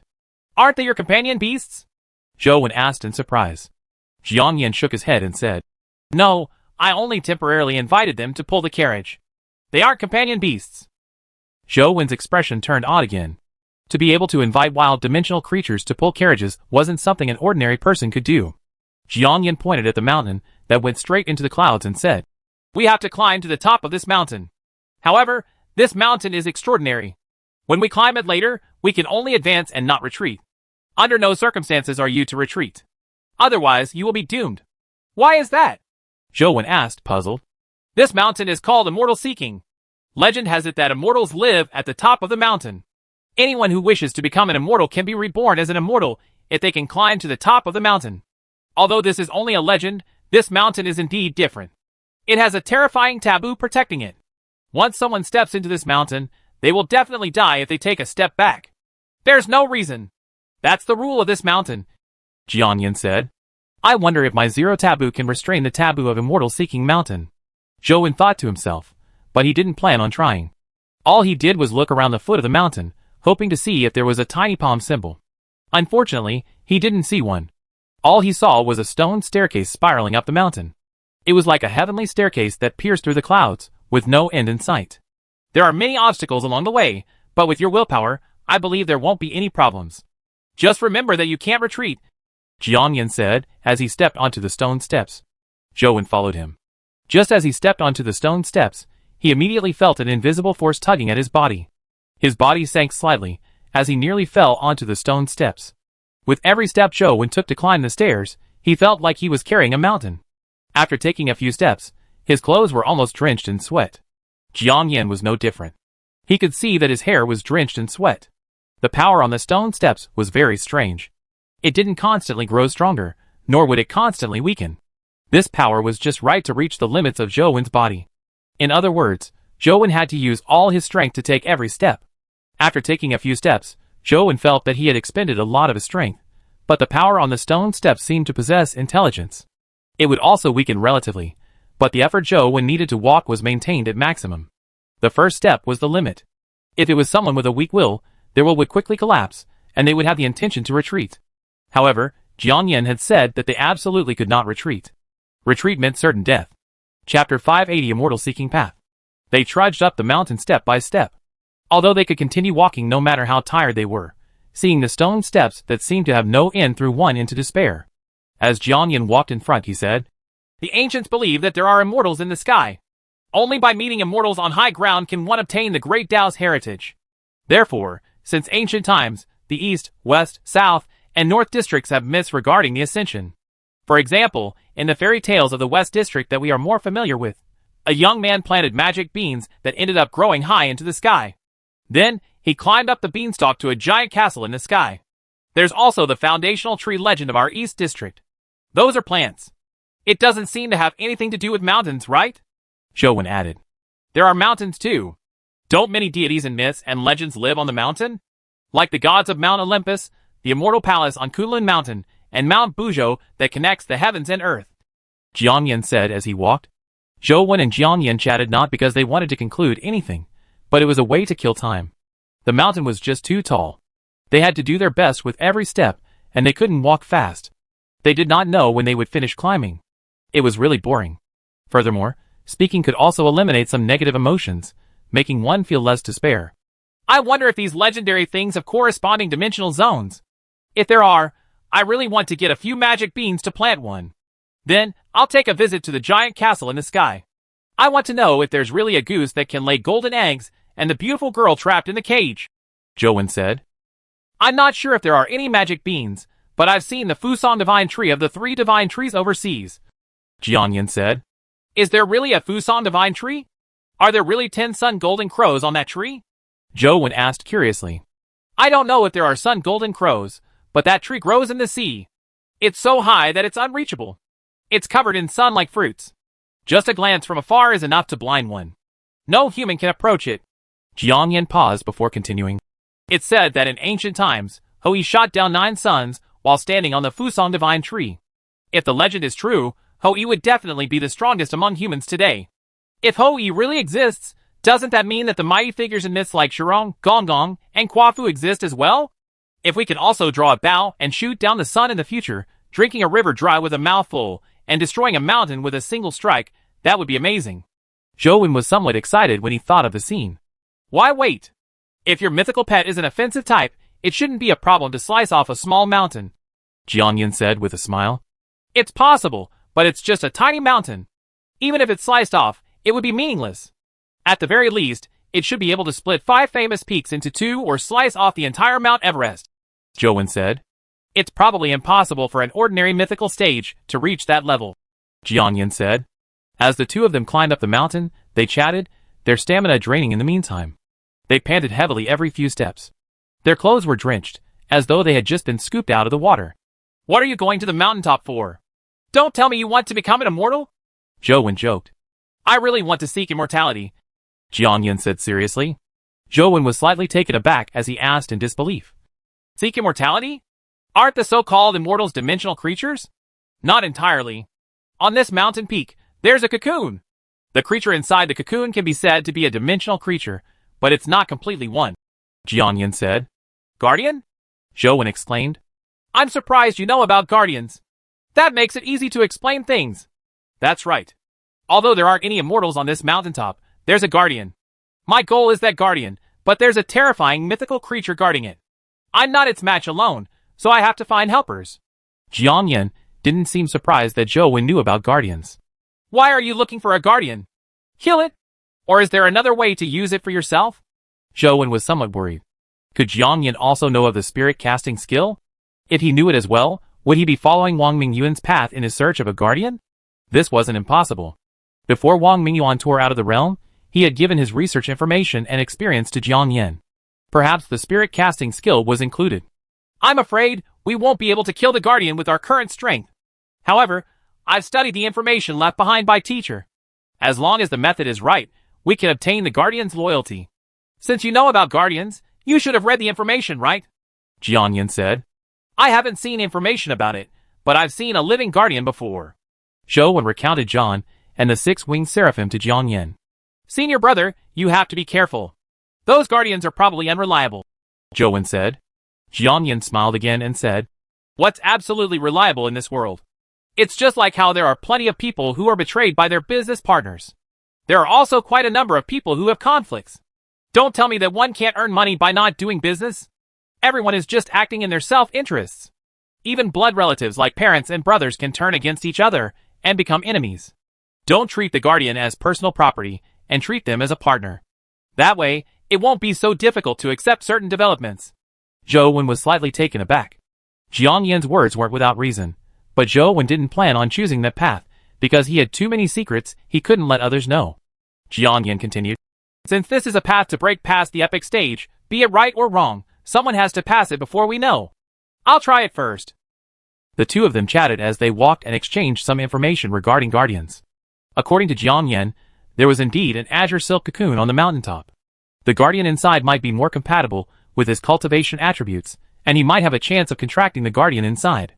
However, according to the information left behind by Wang Mingyuan, the most basic condition to form a contract with a guardian was to defeat the mythical creature guarding the cocoon. Otherwise, there was no way to approach the cocoon, much less form a contract. The mythical creature guarding the azure silk cocoon on the mountaintop was a white guardian beast that resembled a horse or a sheep. It had 2 horns and vertical eyes. It could speak the human language. Every word it said could become reality. Previously, when Jiang Yan went up alone, the guardian beast only glanced at him and said, "Scram!" Jiang Yan rolled down from the mountain peak, unable to control his body. He nearly died. Jiang Yan had done a lot of research and guessed that the guardian beast was the legendary Bai Zai. Chapter 581 Immortal Opportunity Stone. "It's impossible for us to kill it with our present strength, but I have a way to stall it." Jiang Yan shared his thoughts. Jiang Yan had an epic companion beast known as Soundless Snake. It could block sounds from spreading within a small region. As long as they couldn't hear Bai Zai's voice, the power in its voice wouldn't be effective. Then, Jiang Yan prepared a mythical dark domain Heavenly King. It was a mythical companion beast from overseas. It had the ability to transform a certain area into a region of darkness, and could restrain all kinds of vision-type abilities. As long as Bai Zai was in the darkness, its eyes' abilities would not be effective either. Without the ability to speak and see, Bai Zai's strength would greatly decrease. It wouldn't even be able to see what Jiang Yan was doing. At that moment, as long as Zhou Wen could hold back Bai Zai and attract its attention, Jiang Yan could take the opportunity to contract the guardian in the cocoon. "Is it impossible to use all vision-type skills in the darkness?" Zhou Wen asked. "Probably so. I haven't discovered any vision-type abilities that can be used in the region of darkness," Jiang Yan said. "I wonder if Torch Dragon's Bright Torch Vision world can be used in the region of darkness," Zhou Wen thought. Their stamina consumption was immense, exhausting the duo. They stopped talking and walked forward without a word. Zhou Wen gave it a try and switched his life soul to Zero Taboo. He realized that the strange force acting on him immediately vanished without a trace, making him feel much more relaxed. He couldn't help but be overjoyed. Soon, Zhou Wen saw the Zero Taboo crystal emit a terrifying glow, as though it wouldn't last long before it burned to ashes. He knew that the taboo here was no trifling matter. He hurriedly deactivated Zero Taboo. The strange force exerted on Zhou Wen again, tormenting him with every step he took. Although Zero Taboo is useful, it's only in its primordial body form. It can only last for a very short period of time. If I can advance to a perfect body, I might really be able to use Zero Taboo. It might even be able to restrain all kinds of taboos in the world, Zhou Wen thought to himself, as he wondered how he could raise Zero Taboo to a perfect body. Currently, among Zhou Wen's life soul, only the Inverse Ancient Sovereign was an evolved body. The rest were still in their primordial body forms, so it was imperative to raise their levels. The Zero Taboo is used to restrain the taboos of various mysterious lands. Doesn't that mean that as long as I have some understanding of those mysterious taboos, I can raise Zero Taboo? Zhou Wen didn't know if this conjecture was right, but there was nothing wrong with trying it. It just so happened that the taboo power of Immortal Seeking Mountain was extremely powerful. Zhou Wen had nothing else to do, so he decided to study it. Zhou Wen switched his essence energy art to Small Perfection of Wisdom. Under the effects of the 8 perfections Wisdom Life Providence, his senses became extremely sharp, allowing him to sense the taboo powers of Immortal Seeking Mountain. If the 8 perfections Wisdom couldn't resist the taboo powers, Zhou Wen only wanted to make his senses sharper to better understand the effects of the taboo power. The taboo power of Immortal Seeking Mountain was indeed very strange. This kind of power didn't harm others. It matched the person's strength. It just happened to be at the peak that one could withstand. Every step one took required them to use all their strength. One couldn't hesitate or their legs might go limp and end up falling down the mountain. Although the path to becoming an immortal was difficult, as long as one's willpower was firm, it wasn't a dead end. However, this path seemed to have no end. Every step one took was extremely difficult. Even a person with a firm will would inevitably show signs of weakness over time. Therefore, very few people could reach the top of the mountain. Zhou Wen felt the changes in the power in his body, and found it strange and unpredictable. If I take a step back, what changes will this taboo power have? Just as this thought surfaced in Zhou Wen's mind, he immediately nipped it in the bud. Goods of every variety are nothing compared to the value of survival. I definitely can't take risks. Zhou Wen hurriedly steeled his resolve and continued walking forward. When the sun was about to set, the two of them had only managed to climb around 1,000 meters. When they looked up, they still couldn't see the end to the path. The stone steps circled around the clouds like a coiling dragon. Just one look made them feel a little dizzy. Zhou Wen was just about to take out a bottle of water to hydrate himself when he heard Jiang Yan say, "We're reaching the Immortal Opportunity Stone ahead. You have to be careful after crossing it. If you continue walking up, there will be something that will try to entice you. You have to remember that no matter what happens, you mustn't retreat or you will die." Zhou Wen knew that it wasn't easy to deal with things that Jiang Yan said with such seriousness, so he asked, "What will happen?" "That's hard to say. Everyone's situation is different. You have to experience it before you know what it is," Jiang Yan answered. Zhou Wen looked up and indeed, he saw a small platform beside the mountain path. On it was a huge boulder with the words, "Immortal Opportunity." However, there was nothing special about the stone. It was exactly the same as the ordinary mountain rocks on Immortal Seeking Mountain. It just had 2 additional words engraved on it. Soon, the two of them walked past the Immortal Opportunity Stone and took a few more steps. Zhou Wen didn't sense anything different from before. Just as Zhou Wen was about to say something, he saw Jiang Yan suddenly turn and strike at his head. His expression was ferocious as he said coldly, "You've been fooled. Die!" The mountain path was narrow to begin with. It only allowed one person to walk along. Jiang Yan's palm emitted a resplendent divine light as though a sun had smashed down. Zhou Wen had nowhere to hide. Apart from retreating, he could only take the brunt of Jiang Yan's palm. Zhou Wen's expression didn't change as he continued moving up the stairs. At the same time, he used his arms to shield himself from Jiang Yan's palm. Zhou Wen still remembered that Jiang Yan had warned him not to retreat no matter what happened. Furthermore, he believed that Jiang Yan wasn't such a person. With Jiang Yan's character, even if he really wanted to harm him, he would have clearly explained why he was doing so. It was impossible for him to sneak an attack like this. Therefore, Zhou Wen continued walking forward without any intention of counterattacking. If it was just an illusion, any counterattack would strike the defenseless Jiang Yan. Indeed, Jiang Yan's palm passed through his arm before Jiang Yan's body dissipated. Zhou Wen looked up and saw Jiang Yan walking in front of him. He had never turned his head. If Zhou Wen hadn't thought things through and allowed his body to automatically counterattack, Jiang Yan would probably have died from his strike. What crappy immortal opportunity is this? It's basically luring the demon in one's heart, Zhou Wen thought. Chapter 582 Different Methods of Death. Jiang Yan walked in front, while Zhou Wen followed behind. He moved up step by step. After passing the Immortal Opportunity Stone, it was another long and arduous journey. The two of them drank and ate a little occasionally, almost without stopping. Even so, they took 4 days to reach the mountainside. In just 4 days, the two of them had lost quite a bit of weight. Their eyes and cheeks were sunken, making them look like skin and bones. The two rather handsome lads looked like hunched old men. This wasn't their fault. They used all their strength with every step. Their bodies were exhausted, and they couldn't stop to rest. The reason they were able to last until now was because of their extraordinary physiques. If it were an ordinary epic stage, they probably wouldn't be able to withstand it even if they didn't die of exhaustion on the immortal seeking path. Looking up, they still couldn't see the mountain peak. All they saw was endless stone steps. Looking down, there was fog lingering around, and they couldn't see anything.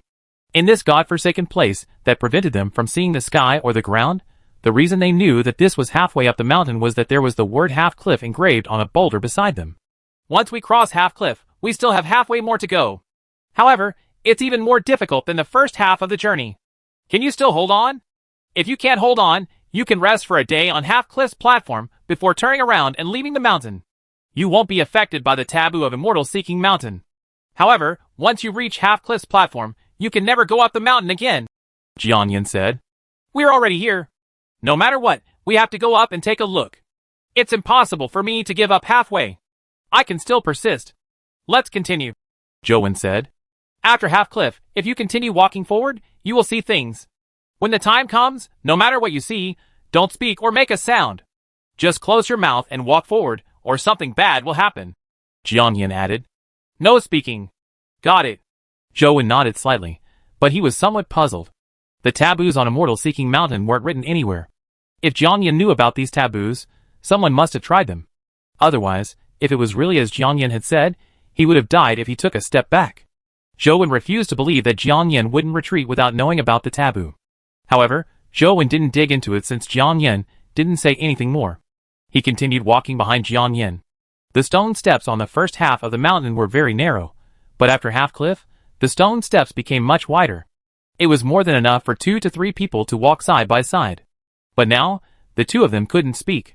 If they were to walk side by side, it would be even worse if they accidentally spoke. Therefore, they continued walking one after another without saying a word, like two mutes.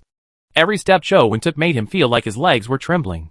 No matter how powerful his essence energy arts and essence energy skills were, they were useless in this godforsaken place. Using external forces to strengthen his body would also increase the strange power. It would still push his body to its limits. As he walked, Zhou Wen's gaze accidentally swept across the stone steps in front of him. His pupils constricted as he nearly shouted. If Jiang Yin hadn't warned him beforehand, he would definitely have shouted. This was because there was a corpse lying in the stone path above. The corpse's clothes and looks were identical to Zhou Wen's. Zhou Wen was puzzled, but he couldn't say a word. All he could do was continue walking forward as he sized up the corpse by the side of the road. No matter how he looked at it, it was identical to him. However, the corpse had collapsed on the stone steps and wasn't breathing. It's definitely the same as before, an illusion. Zhou Wen stopped looking at the corpse and continued walking upwards. After walking for a while, he circled around a mountain ridge and saw another corpse on the stone steps ahead. This time, he saw it even more clearly. It was Zhou Wen's corpse. What Zhou Wen couldn't tolerate was that it looked like his corpse, but without any clothes covering it. Its limbs were spread wide open, as it was nailed to the mountain wall by metal nails. It looked like it had died a tragic death. Everything is an illusion. Everything is fake. I'll endure it. Zhou Wen secretly calmed himself down. Although he knew that it was only an illusion, it still infuriated him. The crux of the matter was that the person resembled him too much. Even the marks and scars on his body were identical. As he walked further up, Zhou Wen saw several different ways of dying. Some were hanged to death, while others were cleaved into two. All the deaths were tragic. However, he became immune to it after prolonged exposure. Along the way, he saw at least hundreds or thousands of different ways of dying. He was no longer surprised. After walking for another 7 or 8 days, when the sun rose again, the two of them finally saw the top of the mountain. There were no buildings there, only a crooked tree of unknown species. The branches extended to the edge of the cliff. On one of the branches of the crooked tree hung a huge green cocoon. On careful look, they saw that the cocoon wasn't in contact with the tree branch, but was floating. Beneath the crooked tree was a white beast. It was snow white, and had 2 horns on its head. There was a vertical eye on its forehead, but the vertical eye was closed. It was likely the Baizai that Jiang Yin had speculated. Zhou Wen and Jiang Yin walked to the top of the mountain. Baizai had definitely discovered them, but it completely ignored them.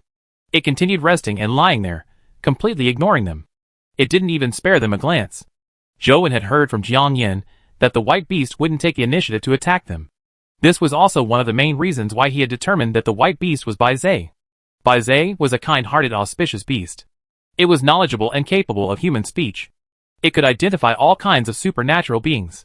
Legend has it that it had been entrusted by Yellow Emperor to create a map of tens of thousands of supernatural beings for humans to easily identify them and avoid danger. It was one of the ancient divine beasts that were good at exorcism. Did you see those strange corpses earlier? Jiang Yin asked Zhou Wen. Yes, all the corpses looked like me, Zhou Wen answered. How many were there? Jiang Yin asked again. I don't remember. There were so many that I didn't count them. There should be more than 1,000. Zhou Wen paused and asked Jiang Yin. Why are you asking this? Aren't those illusions? Jiang Yin looked at Zhou Wen with a strange smile. 8,000? That's impressive. What do you mean? Zhou Wen didn't understand what Jiang Yin was getting at. Jiang Yin said with a smile. Legend has it that the path to immortality is a process of transcending one's mortal coils. Every corpse illusion you see is a crime you once committed. Only by purging the sins you have committed can you not be killed by the heavenly tribulation when you become an immortal. You saw more than 1,000 corpses, which means that you have committed more than 1,000 crimes. Chapter 583 Backup Plan. It's just a legend. It might not be accurate. I think any human will see that many corpses, right? Zhou naturally didn't believe this. If it was really the process of transcending one's mortal coils, why hadn't he become an immortal considering how he finished the journey? I don't know if it's accurate, but I know a few people who once walked the seeking immortality path. One of them only saw 3 corpses, with the most being 100 corpses, Jianyan said. Then how many corpses did you see? Zhou asked Jianyan. Jianyan glanced at the path they came from, and said indifferently, I don't know. I didn't count. The mountain wall along the way was filled with corpses. It's like a mountain of corpses. All I saw were corpses, without a single part of the mountain exposed. Then it's even more unlikely to be right. How many people can a student like us kill? How can there be so much sin? Zhou looked at Jianyan. He actually didn't believe that Jianyan could see so many corpses. Follow the plan. Jianyan didn't say anything else as he walked towards the crooked tree on the mountaintop. As Jianyan walked, he summoned 2 companion beasts. The first was a black python with a mouth the size of a bowl. It was more than 10 meters long, and its entire body was pitch black. Strangely, the snake didn't have eyes. It kept flicking its tongue. The other companion beast was also black, but it was dressed as a warrior in black armor. It wore a black mask and had 2 sabers on its back. The scabbard and handle were also black. It was probably the Dark Domain Heavenly King. Zhou didn't dare be negligent. He summoned 6-winged and golden battle god Halberd while Torch Dragon appeared in the form of an eye mirror. Unless it was absolutely necessary, Zhou didn't plan on using Bright Torch Vision World. Firstly, Bai Zai's reputation was too terrifying. Zhou wasn't sure if the Bright Torch Vision World was effective against it. If it didn't work and ended up provoking it, he would ultimately be the one suffering.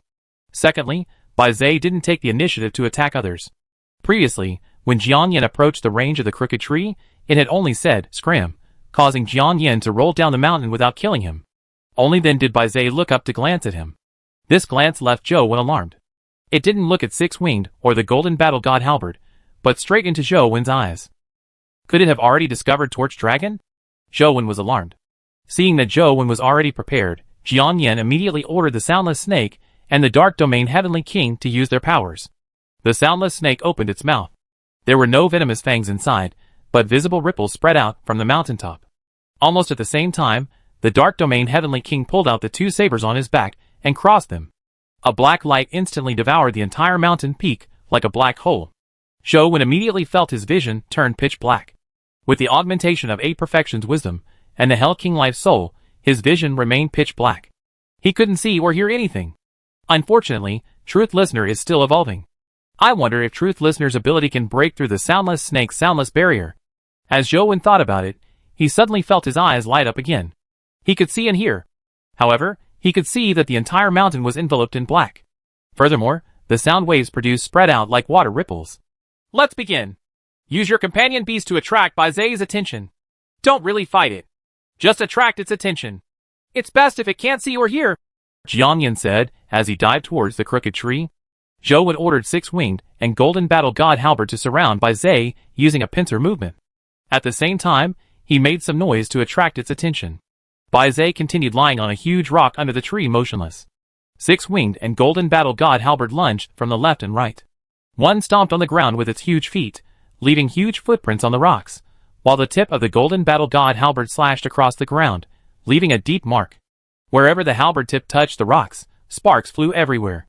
However, due to the soundless barrier, their actions failed to produce any sound. Only Zhou and Jianyan could hear thanks to the Soundless Snake's special treatment. Bai Zai still didn't react and continued lying there, but Zhou and Jianyan felt that something was amiss. If Bai Zai really couldn't see or hear anything, then it shouldn't be so calm, right? Indeed, when the 6-winged and golden battle god Halberd approached the crooked tree, Bai Zai suddenly opened its mouth and spat out a word. Freeze! Then, 6-winged and golden battle god Halberd froze. They stopped there, as though someone had pressed a pause button in a movie. As for the Soundless Snake's soundless barrier, it was instantly torn apart by a force and shattered. As though it had suffered a heavy blow, the Soundless Snake collapsed to the ground. Zhou's face darkened. The soundless barrier was completely useless, as it was destroyed by Bai Zai. What was even more depressing was that the 6-winged and golden battle god Halberd were frozen there. No matter how Zhou commanded them, they remained motionless. 6-winged's eyes could still move, but its expression remained ferocious with its agape mouth, and its body couldn't move. The golden divine light at the tip of the golden battle god Halberd kept flickering, but the halberd was also unable to move. Even worse, Zhou Wen and Jiang Yan were also frozen. The Dark Domain Heavenly King couldn't move either. Although his Dark Domain remained effective, no one could move. What was the use of the Dark Domain? Sorry, I underestimated Bai Zei's strength. I originally thought that the Soundless Barrier would last for a while. I never expected it to break in the blink of an eye, Jiang Yan said. Zhou Wen made an attempt. Although he couldn't move his body, there was no problem with speaking. We should have expected this. A famous divine beast like Bai Zei isn't that easily restrained. Don't worry. I still have a backup plan, Jiang Yan said. What's your backup plan? Why didn't you tell me beforehand? Zhou Wen hurriedly asked when he heard that there was a way to turn the tables. There was no need to prepare for the backup plan. You just need to execute it. If I told you in advance, I'm afraid you wouldn't agree to it, Jiang Yan said with a strange expression. We can't move now. How do we execute it? Zhou Wen asked. We can still move if we think of a solution. I'm just not sure if my backup plan will work, Jiang Yan said. What is your backup plan? Zhou Wen asked. I studied many myths and legends, and I eventually came to a conclusion. Bai Zei might be a clean freak. Jiang Yan's expression turned odder. So what if it's a clean freak? Zhou Wen was momentarily at a loss as to what Jiang Yan was up to. Chapter 584 Bacteria. Usually, a clean freak wouldn't be willing to touch something dirty, Jiang Yan explained. Zhou Wen was enlightened. You mean to say that you want us to dirty our bodies? Then, Bai Zei won't be willing to touch us. You should have said so earlier. This isn't anything difficult. It would have been better for me to make preparations earlier though. I'd have got some pot-bottom soot before coming. That's not the case. No matter how dirty our bodies are, it doesn't matter to Bai Zei. This is because it doesn't need to touch us at all. It only needs one word to finish us. If we're dirty, it might attract its annoyance. It could chase us off the mountain, but after seeing how dirty we are, it might just throw us down the cliff to our deaths, Jiang Yan said as he shook his head. Then what do you mean? Zhou Wen really couldn't figure out what Jiang Yan meant. What I mean is that perhaps we have a way to make Bai Zei unwilling to even look at us or even say a word to us, Jiang Yan said. How is this possible? No matter how dirty we are, it's impossible for it to not even look at us, right? Even if it doesn't wish to look at us, it just needs to close its eyes. Then, it can just say a word to make us scram down the mountain. No matter how Zhou Wen thought about it, it was impossible for something like that to happen. Of course it's possible. As long as you do as I say, you can definitely do it, Jiang Yan said confidently. How? Zhou Wen asked in disbelief. You'll know when you read this. Jiang Yan's glabella shimmered with a purple light. His originally immobile body, like Zhou Wen's, began moving. Then, he threw a book in front of Zhou Wen. This only lasted for an instant. After doing all of this, the purple light between Jiang Yan's eyebrows vanished and his body returned to a frozen state. Take a good look at the content of the comic book, and you will know what to do, Jiang Yan said. Bai Zei clearly had absolute confidence in itself. Although it had heard Zhou Wen and Jiang Yan's conversation and could understand what they were talking about, it didn't mind at all. It looked at them as though they were two idiots. From its point of view, no matter what Zhou Wen and Jiang Yan did, it only needed one word to finish off the two idiots. Zhou Wen couldn't move his body.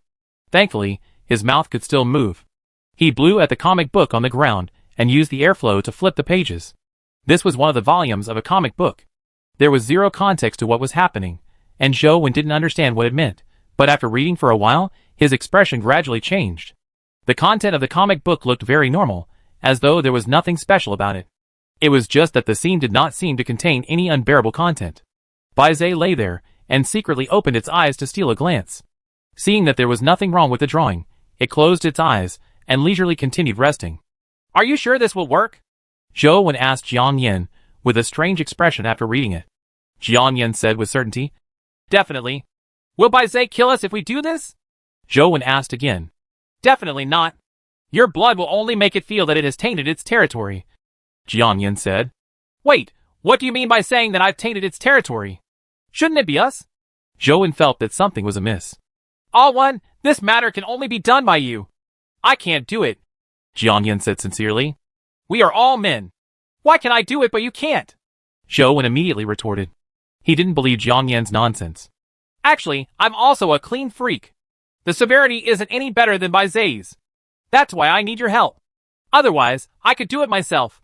I wouldn't have to bring you here, Jiang Yan continued sincerely. It's also because I'm a clean freak that I know this method will definitely succeed. I don't believe you. If you want to do it, we do it together. No way, I'm doing it myself, Zhou said through gritted teeth. Sorry, Alwyn. I'll make it up to you in the future.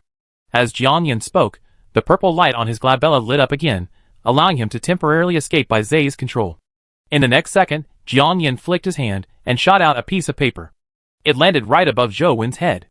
After doing this, the purple light between Jiang Yan's eyebrows dimmed again, and he became immobile. What are you doing? What's that on my head?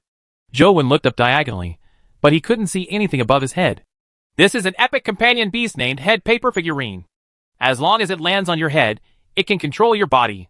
Then, whatever it does, your body will follow. Don't worry. The Head Paper Figurine's control of your body is similar to the control of a puppet. Your body is still fixed, but it doesn't affect what you are needed to do. As Jiang Yan explained, the Head Paper Figurine stood up. It was a paper figurine cut out of yellow paper. It didn't have a nose or eyes. It was a human-shaped paper figurine. However, when it stood above Zhou head, his originally immobile body began moving like a puppet, but it looked extremely stiff. Don't worry. I've already gotten someone to teach it all the actions.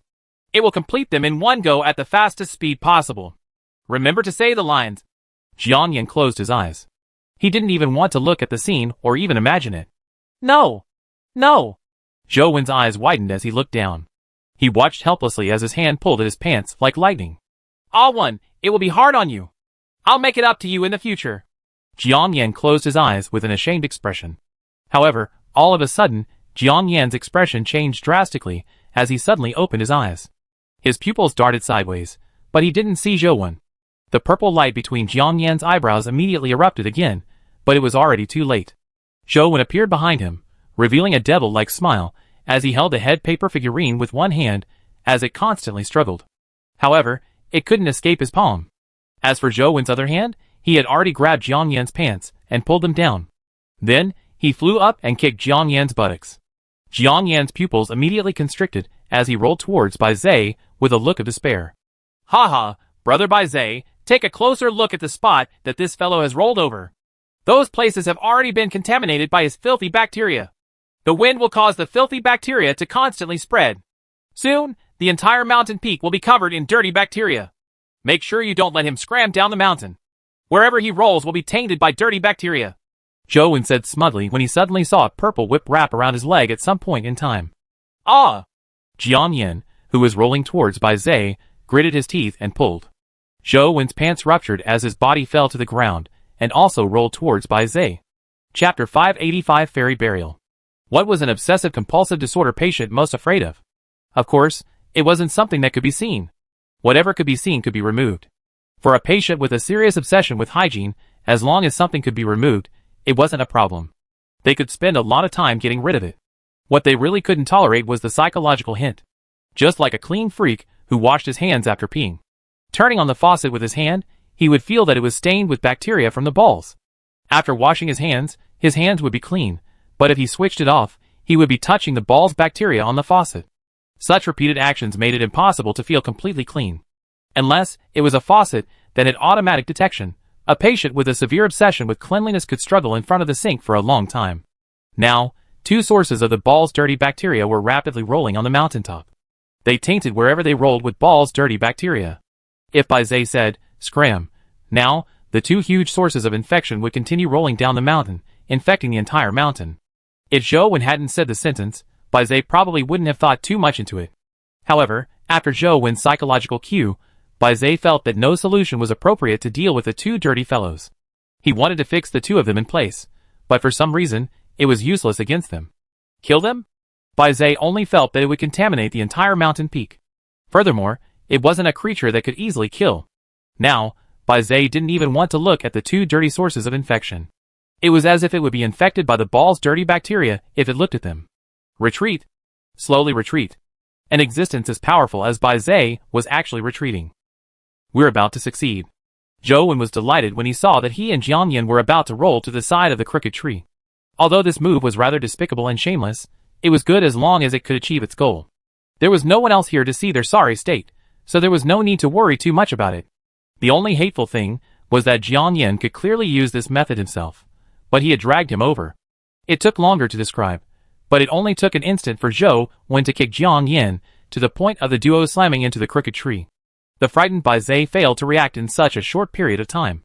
It retreated from the mountaintop with a look of horror and contempt, as though it had all been contaminated by them. When he slammed into the tree, Zhou Wen had already summoned the Jade Crystal Spirit Armor and put it on. At the same time, he shouted at Jiang Yan. Senior brother Jiang, don't put your clothes on. Otherwise, Bai Zai will definitely charge over when he sees you wearing your clothes. You won't have the chance to contract the Guardian. You mustn't fail. Jiang Yan wasn't willing to listen to him.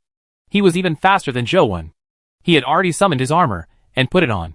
His first reaction wasn't to pounce at the black cocoon, but to smack away the dirt on himself. This fellow is really obsessed with hygiene. Zhou Wen immediately rushed over when he saw Jiang Yan's actions. He kicked him away and sent him flying towards the cocoon. Senior brother, I'll help you. Zhou Wen shouted at Jiang Yan, who had flown out. Jiang Yan slammed into the cocoon like a cannonball. He held back the extreme discomfort in his heart and the urge to clean his body. He bit the tip of his tongue and spat out a mouthful of blood on the azure silk cocoon. Zhou Wen watched as Jiang Yan's blood slowly seeped into the cocoon. This was the first time he had seen someone contract a guardian. He didn't know if Jiang Yan's method would succeed. Bai Zai stood above a sea of clouds and saw that Jiang Yan's blood had already fused into the cocoon. The expression on its face was abnormally complicated. It didn't move. It just stood there, looking at the azure silk cocoon. The azure silk cocoon absorbed Jiang Yan's blood. There wasn't much blood, but it quickly dyed the huge azure silk cocoon completely red before cracks began to appear on it. Pieces of the cocoon that were wrapped in silk fell off. Azure light shot out from the openings. They looked extremely pure. As the cocoon constantly shattered, Zhou Wen saw a curled body inside the cocoon. However, it was different from what Zhou Wen had imagined. It was an azure-robed fairy with fluttering clothes. She didn't share any characteristics with Bai Zai. Zhou Wen originally imagined that the creatures inside the cocoon were typically related to the dimensional creatures protecting them. Just like the one in Ant City, she had some characteristics of an ant. As for John's six-winged seraphim, he had heard that the mythical creature guarding the cathedral was an angel.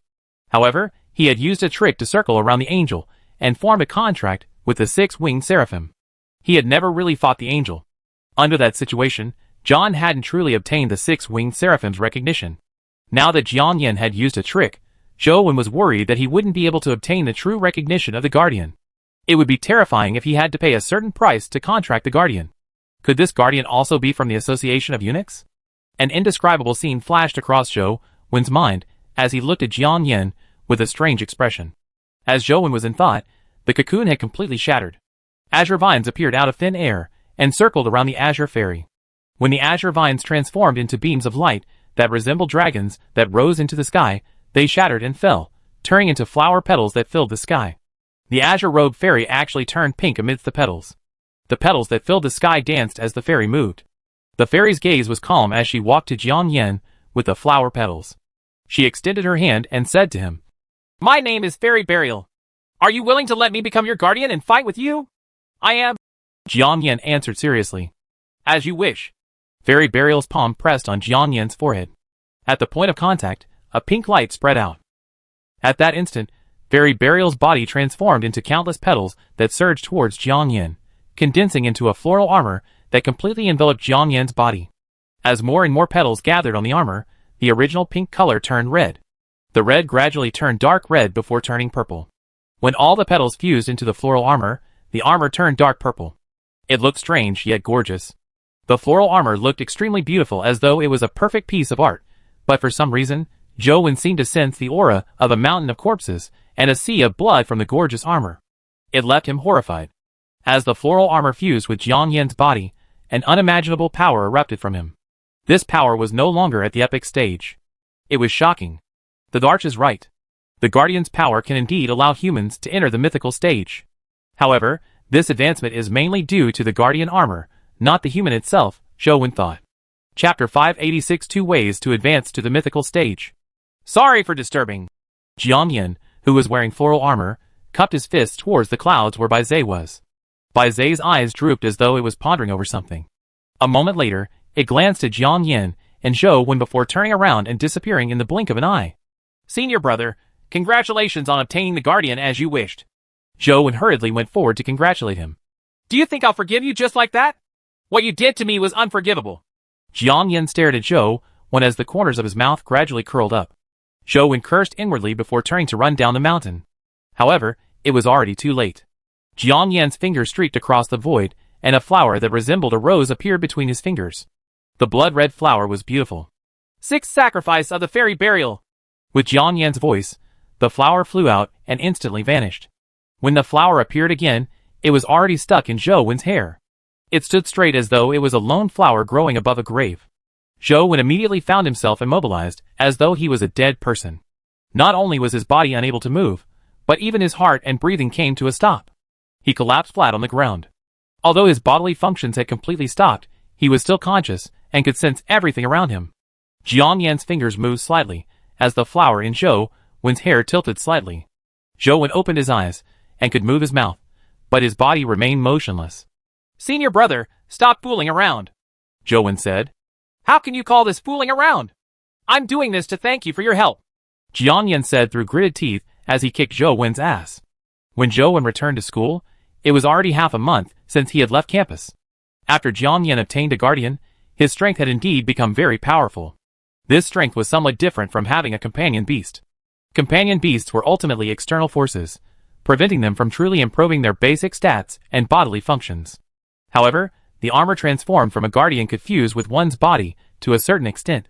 It allowed a human's body to possess the attributes and characteristics of the guardian. This was a fundamental improvement that directly pushed one into the mythical stage. However, this improvement was limited to times when fused with the guardian armor. After separating from the guardian armor, Jiang Yan would still be at the epic stage. His body hadn't advanced to the mythical stage.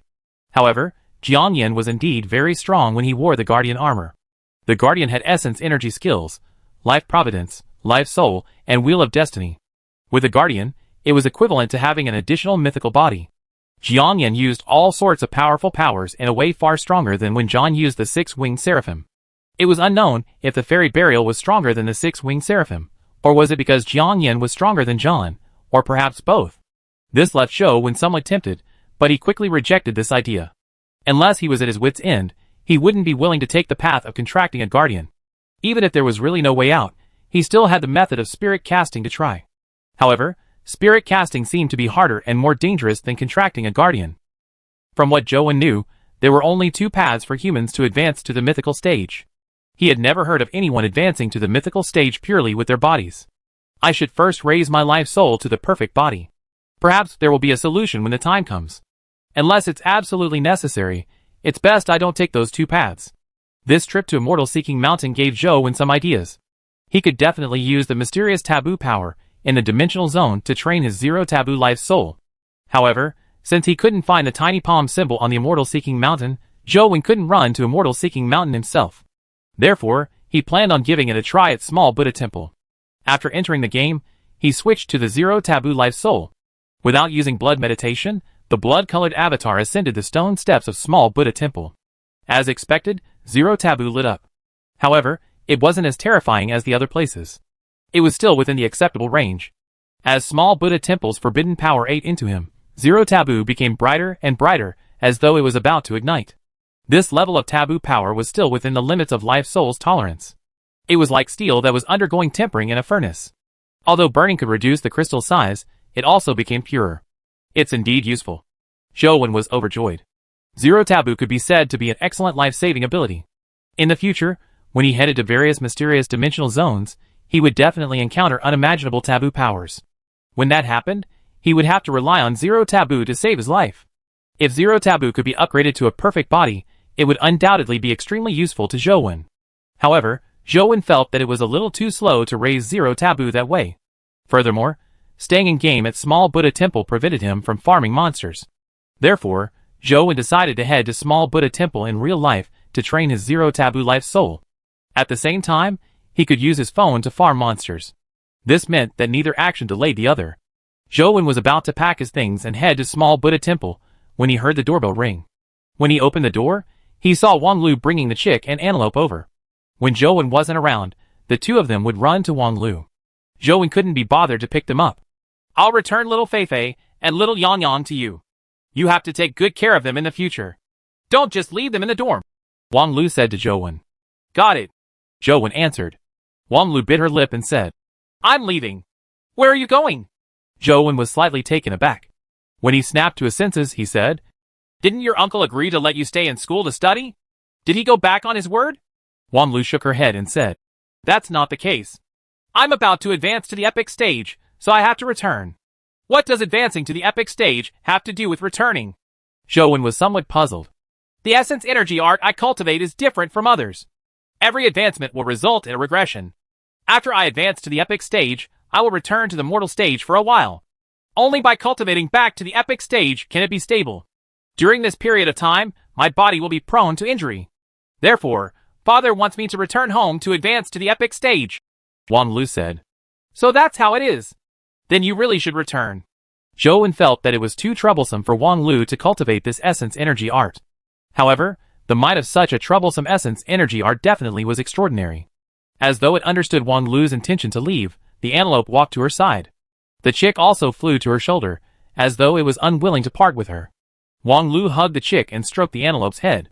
She said with a smile, If you can't bear to part with me, come home with me. After all, your master doesn't care much about you. I don't know how much hardship you will suffer if you follow him. Chapter 587 Little Buddha Temple's Chance Encounter. Wan Lu had only jokingly asked. Even if the chick and antelope really followed her, she couldn't take Zhou Wen's pets away. After rearing the chick and antelope for so long, how could she not know that the origins of these two-dimensional creatures were extraordinary? However, just as Wan Lu asked that, the chick that was extremely affectionate to her flapped its wings and flew back to Zhou Wen. It turned its face to the side, as though it didn't know her. Although the antelope wasn't that heartless, it had no intention of following her. It slowly walked back to Zhou Wen's side. How infuriating! The pet follows after its owner. They are all heartless cheats. They only know how to scrounge for free food and drink. Wan Lu angrily pointed at the chick and said, I dote on you the most. I give you everything that's good. You little cheat. Zhou Wen was somewhat surprised as well. The antelope following him could be reasoned away as having other motives, but he never expected the chick to be so determined. This fellow was usually very close to Wan Lu and despised Zhou Wen. He never expected it to stand on Zhou Wen's side at such a critical moment. When are you leaving? Zhou Wen asked Wan Lu. Someone will pick me up tonight, Wan Lu said. I'll inform the students in the club to wave you off, Zhou Wen said. There's no need. I don't like parting scenes. Wan Lu shook her head slightly before looking at Zhou Wen and saying, You still owe me a lot of food. I've recorded all of it in a notebook. How are you going to repay me? Can I get a discount? Zhou Wen asked. Of course not. Wan Lu glared at him. Then what do you want me to do? Zhou Wen said as he spread out his hands. Just remember this debt. Wan Lu put away her notebook and turned around to walk out of Four Seasons Garden. After taking a few steps, she stopped and said to Zhou Wen with her back facing him. If you can't stand staying in the Yin family in the future, remember to look for me in the capital. You can work while paying me back. With that said, Wan Lu left Four Seasons Garden along the small trail. Zhou Wen watched her leave and was somewhat puzzled. He originally imagined that the 4 years in college would be relatively safe, but fate was just so unpredictable with people he was familiar with leaving one by one. I hope there's still a chance to meet again. Zhou Wen really wasn't sure if he could see Wan Lu again. Once the dimensional zone's restrictions failed, the roads between the major cities would definitely be cut off. To go from Luoyang to the capital would probably be difficult. At the end of the day, without strength in the future, there was probably nothing one could do. They might not even have the chance to live, so Zhou Wen wanted to raise his strength quickly. He didn't want to become an existence, like Wang Mingyuan or contract a guardian. He wanted to see if he could forge his own path. Can humans definitely not advance to the mythical stage with their bodies? Zhou Wen didn't believe that it was set in stone. Since humans could advance to the legendary and epic stage, why couldn't they advance to the mythical stage? He went all the way to Small Buddha Temple. This was a restricted zone that prevented outsiders from approaching. However, Zhou Wen had Sheng's pass, so he wasn't barred from entering. According to what Zhou Wen knew, there were 2 mythical companion eggs in Small Buddha Temple. However, no one had managed to master the small perfection of wisdom, so no one had been able to take them away. And Tianzue had set this place as a forbidden zone, preventing outsiders from getting close. It was also because he didn't wish for any enemy faction to master the small perfection of wisdom and obtain the benefits. Zhou Wen walked up the stone steps in front of Small Buddha Temple, and the Zero Taboo Life Soul immediately lit up. Zhou Wen walked all the way to Small Buddha Temple. He originally planned on finding a place to sit down and game, but just as he entered Small Buddha Temple, he saw a person standing in the yard. Although he could only see her back, Zhou Wen still recognized her. Why isn't Jing here? Zhou Wen frowned slightly when he saw her back. And Jing was standing in front of the small perfection of Wisdom Sutra's stone monument, reading the scriptures. When she sensed someone approaching, she turned her head and saw Zhou Wen. She also frowned slightly. Ever since the coldness in Jing's body was melted by Zhou Wen, and Jing hadn't suffered a relapse again, her cultivation level had also advanced by leaps and bounds. In terms of talent, as siblings, Jing's talent wasn't inferior to Tianzuo's. However, her congenital ailment made her progress slow when she cultivated the Sun Strafe art. Otherwise, her achievements would have far exceeded what it was now. Now that she did not have relapses, Jing began to seek a breakthrough to the epic stage. The Sun Strafe art was extreme yang. It was an essence energy art that focused on combat. To figure out its profundity and condense a life soul, she had to constantly challenge herself and surpass herself. This challenge wasn't only limited to the cultivation of her body, but it also required the cultivation of her mind and will. She had been in Small Buddha Temple for many days to see the small perfection of Wisdom Sutra stone monument. It wasn't to cultivate the small perfection of Wisdom Sutra, but to use it to train herself.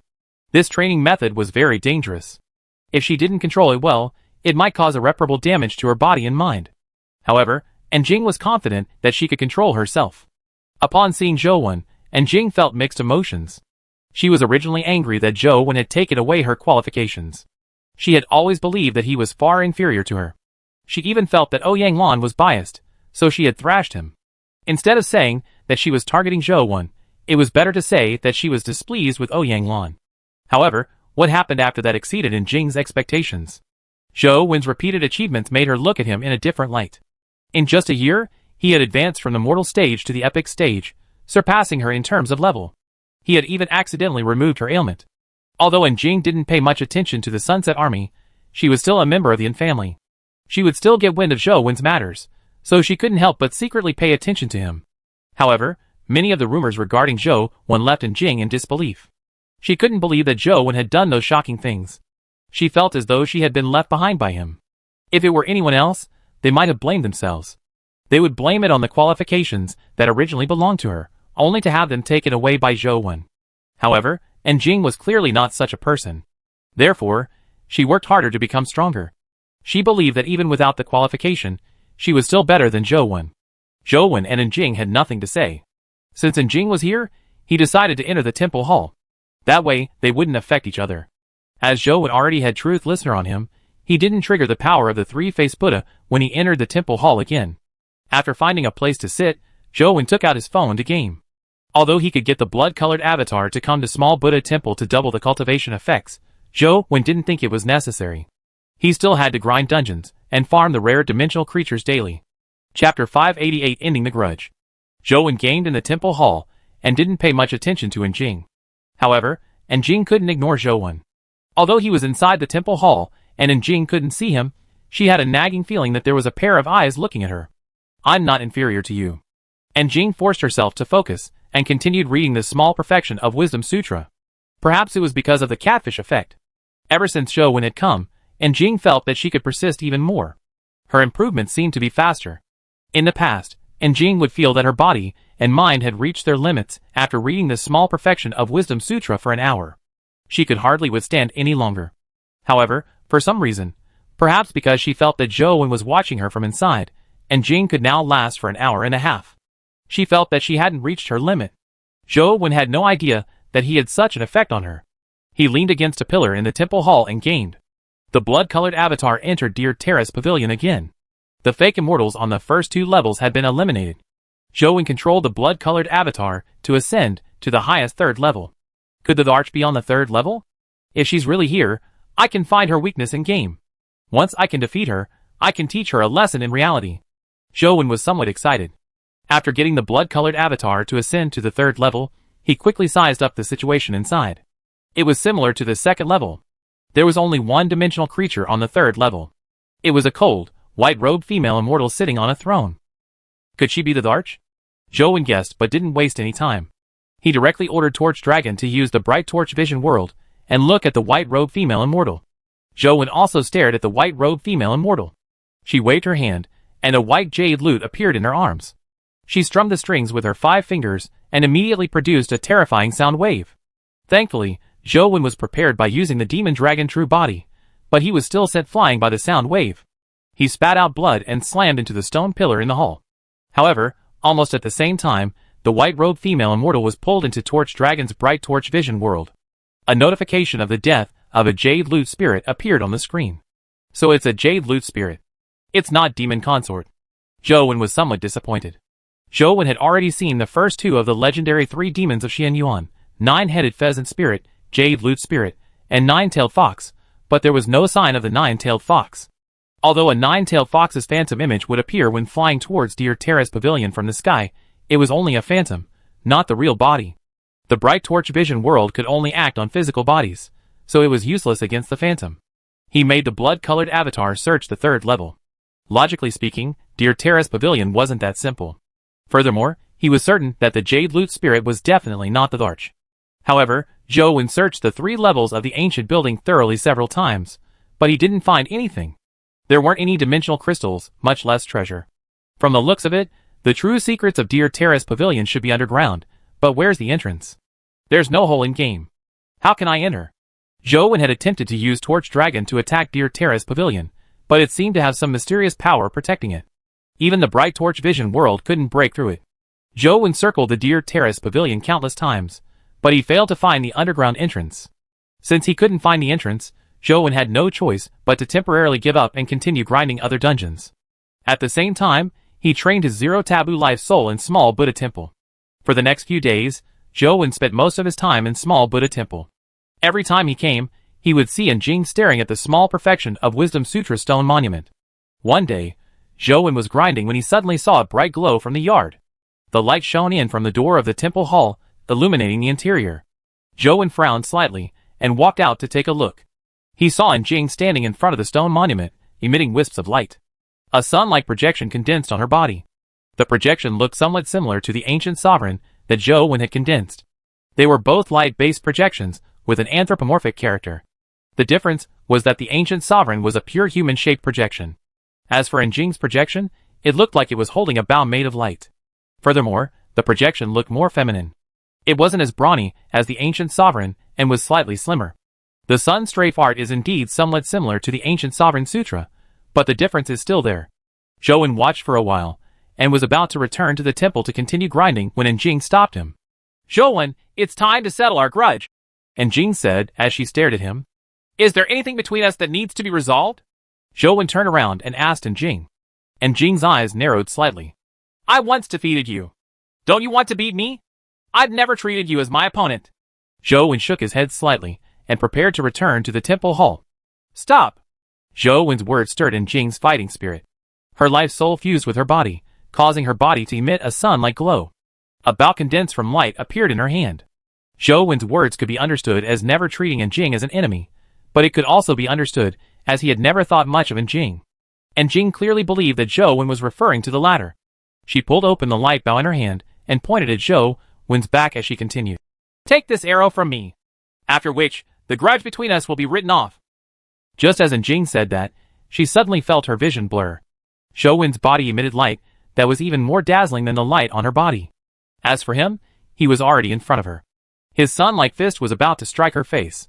Jing gritted her teeth and retreated, raising her bow to block. Boom! Jing was sent flying with her bow, an arrow by Zhou Wen's punch. Like a cannonball, she traversed more than 10 meters and slammed into the temple's courtyard wall. Wah!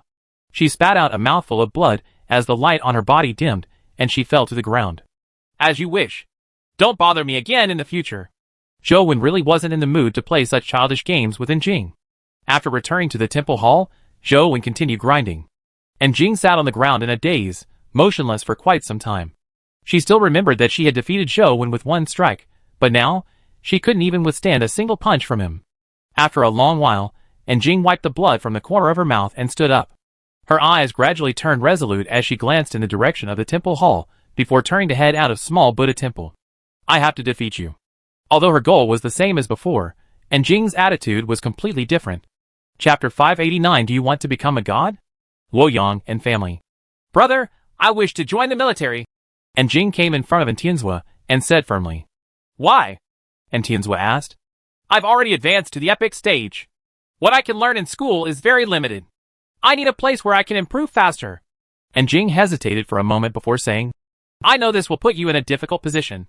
Mom will definitely not agree, but you will help me, right, brother?" Have you really thought it through? The military isn't a school. Although it also deals with dimensional zones, those unknown dimensional zones will be hundreds or thousands of times more dangerous than the dimensional zones you've come into contact with before. And Tianzua stared at Jing and asked sternly. I've thought it through. And Jing answered seriously. All right, you are my precious sister after all. And Tianzua stood up and patted Jing's head. He said with a smile. Tell me, where do you want to be deployed? Chess Mountain. And Jing answered. And Tianzua's expression changed slightly. Why choose that? Because it's the most dangerous place. And Jing answered. You can go anywhere other than Chess Mountain. And Tianzua firmly rejected Jing. Apart from Chess Mountain, I'm not going anywhere else. And Jing looked at Tianzua without backing down. And Tianzua's gaze softened. He could be ruthless to anyone, but he could do nothing to Jing and Ouyang Wan. I can let you go to Chess Mountain on one condition. And Tianzua paused before continuing. Little Dao must go with you. During this period of time, she needs to be by your side at all times. You can't shake her off. All right. And Jing knew that this was Tianzua's biggest compromise. If she didn't agree, Tianzua definitely wouldn't let her go to Chess Mountain. How long do you plan on being there? And Tianzua asked again. I'll return after my life's soul advances to a perfect body. And Jing said. After Jing left, Tianzua called Sheng over and told him about her going to Chess Mountain before getting him to make the arrangements. Isn't Chess Mountain too dangerous? Although Little Saber is following Miss Jing, no one can guarantee her safety if a large-scale breakout happens at Chess Mountain. And Sheng said worriedly. Don't underestimate my sister. Besides, Chess Mountain shouldn't have any major problems in a short period of time. Just do as I say. And Tianzua paused before saying. Have you investigated the origins of the companion beasts that have recently been listed? The various factions of the Federation are investigating. We can roughly confirm that most of the companion beasts come from overseas. There's also a few that have been secretly nurtured by various local big shots. And Sheng replied. Indeed. From the looks of it, there will be problems with the ranking soon, said Tianzua after some thought. With a large number of mythical companion beasts listed, Zhou Wen's 6-winged guardian dragon ranking had been demoted to 17th. As for the 100 ranks, it had already reached 99, leaving only one empty spot. The number 1 spot on the ranking board was still firmly occupied by the Primordial Sword Immortal. The Death of the Underworld was still second. The other top 10 rankings had suffered some drops. Many of the companion beasts on the rankings had never been heard of by the Federation. That night, the black cubes around the world lit up again. As the black cubes had recently lit up more frequently, people were somewhat numb to it. Only people who passed by on the streets would pay attention to which companion beasts would appear on the rankings. It wasn't like the past where many people would especially get up in the middle of the night to take a look. A peacock appeared on the cube's screens all over the world. It was gorgeous and elegant. Soon, this companion beast named Thousand-Eyed Peacock was ranked in the top 20. It happened to be in front of the 6-winged guardian dragon, pushing the 6-winged guardian dragon back 1 spot. The 100 spots were completely filled. The people who were watching in front of the cube believed that it was about to end. This was what had happened in the past. However, the cubes didn't turn black again. After the ranking screen disappeared, a new image appeared on the screens. The scene revolved like countless stars were swirling. As the camera zoomed in, the screen seemed to shuttle through billions of light years before gradually turning black. Everyone was puzzled as they looked at the cube screen, unsure of what was happening. When the screen lit up again, it had already turned into an emerald green grassland. There were colorful flowers embellishing it. All the plants emitted a gentle divine glow as though they were protected by a deity. On the grassland, there was a huge tree. The tree was like a divine tree, also emitting a divine glow as it produced resplendent fruits. Every fruit was crystalline, and seemed to have billions of stars swirling inside. Through the screen, one could sense the terrifying might emitted by the fruits. As the camera zoomed in, the screen froze under the tree. There was a handsome man with white hair and a white robe sitting there. On his head was a pair of crystal-like dragon horns. He sat cross-legged under the tree with his eyes closed. He was like a deity that no one could desecrate. It was as though looking straight at his face was an act of disrespect to a deity. So handsome! Who's the man under the tree? Is he human? Or a companion beast? Many women's eyes lit up when they saw the man sitting under the tree. However, the faces of those who knew that man changed drastically, especially the members of the 6 families. Their expressions were so ugly that they were about to freeze. And Tianzua stood in front of the floor-to-ceiling windows on the top floor of a skyscraper. His gaze passed through the night sky and landed on the large square screen in the distance. And Sheng stood beside him and said with a strange expression, Wang Mingyuan, could it be that these cubes were his work? I'm not sure if it's his work, but it looks like something is about to happen. And Tianzi said indifferently as he looked at the screen. The members of the 6 families began to gather in front of the cubes, including the Special Inspector Bureau. The originally silent night became rowdy. Countless people who were sleeping were woken up by their ringing phones. The lights that were constantly switched on illuminated the city's night sky. Shin Yuqi, Qiao Xiyuan, and company were all staring at the screen. Many of the inspectors were busy with their work. This was the first time Wang Mingyuan had truly appeared since he charged into the dimensional zone.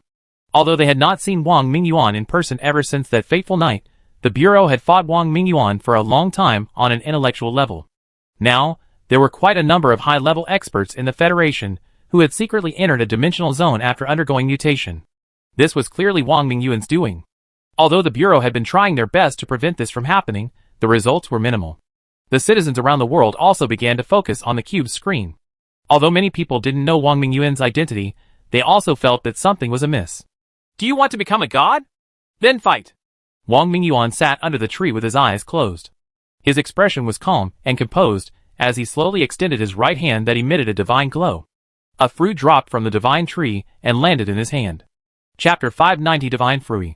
Wang Mingyuan held the fruit in his right hand and rubbed his thumb on it a few times. Wherever he rubbed, divine light would flow from the fruit.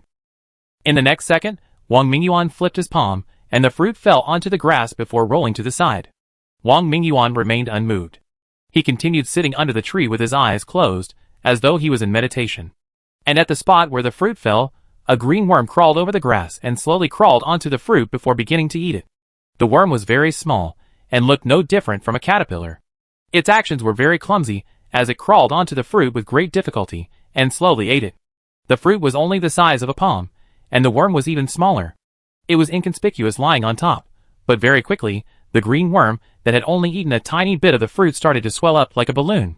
When its body grew to the point where it could swallow the fruit, it swallowed it in one mouthful before its body swelled up crazily. The caterpillar turned into a terrifying behemoth in the blink of an eye. Its body became dozens of meters long. And this change didn't stop. The worm that had turned into a giant worm emitted a terrifying divine glow. The divine glow burned like flames, which enveloped the giant worm's body and constantly emitted light. When the glow reached its limit, the light that it emitted almost made one unable to open their eyes. When the light gradually converged, everyone was surprised to discover that the giant worm had already transformed into a beautiful butterfly. What was even more shocking was that in the middle of the butterfly wings, there was something akin to a human female's body. It was wearing green, glass-like armor, and had a pair of antennae on its head. Its entire body emitted an unparalleled brilliance, like a descending goddess of light that had butterfly wings. All the humans were dumbfounded. They watched, stunned, as the worm turned into such a terrifying creature. The gaze they used to look at the fruits on the tree turned fervent. Many people were considering how such a weak worm could become so terrifying and powerful after consuming the fruit. What if they were the ones eating the fruit? The worm that had turned into the butterfly girl stared greedily at the divine tree's fruits. Her butterfly wings flapped and the patterns on the wings began to spread out. It was brighter closer to the center. When the circular pattern lit up, it was like 2 suns embedded on her butterfly wings. Boom! 2 terrifying beams shot out from the center of the butterfly wings, piercing through the void and striking at the divine tree. Such terrifying might made it feel as if it could even penetrate mountains, much less a tree. However, the 2 terrifying beams failed to touch the divine tree. Wang Mingyuan, who was sitting cross-legged under the tree with his eyes closed, didn't move. His body emitted a mysterious glow that shielded the tree from the butterfly girl's 2 beams. The terrifying power of the beam couldn't even penetrate the glow emitted by Wang Mingyuan. The butterfly girl's wings shimmered as she gritted her teeth and continued shooting beams, but it was all in vain. Wang Mingyuan extended his palm, as though he was casually extending his finger. However, the light on the butterfly girl's wings instantly vanished as her body involuntarily flew towards Wang Mingyuan. The closer she got to Wang Mingyuan, the smaller her body became. In a blink of an eye, she landed in his palm like an ordinary butterfly. No matter how she flapped her wings and struggled, she was unable to fly out of his palm. A strange light rose from Wang Mingyuan's palm. The light flowed faster and faster, like streams of light circling the butterfly girl. Finally, it completely enveloped the butterfly girl's body in the spinning light. By the time the light dissipated, Wang Mingyuan's palm was empty. Boom! The scene on the cube changed. The images of Wang Mingyuan and the divine tree vanished, turning back into the cube itself. The butterfly girl stood on the cube, and beside her appeared her name. Radiant Butterfly Queen. Perhaps it was because the ranking had already been filled with 100 names. The name of the Radiant Butterfly Queen did not appear on the rankings. However, everyone soon discovered that the name of the Dark Lord, who was ranked 9th, lit up. Not long after, the Dark Lord's figure appeared on the cube, confronting the Radiant Butterfly Queen. When the Radiant Butterfly Queen saw the Dark Lord, the light on her wings lit up again without any hesitation. Circles of light lit up before condensing at the center of the circle. 2 beams shot out like lasers, so fast that no one could dodge. The Dark Lord was a black armored skeleton with black flames burning over its body. The sword representing darkness broke out of its sheath, and the sky behind it turned dark due to the unsheathed Sword of Darkness. As the Sword of Darkness slashed at the Radiant Butterfly Queen, the darkness devoured the light ahead. Boom! 2 beams of light shot into the darkness. The Sword of Darkness collided with the power of light. Amidst the clash, the Dark Lord let out a tragic cry. His body and the Sword of Darkness were quickly purified by the power of light, disappearing completely a moment later. The battle scene disappeared. On the cube screens all over the world, a ranking appeared. The name of the Dark Lord, who was previously ranked 9th, vanished. The name of the Radiant Butterfly Queen appeared at the 9th place, replacing him. The people watching the battle were alarmed. Previously, when they saw Wang Mingyuan suppress the Radiant Butterfly Queen with a flip of his hand, they thought nothing of her. However, to their surprise, she could easily defeat the Dark Lord, who was ranked 9th. Although one could tell that she had an attribute advantage over the Dark Lord, it still meant that Radiant Butterfly Queen was ranked in the top 10. The scene on the cube changed and Wang Mingyuan appeared on the screen again. He continued sitting cross-legged under the divine tree with his eyes closed. When they saw him again, many people's expressions changed. The divine tree and fruits behind him became the focus of human attention. It was just a worm. After eating one fruit, it had become a powerful existence, like the Radiant Butterfly Queen, and there were many fruits on the tree. The day of ripening of the next fruit will be 3 months from now. When that happens, the owner of the companion beast that ranks first will have the right to pluck a fruit. Wang Mingyuan's voice traveled through the cube to every corner of the world. It also generated many complicated thoughts and ideas in the minds of all humans. After this sentence, the cube's screen dimmed, turning pitch black. However, their enthusiasm wasn't extinguished because of the screen shutdown. It became even more fervent. The media constantly released the video they had recorded. In the middle of the night, many people were discussing the matter of the divine tree and fruits, as well as who had the right to pluck the ripened divine fruit in 3 months' time. Chapter 591 Divine Fruit Suspicions. And Tianzua sat back on the sofa, and Ensheng poured him a cup of tea before asking, "What do you think of this matter, Overseer? What are your thoughts on the matter?" And Tianzua placed his finger on the teacup and rubbed it, but he had no intention of raising it. Wang Mingyuan is very powerful.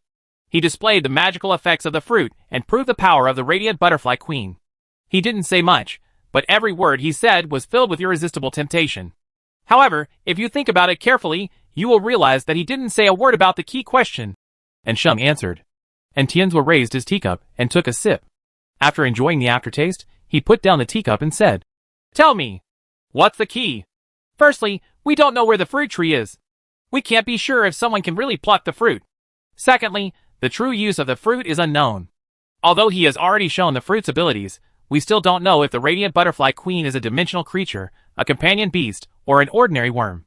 It's even possible that it was a creature with the strength of a mythical creature to begin with. The fruit only stimulated it and allowed it to showcase its true strength."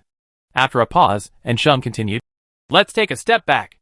Even if the fruit is really useful, will it be useful for humans? If it's only useful for companion beasts, its value will be greatly reduced. As we can see, there are already 100 mythical companion beasts on the rankings. With these mythical companion beasts as the foundation, humanity has the ability to kill mythical creatures. In the future, we will only obtain more and more mythical companion beasts. It doesn't seem like there's a need to take the risk to vie for first place. Since it's something we can figure out, Wang Mingyuan naturally has figured out the same. Yet, he deliberately didn't say anything. What does this mean?" And Tianzua pondered. It's not easy to guess. If Wang Mingyuan wants to trigger a battle royale, he shouldn't have left so much suspicion. It makes people think about it too much. Under such circumstances, I'm afraid not many people will try their best to obtain first place. Ensheng said. Could there be such a possibility? Wang Mingyuan doesn't want the competition to become too intense. And Tianzua said after some thought. That doesn't seem to make sense. What benefits does it bring to him? Ensheng asked. The various families were studying Wang Mingyuan's actions. Most of them had the same thoughts as Tianzua and Ensheng. They were wary of Wang Mingyuan's goal of delivering the fruit. With such a magical fruit, Wang Mingyuan could have swallowed it himself. Why did he offer it? There were all sorts of speculations, and ordinary citizens had different opinions. However, most of them were biased towards conspiracy theories, suspecting that this was Wang Mingyuan's scheme. Some said that Wang Mingyuan wanted to trigger a war between humans and weaken humanity's strength. Others said that Wang Mingyuan wanted to use the fruit to lure human experts into a dimensional zone. In any case, there were all sorts of things to be said. The ranking remained the same. No one challenged it. When Zhou Wen learned of this matter, it was already the third day since the event. This was because he had spent most of his time at Small Buddha Temple. He didn't watch the news, so he naturally didn't know that so many things had happened. Only when Li Xian sent a message to Zhou Wen did Zhou Wen realize that something like this had happened. He watched the video on the internet. What's teacher trying to do? Zhou Wen was also guessing Wang Mingyuan's intentions. He didn't have a deep understanding of Wang Mingyuan, but if Wang Mingyuan's original intentions hadn't changed, he probably wouldn't weaken humanity's combat strength. However, people were prone to change. No one knew if Wang Mingyuan could still abide by his original intent. It was unknown if it changed with his identity. Old Zhou, you are Wang Mingyuan's student. Based on your understanding of him, do you think those fruits can really help humans advance to the mythical stage? Li Xian asked. I really don't know about that. From beginning to end, teacher never said that those fruits can allow humans to advance to the mythical stage. I don't think you should have too much hope, Zhou Wen said. How can I have any hope? Even if I believe that the fruit is real and Wang Mingyuan isn't lying, I don't have any mythical creatures that can vie for first place. Mythical pets aren't something you can find on the street. Our Li family doesn't even have a mythical companion beast, Li Xian said. There will be. There are 100 mythical companion beasts on the ranking now. With humanity having more mythical companion beasts, their commonness will only accelerate, Zhou Wen said. Let's not talk about that. Your 6-winged guardian dragon's ranking has dropped so much. Do you still have the chance to vie for first place? Li Xian asked. Probably not. Zhou Wen knew very well that 6-winged was mainly a guardian. Compared to the powerful offensive pets, its combat strength was still lacking. Ignoring everything else, the 6-winged guardian dragon probably couldn't defend against the terrifying beam of light from the radiant butterfly queen. That's a pity. I heard from some analysis that only companion beasts can participate in the ranking battle. Otherwise, you might be able to give it a try. Li Xian felt pity for Zhou Wen. He felt that if the owner of the companion beast could participate in the battle, Zhou Wen's ranking might be higher. The two of them chatted for a while before Li Xian went to cultivate. His improvement had been extremely fast recently. In the constant battles with dimensional creatures, the carapace formed by his life soul was constantly shattered before being reborn and becoming stronger. Now, he had advanced to an evolved body. However, after advancing to an evolved body, it was impossible for the life soul to continue evolving by just being injured in battle. Li Xian was also searching for a way to advance. I wonder if Torch Dragon will be able to obtain first on the rankings. Zhou Wen coveted the Divine Tree's fruits. He didn't expect the Divine Tree's fruit to advance him to the mythical stage. As long as the fruit could allow a companion beast to advance to the mythical stage, it was already very attractive to Zhou Wen. He had a few companion beasts on him. Although they weren't at the mythical stage, their combat strength and abilities were excellent. For example, Dr. Darkness, Fiend Armored Tiger Soul General, etc. If they could advance to the mythical stage, they would play a very powerful role. Of course, Zhou Wen didn't dare let a companion beast like the Fiend Armored Tiger Soul General advance again.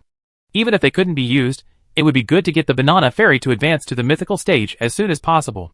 Now, Banana Fairy's Grand Wind couldn't keep up with his needs. Tyrant Behemoth has been evolving for a long time. Why hasn't it completed its evolution? Zhou Wen glanced at the chaos space, and couldn't help but frown when he saw that Tyrant Behemoth still hadn't evolved. Suddenly, the mysterious phone vibrated. Zhou Wen took out his phone, and saw the Dead Man Tree appear on the screen. The fruit that Jack had formed after absorbing it had finally ripened. Chapter 592 Explosive Fiend Man. Zhou Wen was delighted as he plucked the grenade-like companion egg from the Dead Man Tree and quickly checked its stats. Explosive Fiend Man, Mortal, Evolvable. Strength 11. Speed 11. Constitution 11. Essence Energy 11. Talent Skill, Death List Time Blast. Companion Form, Self-Detonation Device. Mortal Stage. Zhou Wen immediately felt a headache. The time and resources needed to nurture a companion beast were astonishing. It was mainly because it was useless for the time being. Zhou Wen carefully read the Explosive Fiend Man's skill introductions. The more he read, the more pleasantly surprised he became. Although he didn't know what Life Providence and Life Soul Explosive Fiend Man would have in the future, just these two skills alone were terrifying. Time Blast was similar to a Life Blast, but it was more flexible. It could turn some life forms into time bombs, but it needed to be prepared in advance. The stronger the life form's energy was, the more powerful the blast. This skill was secondary. After all, using Time Blast required the target to be still. If he used it on living creatures, he had to take down the target first. It was more troublesome. The truly terrifying skill was Death List. This skill had clearly fused with the mythical Black Cat's Curse skill. As long as the target signed their name on the death list, he could control the time of their death, turning the target into a time bomb. Of course, Death List wasn't a corporeal existence. It could be cast on any piece of paper, jade, piece of wood, or even walls or floor. As long as the person signed the name, it would be effective. This companion beast was an excellent companion beast for assassination. As for the companion form of the explosive fiend man, it was also terrifying. As the name implied, the self-detonation device allowed it to explode. This skill could only be used once. It would explode with all its force, and perish together with the enemy. To others, this companion form was basically impossible to use. Under normal circumstances, he wouldn't be willing to let the explosive fiend man self-destruct. However, Jowen was different. He wouldn't let the explosive fiend man self-destruct in real life, but he could do it in-game. Thinking of how he could advance explosive fiend man to the mythical stage before self-destructing it, the energy released would definitely be terrifying. This was an extreme companion beast. If used well, it could kill anything. If used poorly, it might be useless trash. I wonder what the life providence and life soul of the explosive fiend man are. Without any second thoughts, Jowen hatched it. He thought highly of this companion beast, and planned on nurturing it with all his might. After the explosive fiend man hatched, a black armored companion beast that looked like a Tesla trooper appeared in front of Jowen. His height and build were about the same as Jack's, but due to its armor, he couldn't tell what he looked like. Jowen tried the explosive fiend man's skills in-game. Typical dimensional creatures couldn't sign their names, making the Death List skill practically useless. Time Blast could only be used on some plant type or immobile animals. The power needed depended on the energy contained in the creature itself. It needed to be used in a specific environment, and it wasn't suitable to be used in combat. However, the self-explosion device was what surprised Jowen. When he transformed into the self-detonation device, it was like a lock.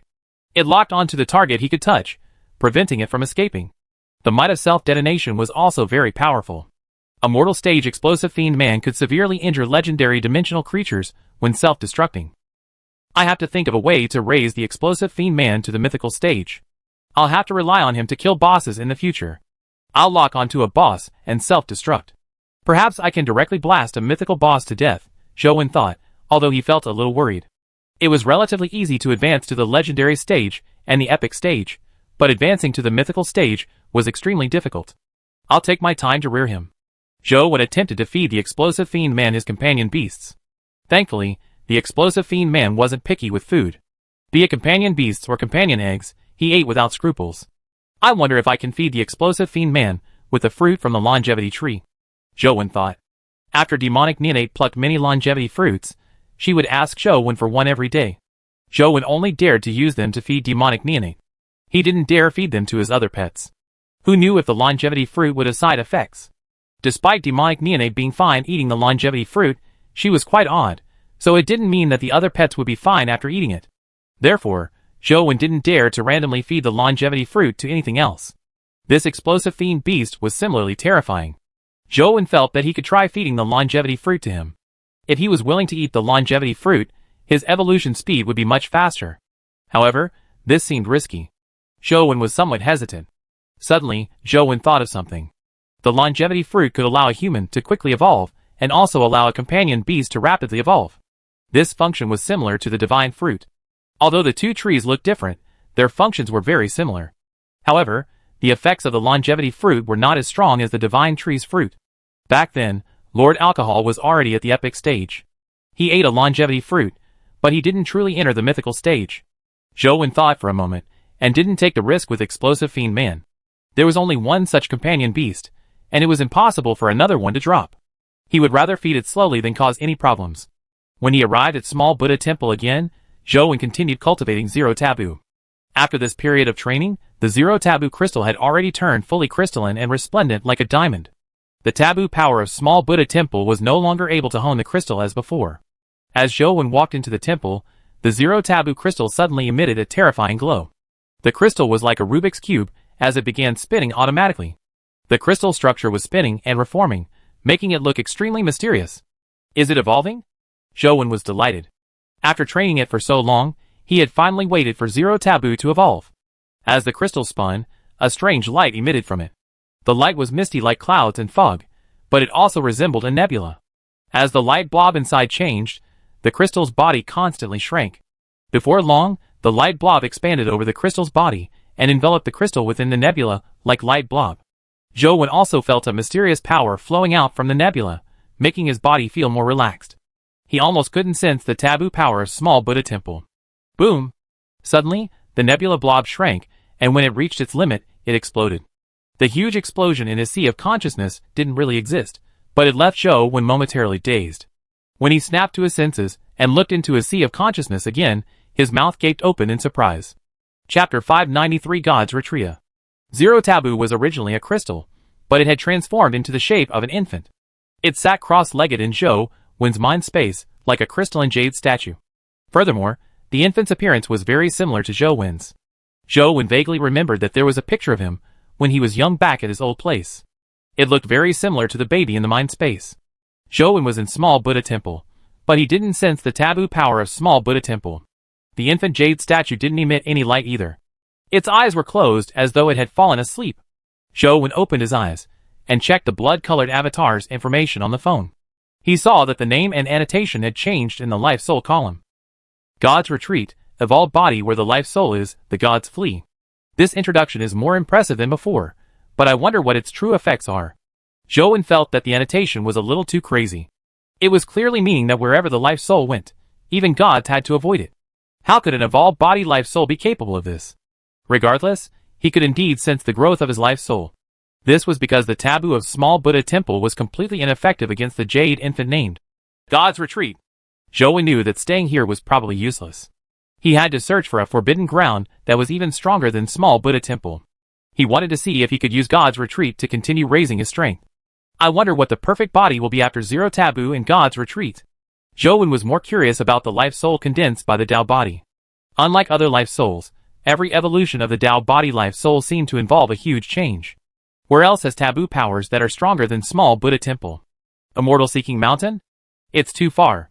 Besides, I don't know the way to Immortal Seeking Mountain.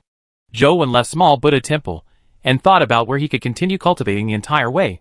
After some thought, he felt that the best place to go was probably White Cloud Mountain's Jade Emperor Peak. There was an extremely powerful taboo power there that might allow God's Retreat to improve.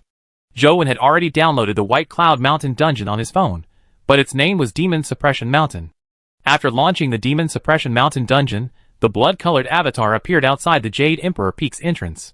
Zhou still remembered that the last time he stepped into the mountain, Zero Taboo nearly exploded in less than 10 seconds.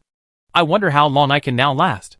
Zhou activated the God's Retreat Life Soul and controlled the blood-colored avatar to enter the Jade Emperor Peak's entrance. The moment he passed the entrance, the God's Retreat Life Soul opened his eyes. The crystalline body emitted a strange glow. Then, Zhou saw a strange force surge towards the baby jade statue. It was not like when he had Zero Taboo. The Life Soul sucked the mysterious taboo power into his body and made it part of him. The taboo power of Jade Emperor Peak failed to injure the jade infant statue. Instead, it made the glow over him grow stronger, as though it was protected by divine light. What a powerful Life Soul. If that's the case, wouldn't I be able to come and go freely on Jade Emperor Peak? I wouldn't have to worry about the length of time. Zhou made the blood-colored avatar walk up the stone steps, hoping to figure out what secrets White Cloud Mountain's Jade Emperor Peak held. After walking up the stone steps, it didn't take him long to see a huge hall. On both sides of the hall was a stone beast statue. It looked rather strange. The two stone statues were crouching. They looked like stone tigers, but there were curved horns on their heads. Fiery cloud patterns were engraved on their bodies. What was even more strange was that there was a word engraved on the foreheads of the two stone tigers. On the left side of the door was the word suppression. On the right side of the stone tiger was the word demon. Just as Zhou approached the temple, he saw the words demon suppression on the two stone tigers' foreheads light up. As the words demon suppression lit up, Zhou realized that the strange powers had gushed into God's Retreat's body like a heavenly river. The jade infant's face revealed a look of pain, and its body also began to show signs of abnormality, as though there were faint cracks appearing. Zhou hurriedly controlled the blood-colored avatar to leave Jade Emperor Peak. Although God's Retreat didn't have the ability to make all gods retreat, his abilities were indeed much stronger than Zero Taboo. Furthermore, he could absorb the taboo power. However, the power of the word's demon suppression was too powerful, preventing the Jade Infant from digesting it. Although I can't enter the temple, I've found a way to evolve the Jade Infant. I'll just cultivate on Jade Emperor Peak in the future. It's only a matter of time before I advance to a perfect body. Zhou Wen was considering if he should personally make a trip to White Cloud Mountain.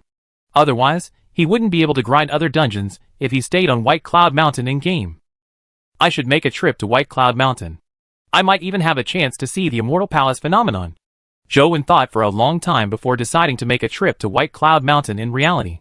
He told Sheng, Li Xian, and his friends about his trip to White Cloud Mountain. And Sheng told Zhou Wen to be careful. Other than that, there was nothing else. After Li Xian heard about White Cloud Mountain, he indicated an interest in going with Zhou Wen. He had recently reached a bottleneck and hadn't been able to continue his breakthrough. He was thinking of heading out for a spin to change his train of thought. That afternoon, the two of them went to White Cloud Mountain. As it was in Luoyang, the duo rode their companion beasts and soon arrived at White Cloud Mountain. Put this on. You can't take it off no matter what. Otherwise, don't blame me when you see the Immortal Palace phenomenon. Zhou Wen threw a balaclava at Li Xian. Why aren't you wearing one? Li Xian asked suspiciously when he saw Zhou Wen prepare a balaclava. Let alone the Immortal Palace phenomenon, even if gods really descend, I wouldn't need to close my eyes and hide. Zhou Wen said half-jokingly. You're awesome, aren't you? Li Xian gloomily put on the balaclava.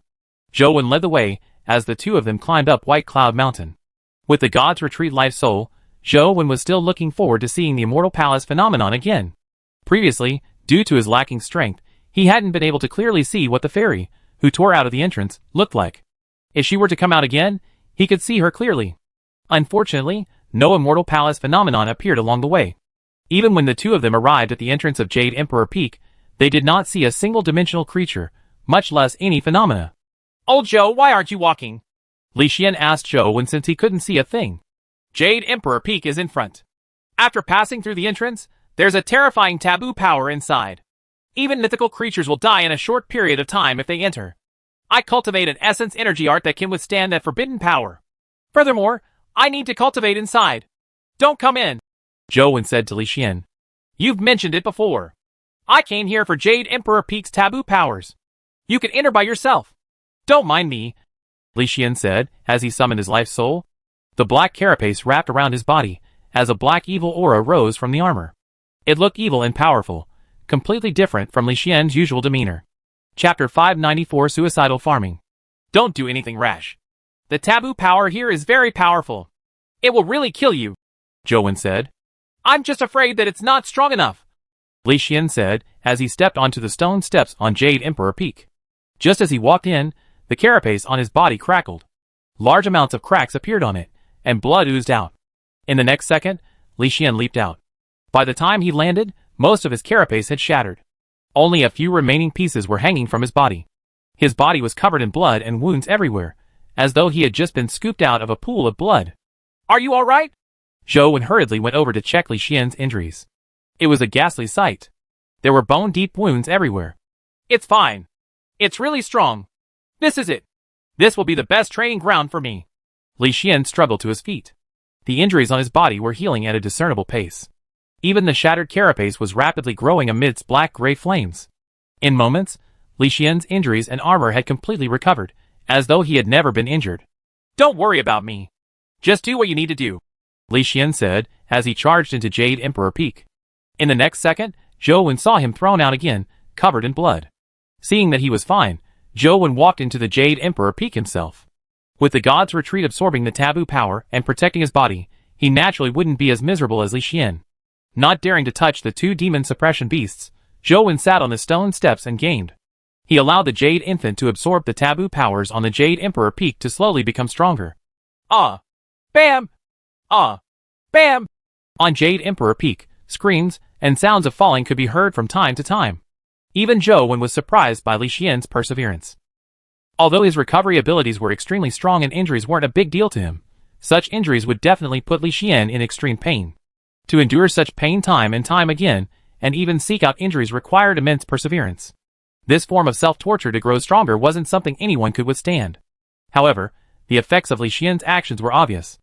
Every time his body and carapace were repaired, he would last a little longer on Jade Emperor Peak. It was obvious that he was becoming stronger. Seeing that Li Xian was fine, Zhou Wen began grinding. This time, he went straight to the Qiongqi temple. He had an idea. Perhaps he could kill Qiongqi without using the Bright Torch Vision World, but he didn't know if it would work. After arriving outside the Qiongqi temple, Zhou Wen wasn't in a rush to enter. Instead, he summoned Torch Dragon, Golden Battle God Halberd, and Six-Winged Guardian Dragon. Following that, he summoned Explosive Fiend Man, and cast Time Blast on Torch Dragon, Golden Battle God Halberd, and Six-Winged Guardian Dragon. Explosive Fiend Man walked in front of Six-Winged Guardian Dragon, and extended his palm to press on its stomach. Zhou Wen watched from the side, as the armor on Explosive Fiend Man's body lit up. It was as though a red stream of light was flowing through a connected tube, eventually flowing into Explosive Fiend Man's palm. A red light pattern immediately appeared on the Six-Winged Guardian Dragon's belly. It had lines like a circuit board that spread across its body.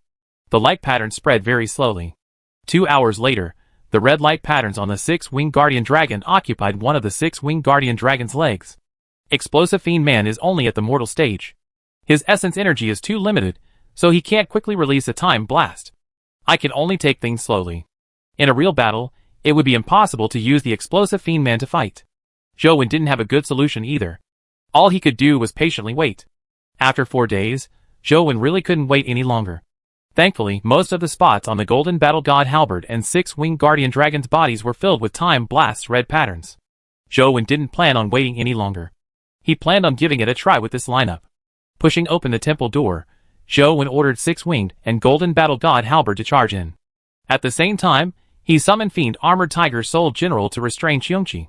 When Qiongqi saw Six-Winged and Golden Battle God Halberd rush in, it immediately charged forward ferociously.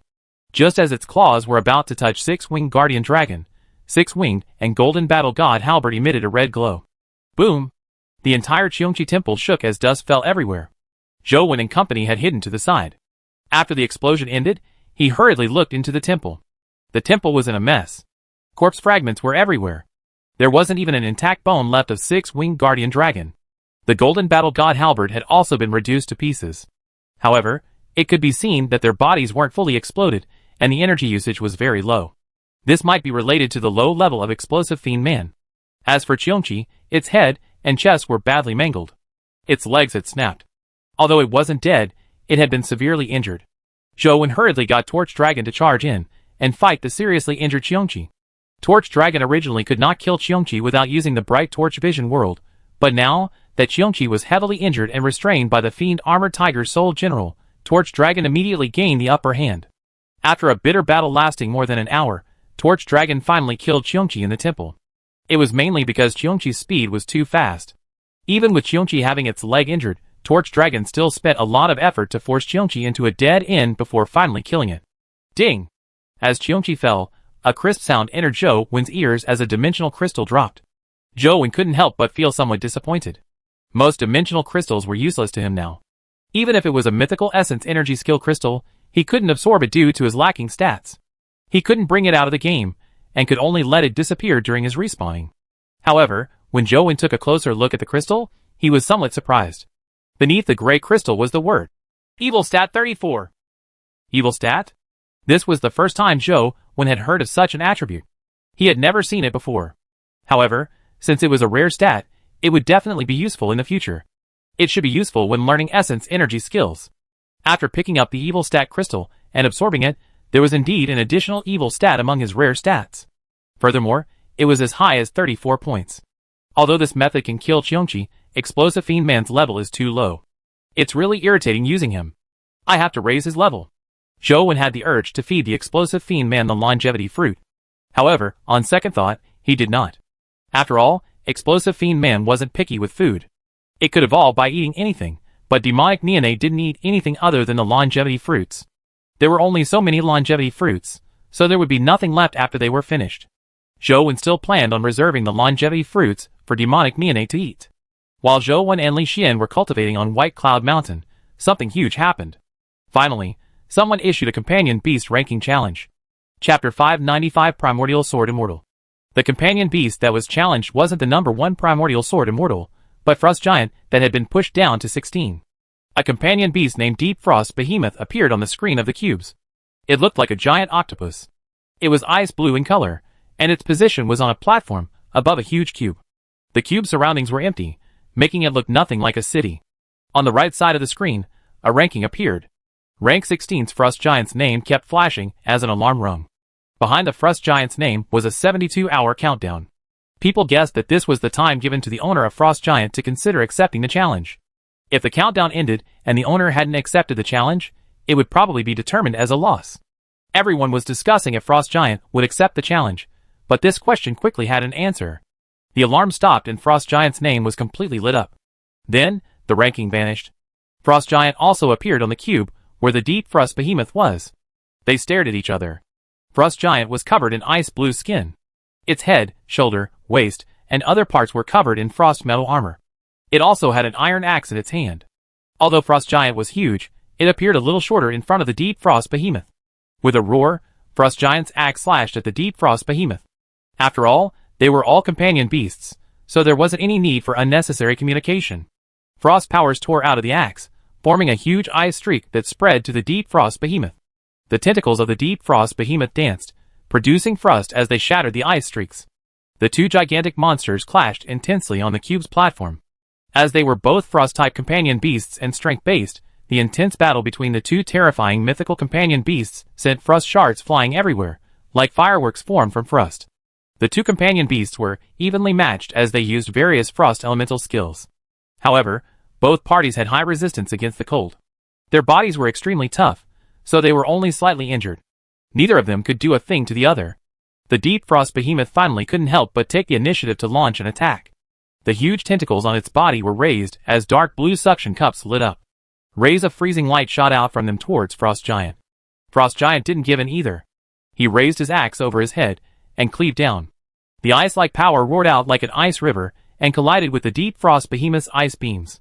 Cracking sounds constantly rang out as the entire platform began to freeze due to the two extremely terrifying cold forces. In just a moment, Frost Giant and Deep Frost Behemoth were wrapped in ice. The entire platform seemed to be covered by glaciers as everything became silent. Who won? The spectators were puzzled. Now, the two mythical creatures were frozen in ice, making it difficult to determine the victor. Suddenly, cracks appeared on the ice. A moment later, the huge ice block shattered and Frost Giant broke out. He held the axe in his hand and roared as he slashed at the Deep Frost Behemoth. Just as everyone reeled in excitement and thought that they were about to see the scene of a mythical companion beast being killed, the Deep Frost Behemoth's body suddenly transformed into a stream of light and vanished. It seemed to have teleported away from the cube platform. The first companion beast challenge ended in failure. Deep Frost Behemoth failed to win over the ranking, but this battle made many people discover something. It turned out that the challenge didn't have to be fought to the end. One could even admit defeat and withdraw. This gave a variety of ideas to people. Many companion beasts might not have the qualifications to clinch first place, but they could challenge their opposing faction's mythical companion beasts to figure out their strength and come up with a counter in the future. This was especially so for the opposing factions in the Federation and Overseas factions. There was very little information about Overseas, so the Federation's knowledge of their companion beasts was limited. Perhaps they could take this opportunity to understand the abilities of the companion beasts overseas. Challenges on various companion beasts increased after the first battle. The battles of top-notch companion beasts were like a visual feast for ordinary people. It allowed many people who might never come into contact with mythical companion beasts in their lifetime to witness their strength and horror. The challenge wasn't limited to companion beasts that weren't ranked. The companion beasts on the ranking board could also challenge each other, but they could only challenge those ranked higher than them. To initiate a challenge, one only needed to find a cube and inject essence energy from the top. This was how they got onto the rankings. The companion beast would then be teleported to a black cube in the void. The black cube was extremely large. Fighting on it didn't affect anyone or any city. After the battle ended, companion beasts would be teleported back to their respective cubes. During the battle, the owner could also choose to withdraw their companion beast. Withdrawing was equivalent to admitting defeat. The cube's initial ranking was determined by the companion beast's stats, skills, life providence, life soul, and wheel of destiny, but it wasn't completely accurate, nor did it represent actual combat abilities. Ever since the beginning of the challenge, there had been quite a number of companion beasts, which were ranked at the bottom, defeating those ranked at the top. The overall combat strength ranking did not mean actual combat strength. However, the first few challenges were basically from low-ranking companion beasts. The top 10 companion beasts were never challenged. However, It only took a few days before this changed. A companion beast that had never been on the rankings, and had never been heard of actually challenged first place, Primordial Sword Immortal. This battle attracted the attention of the entire Federation and people from overseas. To be ranked first, even if it was only determined by the cubes, the strength of Primordial Sword Immortal was not to be underestimated. From the looks of it, someone finally can't hold back. They want to test Primordial Sword Immortal. Do you think that Dark Demon Snake is from the Federation or from overseas? And Tianzhuo looked at the video and asked in Sheng. Both are possible, but I think the possibility of it coming from overseas is higher. And Sheng replied. Why? And Tianzhuo asked in Sheng with interest. Although we haven't found out who the owner of Primordial Sword Immortal is yet, based on its appearance and other aspects, the possibility of it being a companion beast in the Federation is very high. Logically speaking, the overseas faction should be more eager to understand its abilities. And Sheng replied. That makes sense. Let's see how much strength that Dark Demon Snake can force out of Primordial Sword Immortal. And Tianzhuo's gaze landed on the screen again. Chapter 596 Azure and Purple Lie. All the factions that were interested in the divine fruits were also paying close attention to this battle. In order to obtain the right to pluck a divine fruit, one had to defeat Primordial Sword Immortal. However, no one knew what kind of abilities Primordial Sword Immortal had for it to be given such an evaluation by the cube. It had always been ranked first. No companion beast could pose a threat to it. Even the powerful mythical companion beast like Death of the Underworld could only rank beneath it. The Federation knew more about Death of the Underworld. It was considered one of the top companion beasts among the 6 families. Its strength was just terrifying. Dark Demon Snake was a huge snake. At this moment, it was coiled on the cube's platform, waiting for Primordial Sword Immortal to accept the challenge.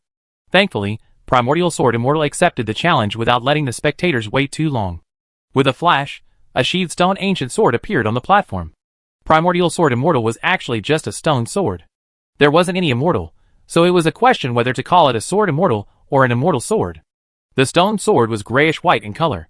The scabbard and hilt were carved from ancient gray stone. Only the guard was embedded with a ruby. As no one had seen it unsheathed, no one knew what the sword looked like on the inside. Dark Demon Snake didn't hesitate when it saw the Primordial Sword Immortal appear. It used its strongest force. Dark Demon Snake's master clearly knew that it was no match for Primordial Sword Immortal. They only wanted to force out the strength of Primordial Sword Immortal as much as possible. Dark Demon Snake opened its mouth and spat out a turbulent dark demon tide. Like a tidal wave, it drowned the cube's platform. Once one was stuck in it, they would be demonized by it. Primordial Sword Immortal remained suspended silently in midair. Just as it was about to be drowned by the dark demon tide, the ruby at the guard suddenly lit up. A red sword beam shot out from the ruby and instantly penetrated Dark Demon Snake's head. It killed it without giving it a chance of surrendering. The spectators looked at each other. Although they knew that Primordial Sword Immortal would definitely win, they never expected it to win so easily. The sword wasn't even unsheathed. Who is the owner of Primordial Sword Immortal? We have to find out no matter what. Senator Cabe stared at Primordial Sword Immortal on the screen and issued the strict order. The other families, and even those overseas, gave the same order. On the rankings, Primordial Sword Immortal was indeed very strong. Even though people had yet to see the true strength of Primordial Sword Immortal, just that strike alone was enough to make one feel fear.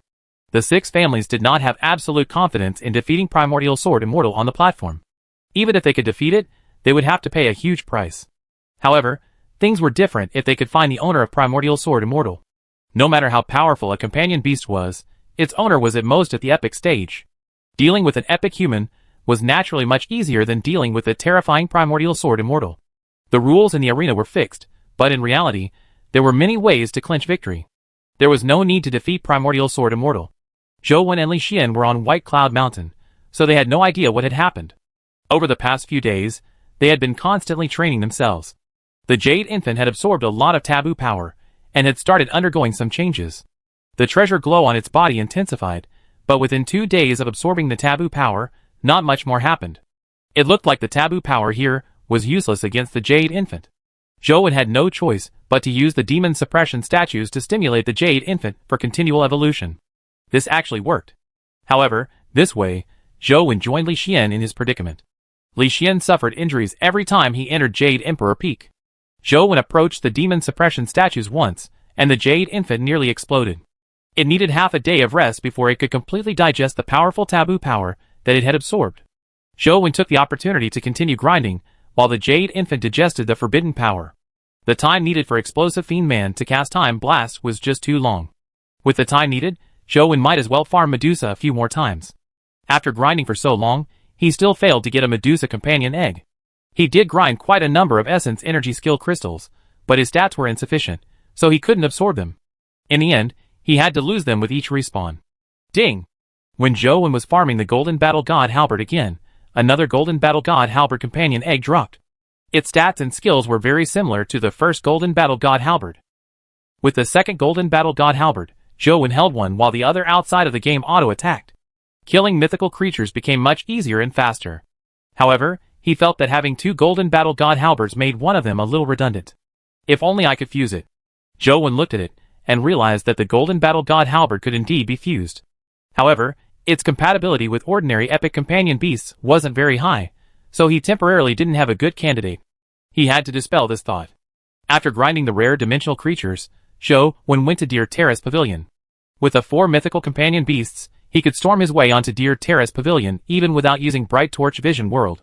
Just as he was about to kill the 6 mythical fox demons, he suddenly felt a glow appear in front of him. He looked up, and saw the scene of Jade Immortal Palace appear above the sea of clouds. The Immortal Palace phenomenon! Li Xian, quickly close your eyes! Zhou hurriedly reminded Li Xian. As they hadn't seen any Immortal Palace phenomena over the past few days, Li Xian usually didn't wear the balaclava. Thankfully, Li Xian knew that the Immortal Palace phenomenon was dangerous, so he usually didn't look into the sky. He only looked in the direction of the Jade Emperor Peak. At that moment, he was recovering from his injuries, so he had his eyes closed. When Li Xian heard that, he hurriedly took out the balaclava and put it on his head to prevent himself from accidentally seeing the Immortal Palace phenomenon. Zhou naturally wasn't afraid of the phenomenon. He stared at the pavilions and buildings in the clouds. There were many fairies circling them. However, the Immortal Palace he saw this time seemed different from what he had seen the last time. He didn't see the palace from before, nor did he see the fairy who had broken out of the entrance. Just as Zhou was feeling disappointed, he suddenly saw a strange scene appear in the Immortal Palace's phenomenon. He saw an azure and a purple beam pass through the Immortal Palace's phenomenon like 2 rainbows, constantly circling and dancing. Zhou carefully looked at the 2 beams of light, but he couldn't see them clearly. All he could see was the streams of light dancing in the air. At the same time, 2 indescribable pressures made his heart tremble. He felt as though his body was about to be penetrated by the 2 beams of light at any moment. Chapter 597 Absolute Strength. 2 streams of light, 1 azure and 1 purple, danced amidst the Immortal Palace.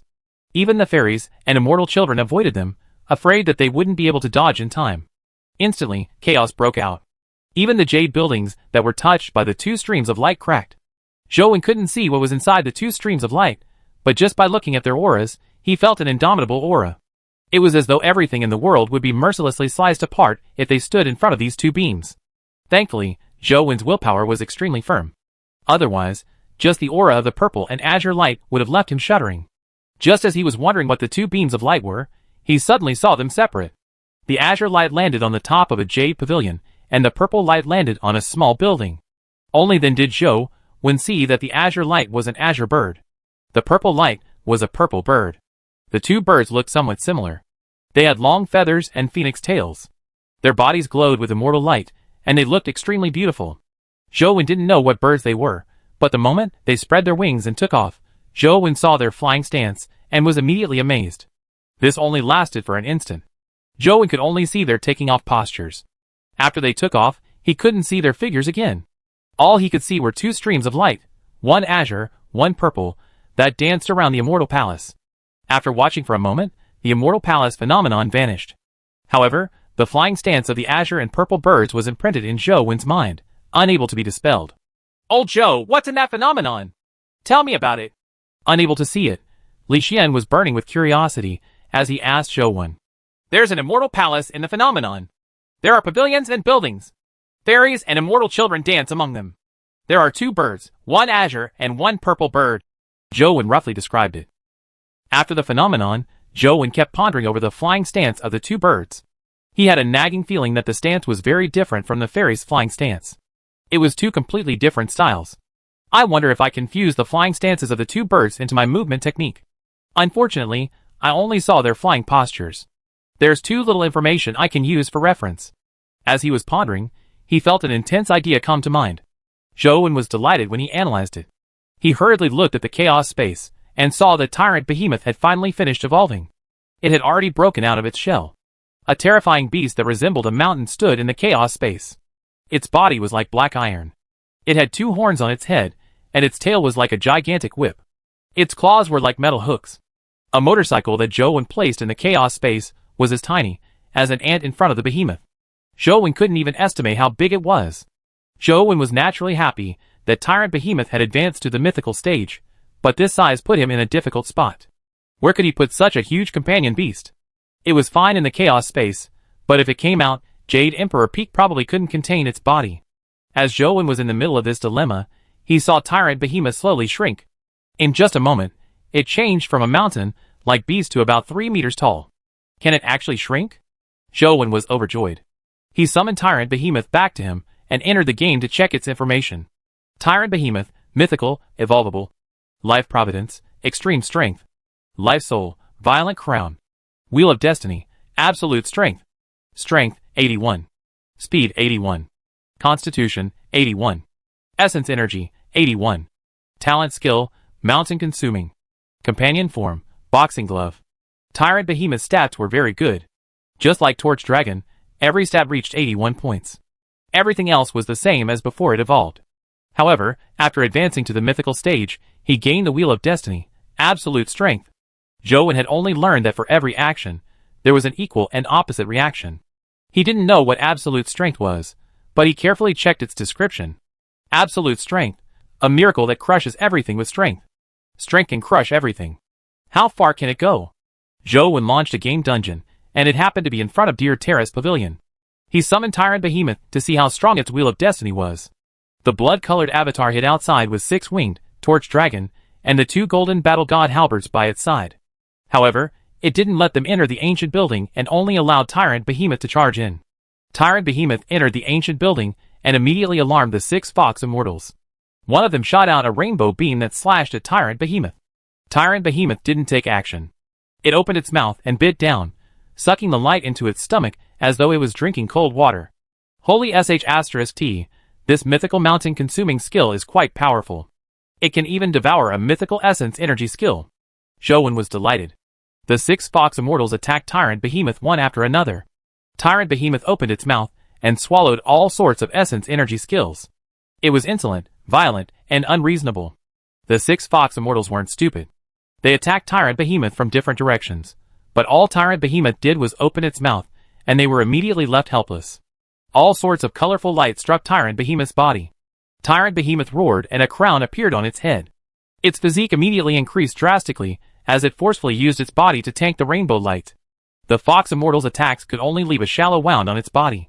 However, the Fox Immortals specialized in movement techniques and illusions. Tyrant Behemoth's speed and strength were much stronger than theirs, but it failed to hit them. Often, a fierce claw strike only struck their phantoms. In its rage, Behemoth finally used its Wheel of Destiny. A black light emitted from Tyrant Behemoth's body, as though all light had been absorbed by it. Boom! The floor beneath Behemoth's feet collapsed, but it wasn't just the floor.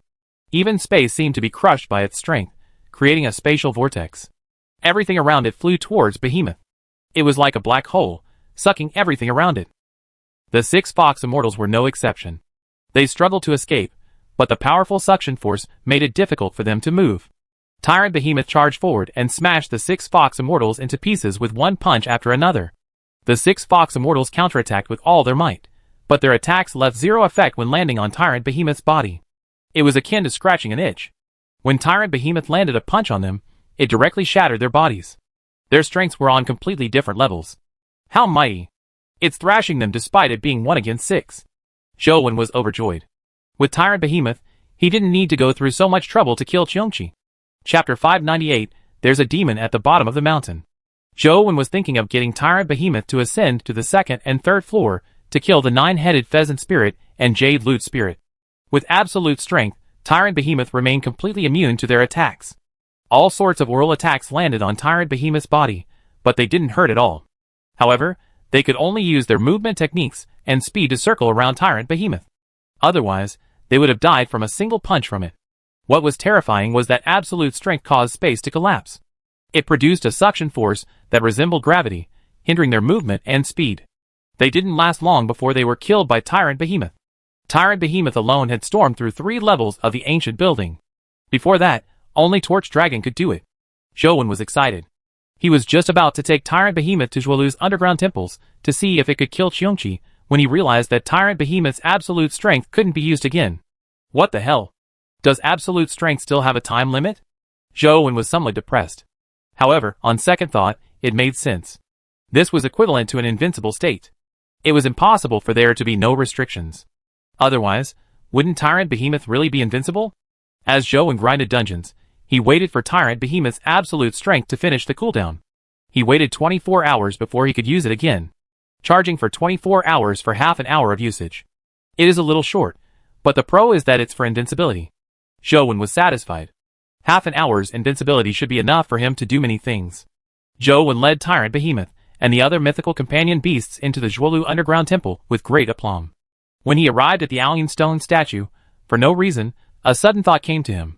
He planned on getting Tyrant Behemoth to kill Torch Dragon. Which one is stronger? Absolute Strength or Bright Torch Vision World? Zhou got Tyrant Behemoth to use Absolute Strength before charging into the Torch Dragon temple. However, without any room for suspense, Tyrant Behemoth was directly reflected by the Vision World. Its absolute strength failed to protect its body. Tyrant Behemoth's strength can even crush space. Can't it distort Torch Dragon's gaze? Zhou had no choice but to use his old method to deal with Torch Dragon. It wasn't easy for him to kill the Torch Dragon youngling, but nothing dropped. Primordial Sword Immortal remained at the top of the rankings with no one questioning its placing. Ever since the Dark Demon Snake was killed, another two mythical companion beasts had challenged it, but the outcome was the same. They were unable to force the stone sword out of its scabbard. The sword beam from the ruby was something they couldn't withstand. However, the companion beasts that challenged Primordial Sword Immortal survived. They weren't killed like the Dark Demon Snake. Their owners were already prepared. It was naturally a good thing that they could survive. But to not have the qualifications to make Primordial Sword Immortal unsheath itself made many people who wanted to vie for first place secretly frown. Unless one set a top mythical creature to fight it, it was very difficult to figure out Primordial Sword Immortal's plethora of abilities. However, up till now, no one was willing to reveal their top combat strength and fight to the death with Primordial Sword Immortal. Everyone was just watching. During this period of time, a companion beast challenged the six-winged guardian dragon, but because Zhou was on White Cloud Mountain, he didn't have the chance to receive the news about him being challenged. Therefore, after 72 hours, the six-winged guardian dragon automatically admitted defeat and gave up its original position. And Sheng had also sent a message to Zhou, but because there was no signal on White Cloud Mountain, Zhou didn't receive it. Ha! I finally succeeded. A couple of weeks later, on White Cloud Mountain's Jade Emperor Peak, Li Xian laughed out loud in excitement. His body stood on the stone steps as the carapace on his body shattered and healed itself. The self-healing speed was even faster than the shattering. The taboo power on Jade Emperor Peak failed to kill Li Xian. "Only, your self-healing powers are impressive. It's an undying body," Zhou exclaimed. He was indeed envious of Li Xian's self-healing abilities. Although small perfection of wisdom also had constitution enhancement, it was very different from the typical constitution enhancement. In terms of self-healing, it was far inferior to Li Xian. "It's indeed good, but it freaking hurts." Li Xian retreated out of the Jade Emperor Peak and said with gritted teeth, "The wounds could heal, but the pain from the injuries remained. Old Zhou, I have to head back now. Do you want to go back together?" Li Xian asked Zhou. "I still need to cultivate here for a period of time. You go back. By the way, remember to prepare the things I asked you to buy for me. I'll be needing them when I return in a few days." Zhou still remembered the items that the Arch wanted. They weren't anything valuable, so there was no need to fall out with her over this. Furthermore, Zhou was very interested in the Thearchus Pet Skill Insights Agent. Typically, companion beasts that dropped wouldn't have all their skills, especially mythical pets. Most mythical creatures had plenty of skills, but companion eggs that dropped typically only had 4 skills. If the Pet Skill Insights Agent was useful, it might allow mythical companion beasts to have all their skills. Just like the six-winged guardian dragon, it lacked several skills. If it could comprehend those skills, its combat strength would increase a little. "I got the purchasing department to buy it. It's almost done. I'll go back and take a look. If there's anything missing, I'll get them to quickly purchase it. I'll head back first." Li Xian couldn't wait to return home. Zhou sent him off White Cloud Mountain before returning to Jade Emperor Peak. However, just as he came in front of the door to Jade Emperor Peak, he looked up and trembled.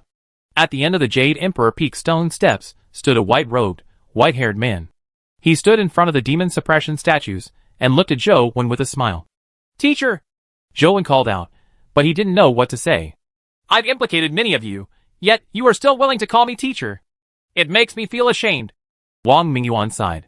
You taught me before. It's only right for me to call you teacher. Zhou looked at Wang Mingyuan and continued. Teacher, can I ask you why you are using the divine fruit to initiate the ranking battles? If I tell you that I only wish to give the fruit to someone, would you believe me? Wang Mingyuan said with a faint smile. Zhou didn't say a word, but Wang Mingyuan laughed. You're still the same as before. You haven't changed at all. You're so stubborn and don't know how to hide your feelings. Teacher, you aren't here just to tell me this, right? Zhou asked. I came here to retrieve something, but I never expected to meet you. Since we are fated to meet again, and you are still willing to call me teacher, I'll tell you a secret. Wang Mingyuan pointed at his feet and said, There's a demon at the bottom of the mountain. It can help you break through to the mythical stage. Chapter 599 Demon Suppression Hall. What demon?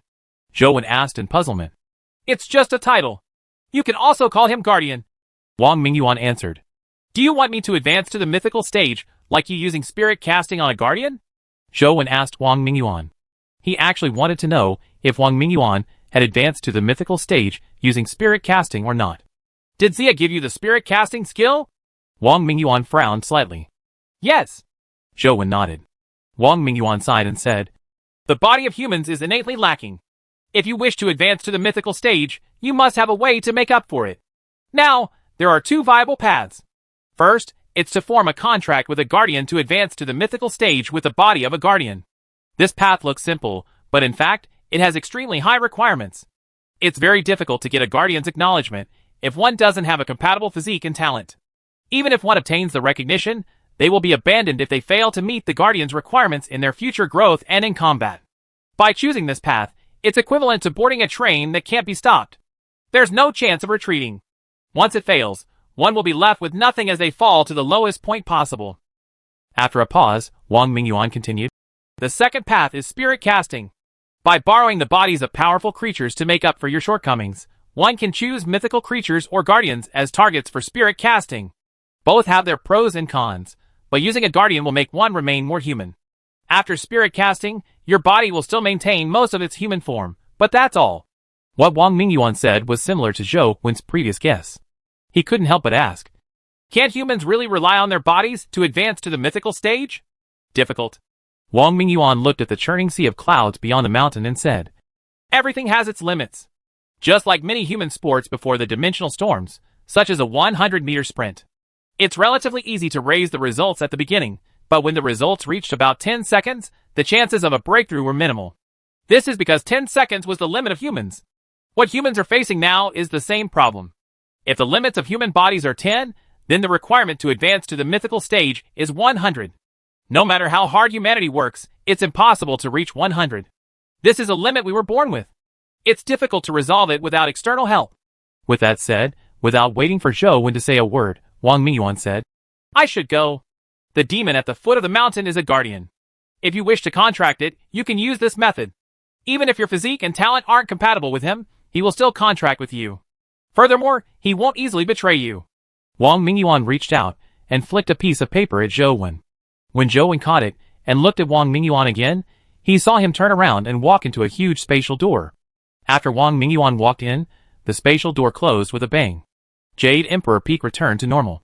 There was nothing besides the two demon suppression statues, as though no one had ever been there.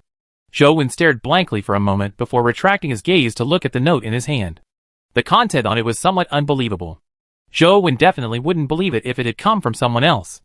However, the person who wrote this was Wang Mingyuan, so it was naturally a whole different matter. Should I give it a try?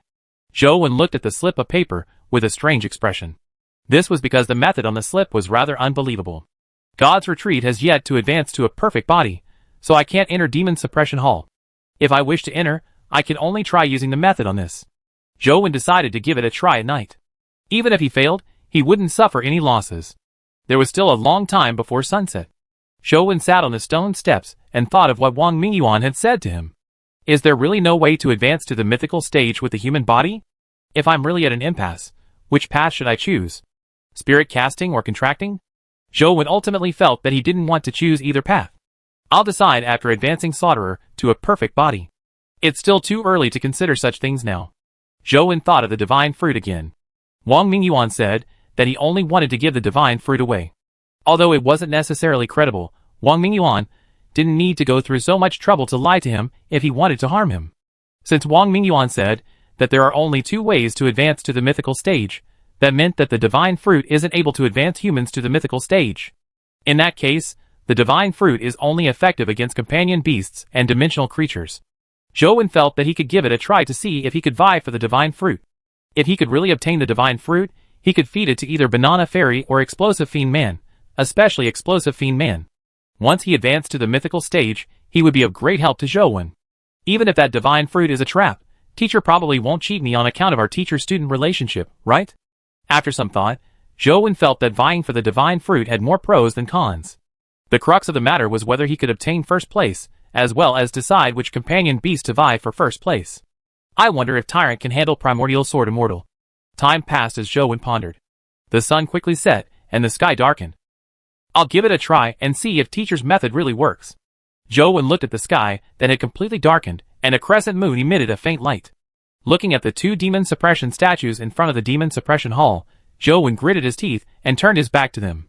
Then, he pressed his hands on the stone steps and held himself up vertically.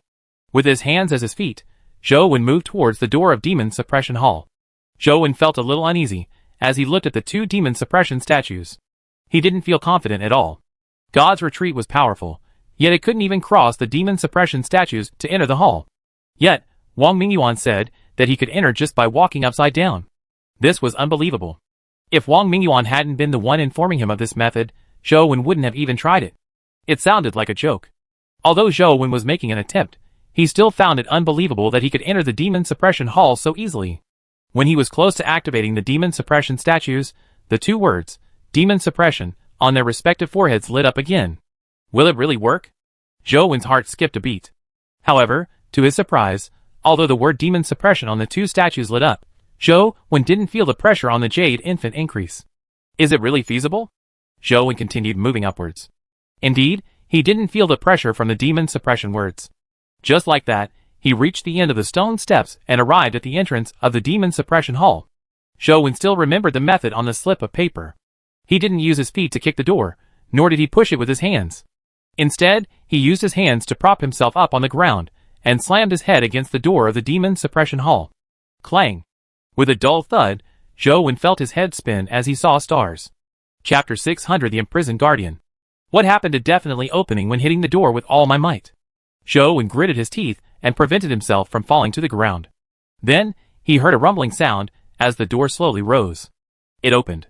Zhou suspected that there was no need for him to slam the door with all his strength, as Wang Mingyuan had said.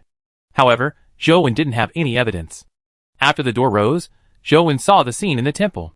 There weren't any statues of consecrated deities or predelas. There were many stone monuments scattered in the hall. There were many strange lines and patterns engraved on each stone monument. He did not know what they meant. Zhou stood outside the door and counted. Indeed, it was arranged exactly as drawn on the slip of paper. As he alternated his hands to move forward, Zhou followed the path Wang Mingyuan had described and entered the stone monuments formation. When he passed some stone monuments, he propped himself up with one hand and pressed the stone monument with the other. After circling the stone monument array for a while, he finally finished all necessary actions. The stone monument spun, revealing a stone staircase that led underground. Zhou hurriedly entered the stone steps and finally heaved a sigh of relief. He placed his feet on the ground and returned to his normal state. He sized up the stone staircase and saw that the stone walls on both sides were engraved with symbols that Zhou knew nothing of. Most of them were simple lines and points that were arranged in a certain way. He walked down the stone steps all the way. Before long, the stone steps turned a little. They continued downwards, like the stairs in a building. He walked all the way down. After walking for more than 100 stories worth of steps, he still couldn't see the end. The patterns on the stone wall remained, but he didn't know what they were for. When Zhou thought that there was no end, he saw that the stone steps below were somewhat different. The stone steps below turned into jade and emitted a cold aura. After stepping onto the jade stairs, he continued walking down. Not long after, he reached the end. Beneath him was a room made of jade. Floating in the middle of the room was a black cocoon. There were many cracks on the cocoon's body as black gas seeped out from the cracks. However, The black gas failed to emit as it was absorbed by the white circles on the black cocoon's body. There were a total of 7 circles on the black cocoon. They looked like they were made of jade and had mysterious incantations engraved on them. When Zhou looked at the black cocoon, he suddenly realized that a black eye was staring at him through a crack. "Human, do you want me to become your contractor?" When Zhou saw the eye, he heard an ethereal voice coming from the black cocoon. "No," Zhou answered without any hesitation. He could naturally tell that there was something wrong with the guardian inside the black cocoon. There was no mythical creature guarding him here, and the black cocoon was clearly imprisoned. This was completely different from the guardians that Zhou had seen before. "Human, don't you wish to obtain powerful strength? As long as you form a contract with me, you can obtain immense power and advance to the mythical stage." The voice from the black cocoon sounded again. "If you were really that strong, you wouldn't have been imprisoned here," Zhou said, but he thought to himself, who has the ability to imprison a guardian here? Is it a human? I'm afraid humans don't have such powerful abilities. Upon hearing Zhou's words, the black cocoon's guardian seemed to turn irascible. Large amounts of black demonic aura surged out of the cracks. Due to the massive amount of demonic aura that they absorbed, even the jade hoops turned raven black. "Human, I'm the strongest guardian. No one can imprison me. I was the one who imprisoned myself." The black cocoon's voice sounded again.